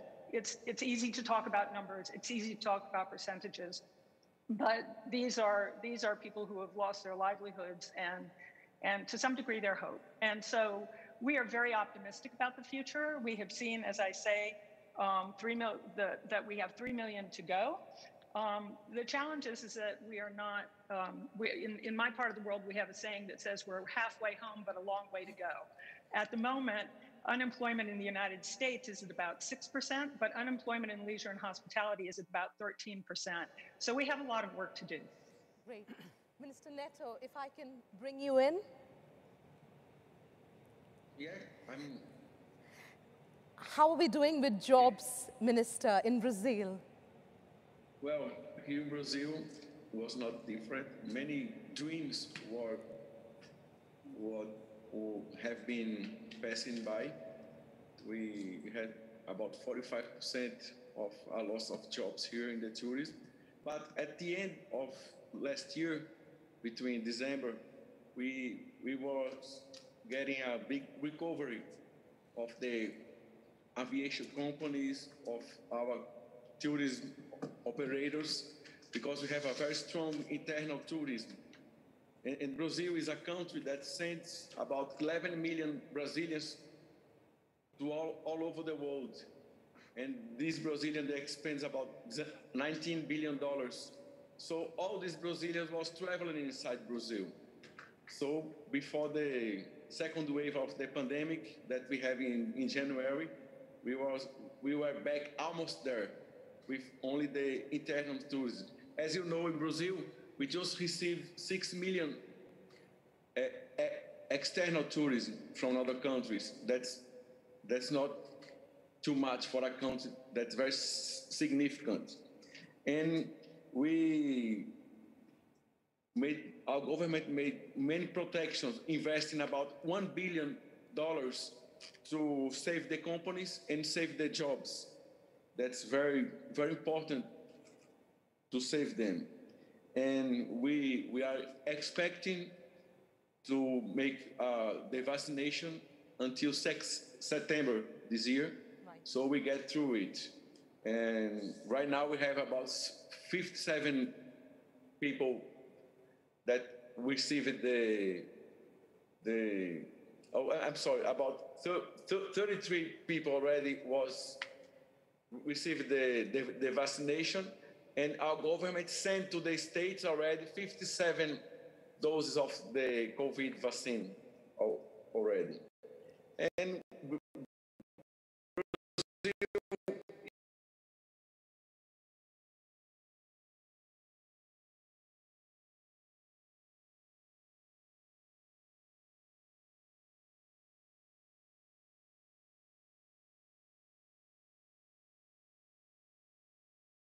tourism. Brazil will be a very big opportunity. We are going to open 22 national parks for concession to private companies, and as all the world knows, in the new era, tourism of nature, our natural resources, we are very big on it. We have 6 biomes and we are very strong on it. And this action with the national parks that we are going to let to the private companies years. So it will be very strong to recovering the jobs. And the start was of the parks were made with cooperation with the UNESCO. So that's it. Great, thank you very much. Felipe, I'm going to pick on something that you said, that 60% of all employment in aviation is at the airports, and you have 2,000 odd members around the world. I think my question is, what have you seen from policies, strategies perspective, and where that has been benchmarks in protecting jobs? Who has got it right? Well, it's a very interesting question because we as an airport around the world, we didn't receive a lot of support from the governments, with some exemptions, of course. That's why the difficulty for the sector was keeping the jobs, keeping the specialized jobs. And in some countries, we have like wage subsidies that really helps a lot to keep the employment. We have a reduced number of hours that people reduce the hours to keep the jobs as well. And in the extreme cases, temporary layoffs and long-term layoffs. That's why the support of the government is very important on that cases because help us to keep the trained people that we have. When the aviation restart, we have the right people to restart as well. Great. Luis, if I could bring you in at this point, when we speak of recovery, and you are at ETC, which has so many members, but beyond your members, you need to speak of international collaboration, policies and strategies which are building on that collaboration and working together, because that is critical to recovery. Are you seeing more of that with members and non-members? We're seeing much more. Of course, we're talking of 33 public organizations. But we're seeing, and I think that's one of, we can't say it's a good thing from the pandemic, but we've been talking much more with the private sector and between the private and the public sector. And it was clear from the first moment for every NTO in Europe that we needed to focus on the needs of companies, on the needs of the small and medium and not so medium and not so small enterprises, because they were the basic of everything related with tourism. So it was, of course, we had lots of financial support, especially in Portugal. In Portugal, we gave 2.3 billion euros of support, financial support to companies. A very simplified layoff system that had 250,000 people in April last year and now has just 90,000 people. So everything was prepared and conducted so that companies would survive this terrible period, which none of us knew how much it would last. But to answer your question, there has been a lot more cooperation, but we need now to compromise ourselves with the more specific targets in terms of what we want for the future. Because for sure we want to preserve and to recover these 100 million jobs, but they have to be different jobs for sure. Interesting point, and I'll pick on that in a minute. But sure. Isabel, if I can bring you in at this point and ask, picking up from what Luis was talking about, of course we need international collaboration, but we also need to restore the traveler confidence, and more importantly, we need to get rid of the barriers which is preventing that. What's your take on that? Yes, no, absolutely. I think the whole business of public-private partnership has never been more important because one cannot succeed without the other. And all of the original efforts around liquidity and supporting businesses and supporting individuals who have lost their jobs was absolutely critical. But I think moving forward, we need to recognize that probably the biggest barrier, in my view, is building trust, right? We have to build trust with the travelers. We have to build trust with employees. We have to build trust with communities. And we have to build trust with our public health authorities. And each of those has a different strategy. Consumer confidence, I think, has gotten had a lot of conversation today. So I think that it would be important to really think about the last two.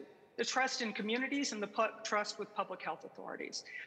And I say that because what I think we're seeing to some degree is that when in some instances, when communities are opening up, there is so much demand for travel. People are so excited to get back on the road that they forget that they are visitors and they don't necessarily abide by the public health protocols. And in some cases, this is creating real challenges at the community level where they are succeeding beyond their abilities to cope, and they're having to shut down. This doesn't raise the confidence of public health authorities in opening up travel.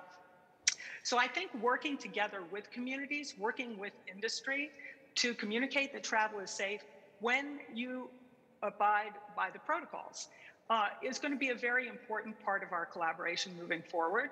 And I think also we have to recognize that what public health authorities are most concerned about right now, and probably the biggest impediment to travel, is the issue of variants.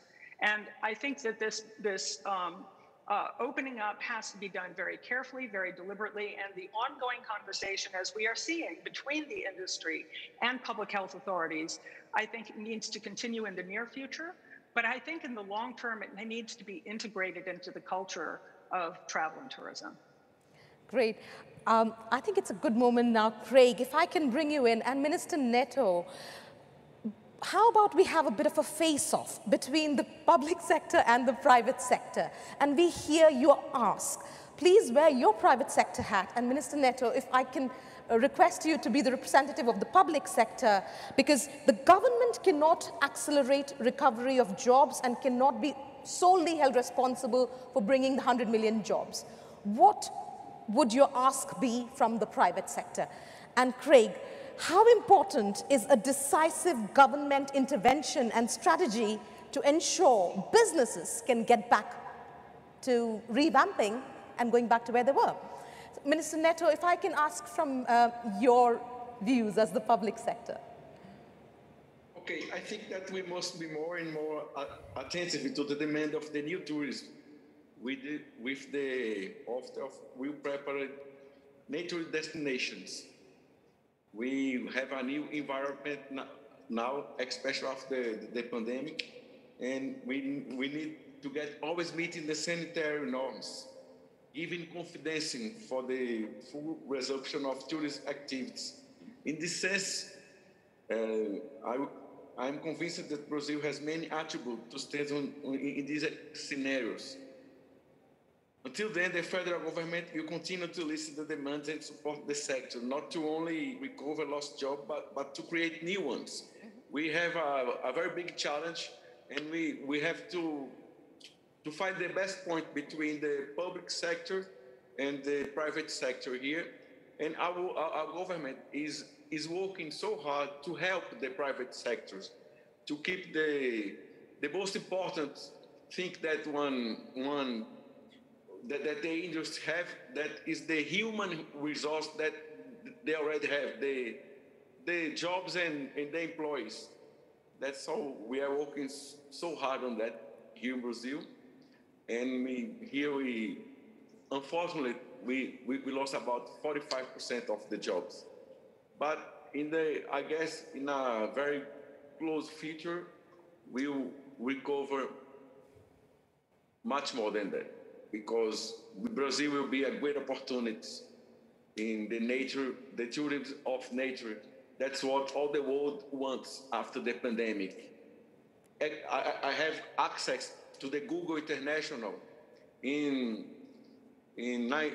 2019,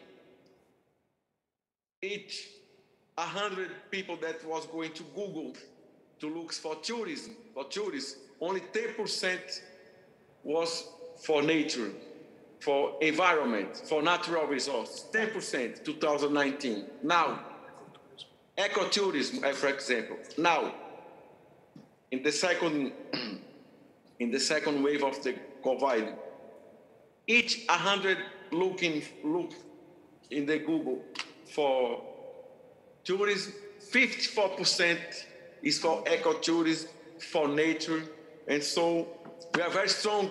Not just for what we have. We have the 6 biomes, all kinds of, we have the Amazon that is preserved, 84% of the Amazon is untouched. Right. All untouched. We have many tribes, Indian tribes, that never meet people. Can you imagine today? We are working in the internet, but have people in the world that never seen even a light. Mm-hmm. Here in Brazil, we still have many tribes that never meet civilization. They have their own civilization, okay? And we have 6% of our territory is untouched, is totally untouched. And so, what don't we have? We don't have hurricanes. We don't have any natural disaster. We have warm waters all the years in the ocean, and we don't have weeds in the ocean. So Brazil will be a very great opportunity for what the world demands after the pandemic. Great, thank you. It's a very powerful value proposition. Craig, it's your turn now to put up the ask. What do you need governments, and it's not the government of Brazil or US, governments across the world to deliver so you can ramp up your businesses? So you talked about decisiveness. It's not just decisiveness. At times, it's also fluidity to make decisions and admit when we're wrong. I don't know that I've ever apologized so many times where I've gotten my forecast wrong over the last 6 months. But this is an evolving crisis. It's changed. At times, we think we're doing better. We have to take a step back. And so you can't be decisive and say that's all. I think if I had one ask for everybody is to continue what we're doing now. His Excellency had this great forum at the G20 where we were talking. In the 33 years that I've worked in the industry, I've never seen a time that the private and public sector have talked this much. And so we need to continue to communicate our needs, but also what we can do to help each other. And I think so that's the first one. The second one is to go back and look at technology has really improved. And it's improved for the better. We're going to be able to do things with technology now that will enable us to travel better and safer in the future. But we need to make sure that technology doesn't take away jobs in our industry. And so to go back and retrain people, we spent a lot of time over this pandemic as a company retraining people to get them back to work, because we are one of those few industries that really help people grow. You can come in an hourly job as a housekeeper and 20 years later retire in a very nice job in an executive role in a hotel. That's our responsibility, that's our stewardship in our industry. And so training people and continuing to train them will continue to be our obligation as we go forward. Great. Isabel made a very interesting point about trust being a new currency of sorts. And Luis and Felipe, I want to bring you in at this stage. For recovery, we need to provide a certainty to the travelers, but just as much to the workforce, the people who work. What are you seeing at ETC in Portugal Tourism Board? How are you helping your employees who either have lost their jobs or are about to lose their jobs? Yes, I think that's a very good question. Can I ask something to Craig too? Because,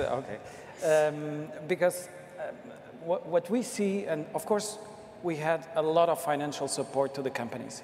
But we also gave a lot of training to people, to staff, to workers, to very small enterprises that had nothing to do, no revenue whatsoever. We reached more than 80,000 people in Portugal. And as I told you, we have a 400,000 people workforce. But it wasn't training specifically for them to go back to their position or to their work. It was training to show them the amount of opportunities they have inside the tourism sector. And I think we have to see, and I agree with Isabel, we have to build trust. But building trust with workers, it's not telling them that they will do exactly the same thing they will do a few years ago or that they did in 2019. It's about gaining the trust of those who left us, those who went to another jobs in the industry or any other business, and that we need them because they were very valued and trained staff. And I think this is the opportunity to think about that. How can we change the value or the perception of people working in tourism, which in any country is the same? How can we attract the best ones? How can we improve the level of skills? How can we train them to be entrepreneurships? How can we train them to be different? And something which is very important to us, of course, because we're always talking about sustainability, but sustainability starts with diversity. And a very small data that we've seen in a previous talk that said that 54% of the working force in tourism were women, and we all clapped. It's true, it's impressive. But if we see the average salary of a woman in tourism and a man in tourism, it's completely different. If you see the amount of women that we have in CEO level, in big companies, it's not as impressive as that. And we have to make commitments with this. And this is for, and this is for the private sector to do. It's not for the public sector. And I think this is the time to make this kind of compromises. I do want to bring in Isabel at this point in time. Isabel and Craig, I will come back to you because I know you wanted to make a point. Isabel, very quickly, we don't want to get back to where we were. We want to build back better, and diversity and inclusion is a key element of that. How do we ensure we include diversity and inclusion as a key parameter in the future? And that links to what Luis was saying, and I'll come back to you, Craig. Well, thank you for the question. As I mentioned, in the early days, the revenues were really being pushed out. Tax revenues were being pushed out for liquidity and to support individuals. I think now we are at a point where we can begin to pivot and look at the future. And I think that we have a great opportunity now. People understand much better now the opportunities in nature-based travel. They, I think, appreciate much more the connection of culture and diversity. And I think what we need to do now is to promote the development of new tourism product and to have people experience much more the diversity of our culture. But that is going to require government support. And I know we have in the United States about $750 million that has been targeted towards communities who have been disproportionately affected. And I think this is one opportunity to take that not only to support businesses and communities as they were, but to really look to the future and how we can use that interest in diversity. And it's not just a government thing. This is what I think our data is telling us about what travelers want. So helping to connect the opportunity with those communities to tell, excuse me, to tell those stories, I think is a really, really exciting path forward. Great. Craig, you wanted to say something. Yeah, I was going to go back to this question of trust. I think it's a little more than trust. It's also about hope. And I think as we build, as we go forward, part of our job as leaders in companies or in the public sector also is to help people in our industry understand that there's a lot of hope. I mean, the demand is going to come back. Pre-pandemic, it was growing faster than GDP in almost every country. That's going to come back. And so explaining that to people and giving them the hope that they're not just getting a job back, but they're getting an opportunity and a future back, a future to grow. And if you're anywhere in the world, we're an industry that you can take somebody that can grow up in one country and that we can export them to another country to work in the same industry. And so it's fantastic what we can do for people, but we got to tell them and show them, kind of paint a picture of how neat it is and how much we're going to need them in the future. Great. Felipe, if I can ask you, sticking to the concept of trust, given a lot of the employees in the sector are frontline employees and dealing with people at close quarters, is there also an element where the workforce are apprehensive of coming back into their frontline jobs? Just to give you an example, there was an article recently about Amazon spending $4 billion to be COVID ready to have their employees deal with that. Are you seeing a lot of that, especially at the airports? Well, we are the safest industry in the world. And basically, aviation have a track record of safety and security that is impressive. What we are trying to do as our airports is try to bring the passengers and also the workers back in a way that they feel comfortable with that. That's why we, following the CART, following the ICAO procedures and guidelines, we implement the airport health accreditation in almost 400 airports till now. We have 600 airports already assigned in our network that is 2,000 airports globally that comprise 98% of the global traffic. That's why nowadays we already have around 70% of the airports covered on this approach of health and hygiene measures that most of them will come to stay for longer, and we have like an harmonization in the process that keep the employees safe and in a good environment as well. Great. Minister Neto, since you've come into office, there's been quite a bit of changes that Brazil has taken. You've opened up visa-free travel. You're now in conversation with US and many other countries to have more crews, more airlines. But obviously, simply reopening international travel is not going to be enough to deal with this crisis. What are other barriers that you need to ensure you're looking at so we can get back the jobs that we've lost in the pandemic? Well, fortunately, Brazil has a very good inbound tourism. We have about 90 million Brazilians that travel inside our country. And they are getting confidence again, trust in the way that we travel. And it's going to be after the lockdowns that many states are making right now. In Brazil, each state has their own way to decide if is going to make the lockdown or no. But for example, in January this year, we was about 85% of our internal tourism recovery of 2019.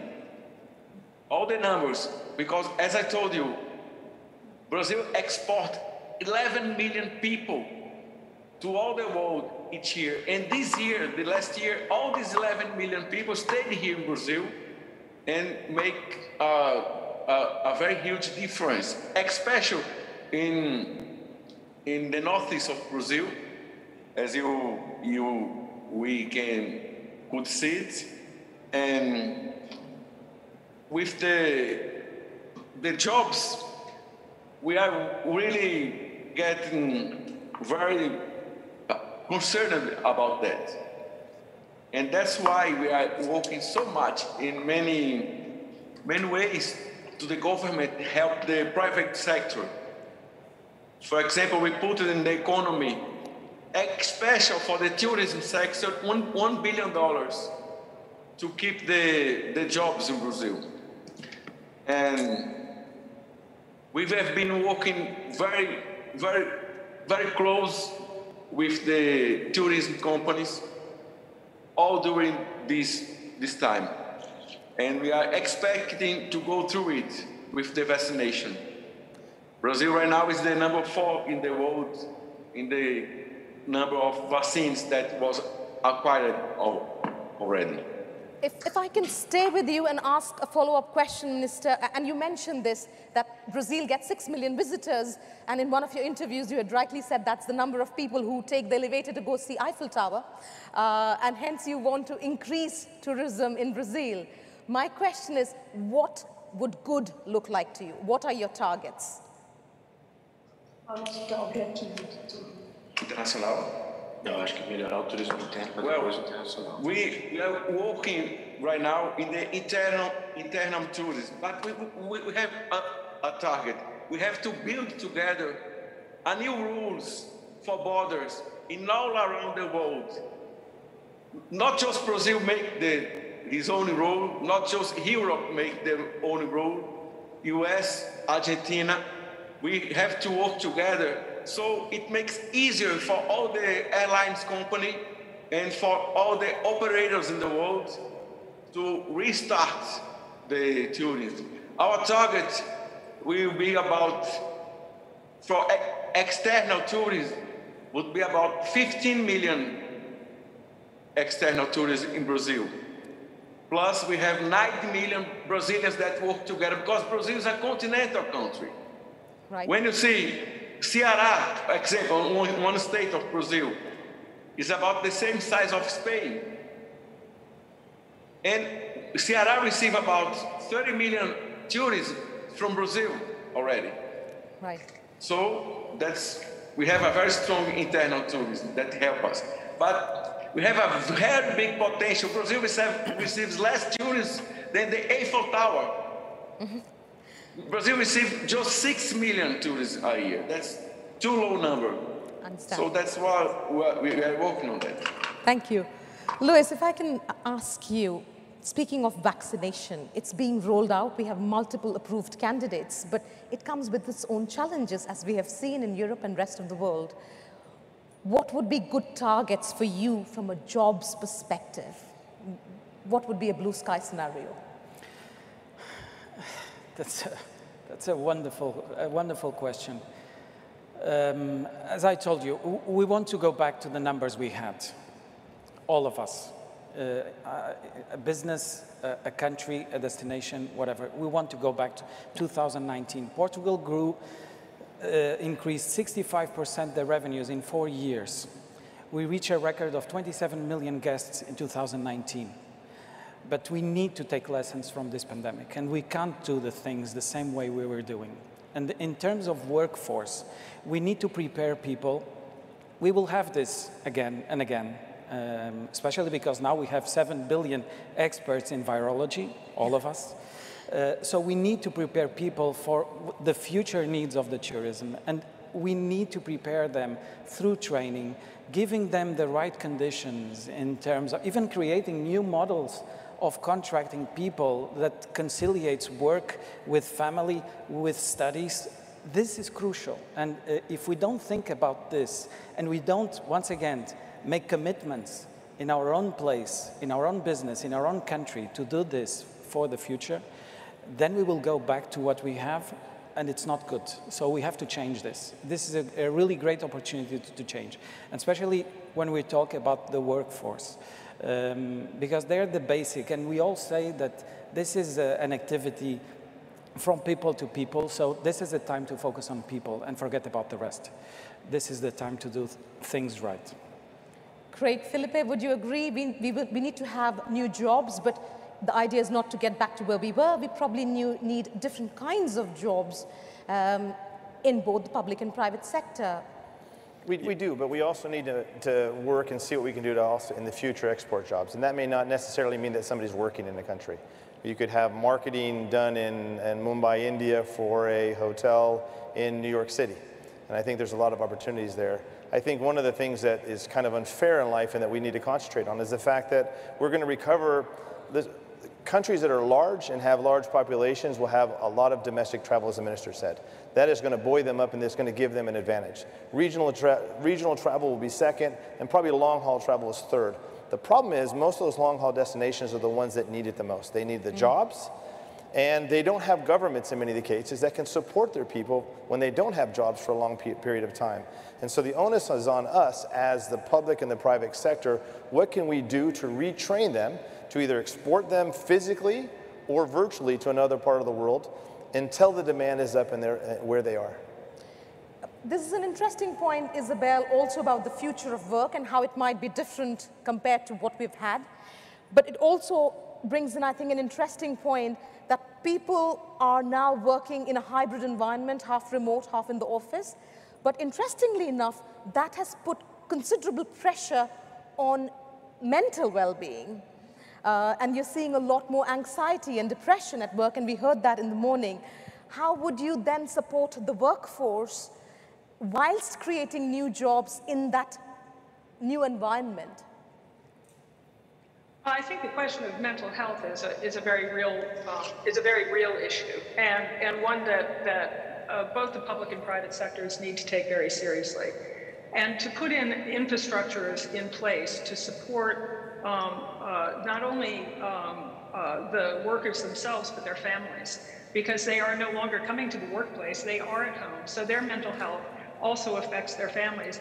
It also, you know, the more stress there is on people, the more stress there is on the family system. So I think taking it very seriously is really important, and setting up systems to deal with it. But I'd also like to point out something that is probably painfully obvious, which is probably the best thing that we can do is to be kind. And this is something everybody can do. It's to be kind to your employees. It's to be kind to your customers. It's being kind to people who may be different than yourself. This is a fabulous opportunity for us all to think about how we are connecting, not only to travel to connect, but how we are connecting in our daily lives to bring, I think, people together in a very different way. Great. And to support one another. Thank you. I'll pick on that question and bring it to you, Felipe, because it's asking exactly what Isabel is saying. How do we ensure more business and government leaders making business and policy decisions reflect the underrepresented communities that need to be reflected in the future of travel and tourism? And what could those private sector commitments look like? And I would love to bring it all. I think we have literally 5 minutes left. Bring it all to everyone. We don't want to go back to what we were or where we were. How do we accelerate recovery? So please do think of what you might want to say. One thing that would make things better. Well, I can spend a day talking about that, but I will try to go direct to the point. We need harmonization. When the world and the minister told exactly that, when we still with the countries taking different decisions in different parts of the world, it will be very difficult to reopen. We are a regulated industry. Aviation is a regulated industry. We know how to deal with the regulation, but you cannot deal with the different regulations in different parts of the world. We need to have a kind of harmonization. We have to have a kind of risk assessment from the governments that take decisions based on the risk assessment, and of course, use the tests and vaccines to reopen the borders and reopen the countries. We are a community that have millions of jobs. We are a community that serves the world in terms of connectivity, in terms of the employment, in terms of the make the people get together, in terms of the tourists that you see different people in different places around the world. Everybody's keen to travel. We just need to have a kind of harmonization. Great. Craig, if I can come to you, and I will take this in order. Yeah, I'm going to apologize, but my answer comes into three. I think we need to continue what we're doing. We need more. We need to continue the dialogue between the private and the public sector. It's been phenomenal, but we can't think the crisis is over at one date and then all of a sudden it stops and we start blaming each other in the future. We've got to partner. The second thing is I think we need to think about the people that work for us. And going back to this, be kind, the best thing we can do for people is train them for a future. And so whether it's training the people in your company or training the people in your country, we need to do that. And the third one is we've made huge advances in technology because we had to get through this pandemic, to make travel safer, to make it, maybe take away some of the barriers. We need to use those going forward to make travel even easier and even safer going forward. Great. Luis. I'm going to say, well, we need dialogue, but we need action. Right now we need action, and we need to focus on the future. That's the first thing. If we focus on the future, on what we can do in terms of technology, in terms of sustainability, in terms of skills for people, especially this sector that has been giving so much to so many countries, we will surely have a fast recovery in our sector. We know in 1 month, in 2 months, we will all be traveling again, and we will forget what we've passed. So this is a time to establish goals and commitments. This is a time to assume our responsibility as a public sector, but also as a private sector. And we can do this in a broader level or in a smaller level, but we have to do it. And so I would say, and I think in a few hours or minutes, we will have a very nice initiative from WTTC. Congratulations about the role of women in tourism. Let's support this. Let's support this diversity, because this is the only way we will recover much stronger than we were in 2019. Great. Isabel, over to you, and then final words to Minister. We have 1 minute left. Oh, thank you. I'll try to be very quick. I totally agree with harmonization and the need to develop a risk-based, data-driven system for opening, particularly international travel. In the US, we're looking at this now, and we are, rather than looking at a stoplight system, we are trying to move and see if we can move towards a risk-based system about individuals that looks at travel history, that looks at COVID status. I think that's absolutely critical in the near term. I would also agree that we need to untether ourselves from the past and have a vision of a new travel and tourism future, because I think that when we keep looking back to 2019, I think it limits our thinking. We need to unleash the power of innovation. We need to develop a tourism industry that is more sensitive to the environment, that is more sensitive to the communities, that is more diverse and inspiring to travelers. And I think that at the end of the day, if we do this, we can find that we are more resilient, more prepared, and actually really contributing to making the world a better place. Thank you. Minister Neto, your last words. What do we really need to do? We need to work together, government and private sector, and we have a challenge to recover as fast as the world can do it, and as safe as it can be.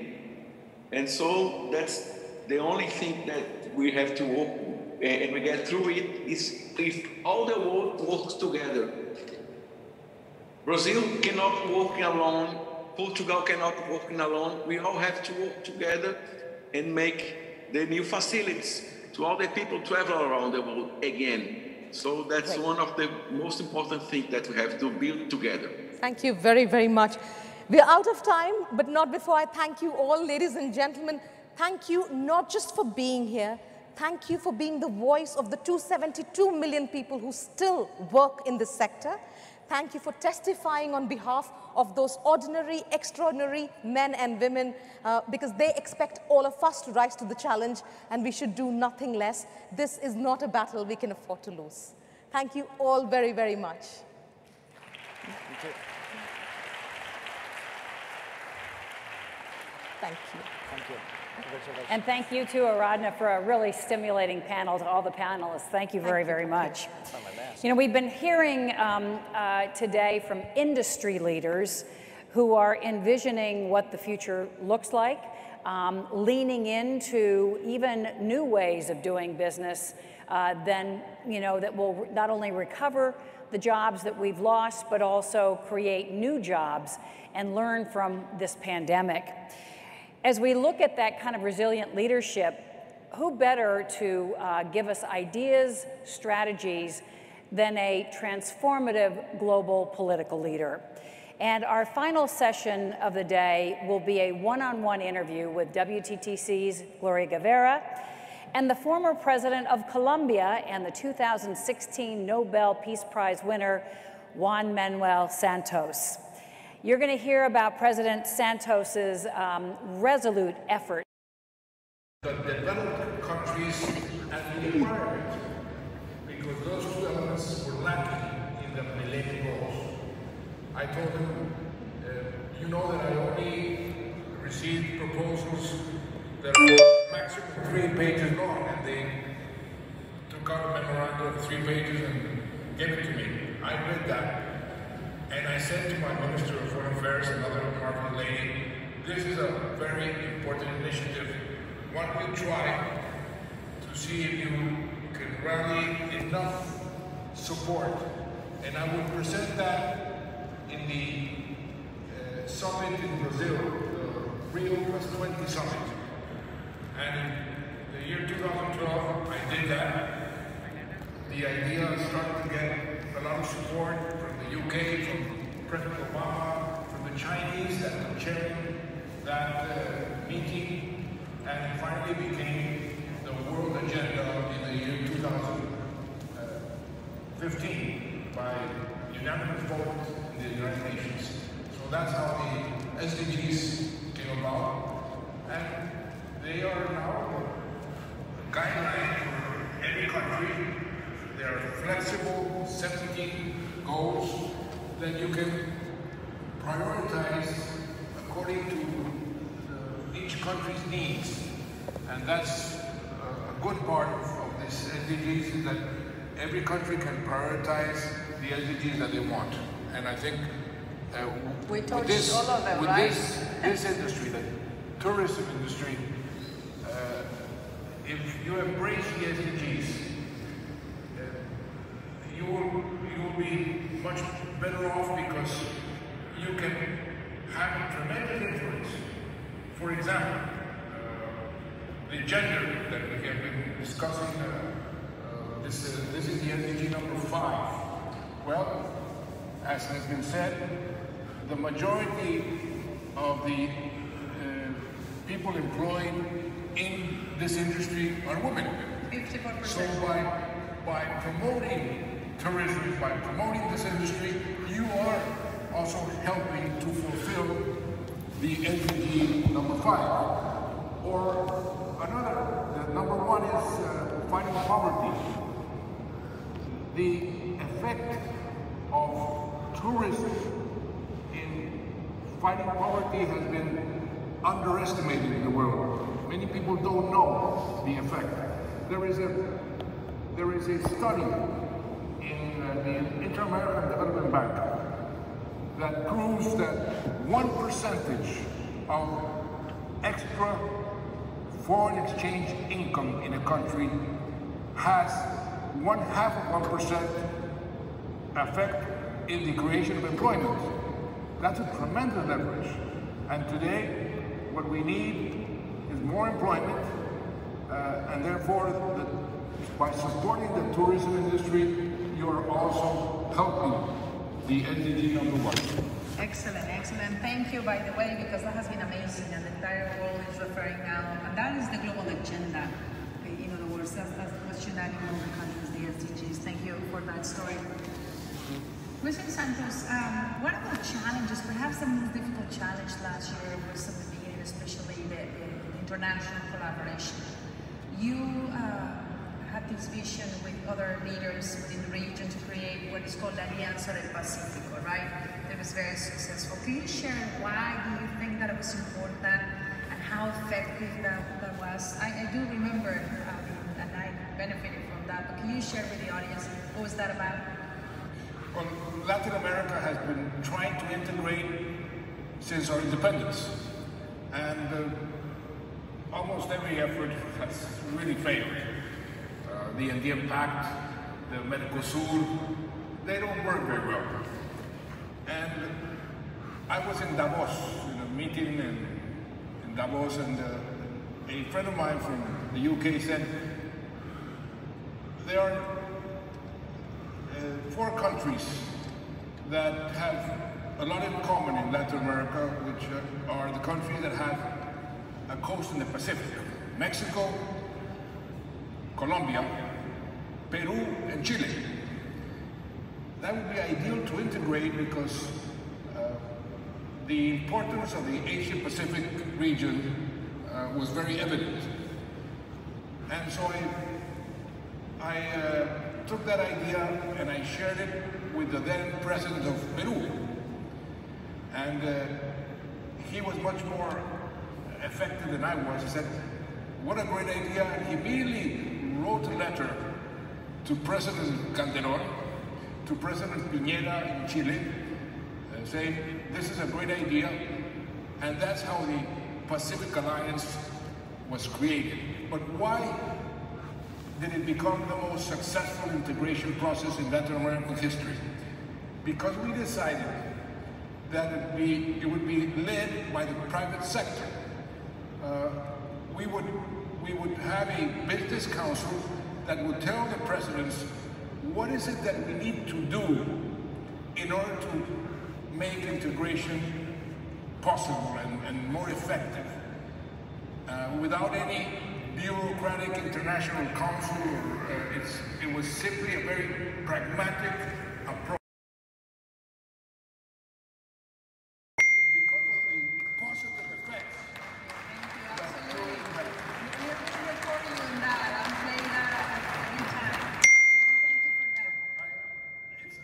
We have the proof. It is there. The numbers are there. You know, you say something very important because, for instance, the private sector, and here you have a couple of, I mean, a lot of needs a different type of leadership. In my case, I had the unique opportunity of being a leader making war for 4 years as a Minister of Defense, and I was very successful making war. I was elected president the first time with the highest margin of votes because I was a war hero. But then, and the leadership you need there is a very easy type of leadership. It's a vertical leadership. You get orders, you rally the forces around you, And if, as long as you win, you become very popular. Making peace needs a different type of leadership. Needs a leadership that that you can persuade, you can teach. You need to persuade somebody to forgive the perpetrators of the atrocities that they have committed, and that's much more difficult. And I relate that to what is happening in the pandemic. Unfortunately, the world, when this pandemic started, had no leadership. One of the problems of the pandemic is there's no world leadership.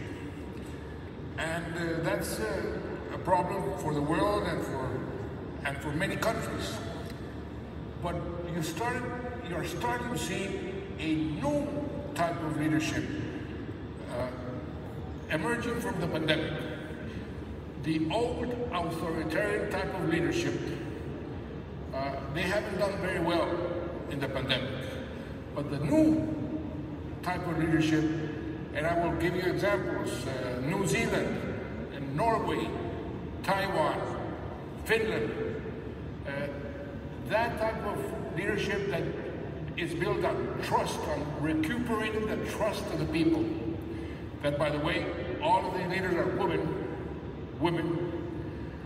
This is the type of leadership that we need now in order to reestablish something which is absolutely crucial for the world. It's been said here, and is absolutely crucial for tourism. It's among the countries of the world. And that is very important if we want to Ukraine in big trouble. And I said only that I was bringing the peace flag to Colombia to make peace with President Santos the day of his birthday. That day was my birthday. And he's going to, it is his 48th birthday. And I said, precisely, I'm not 48, I'm 58. And my dear wife,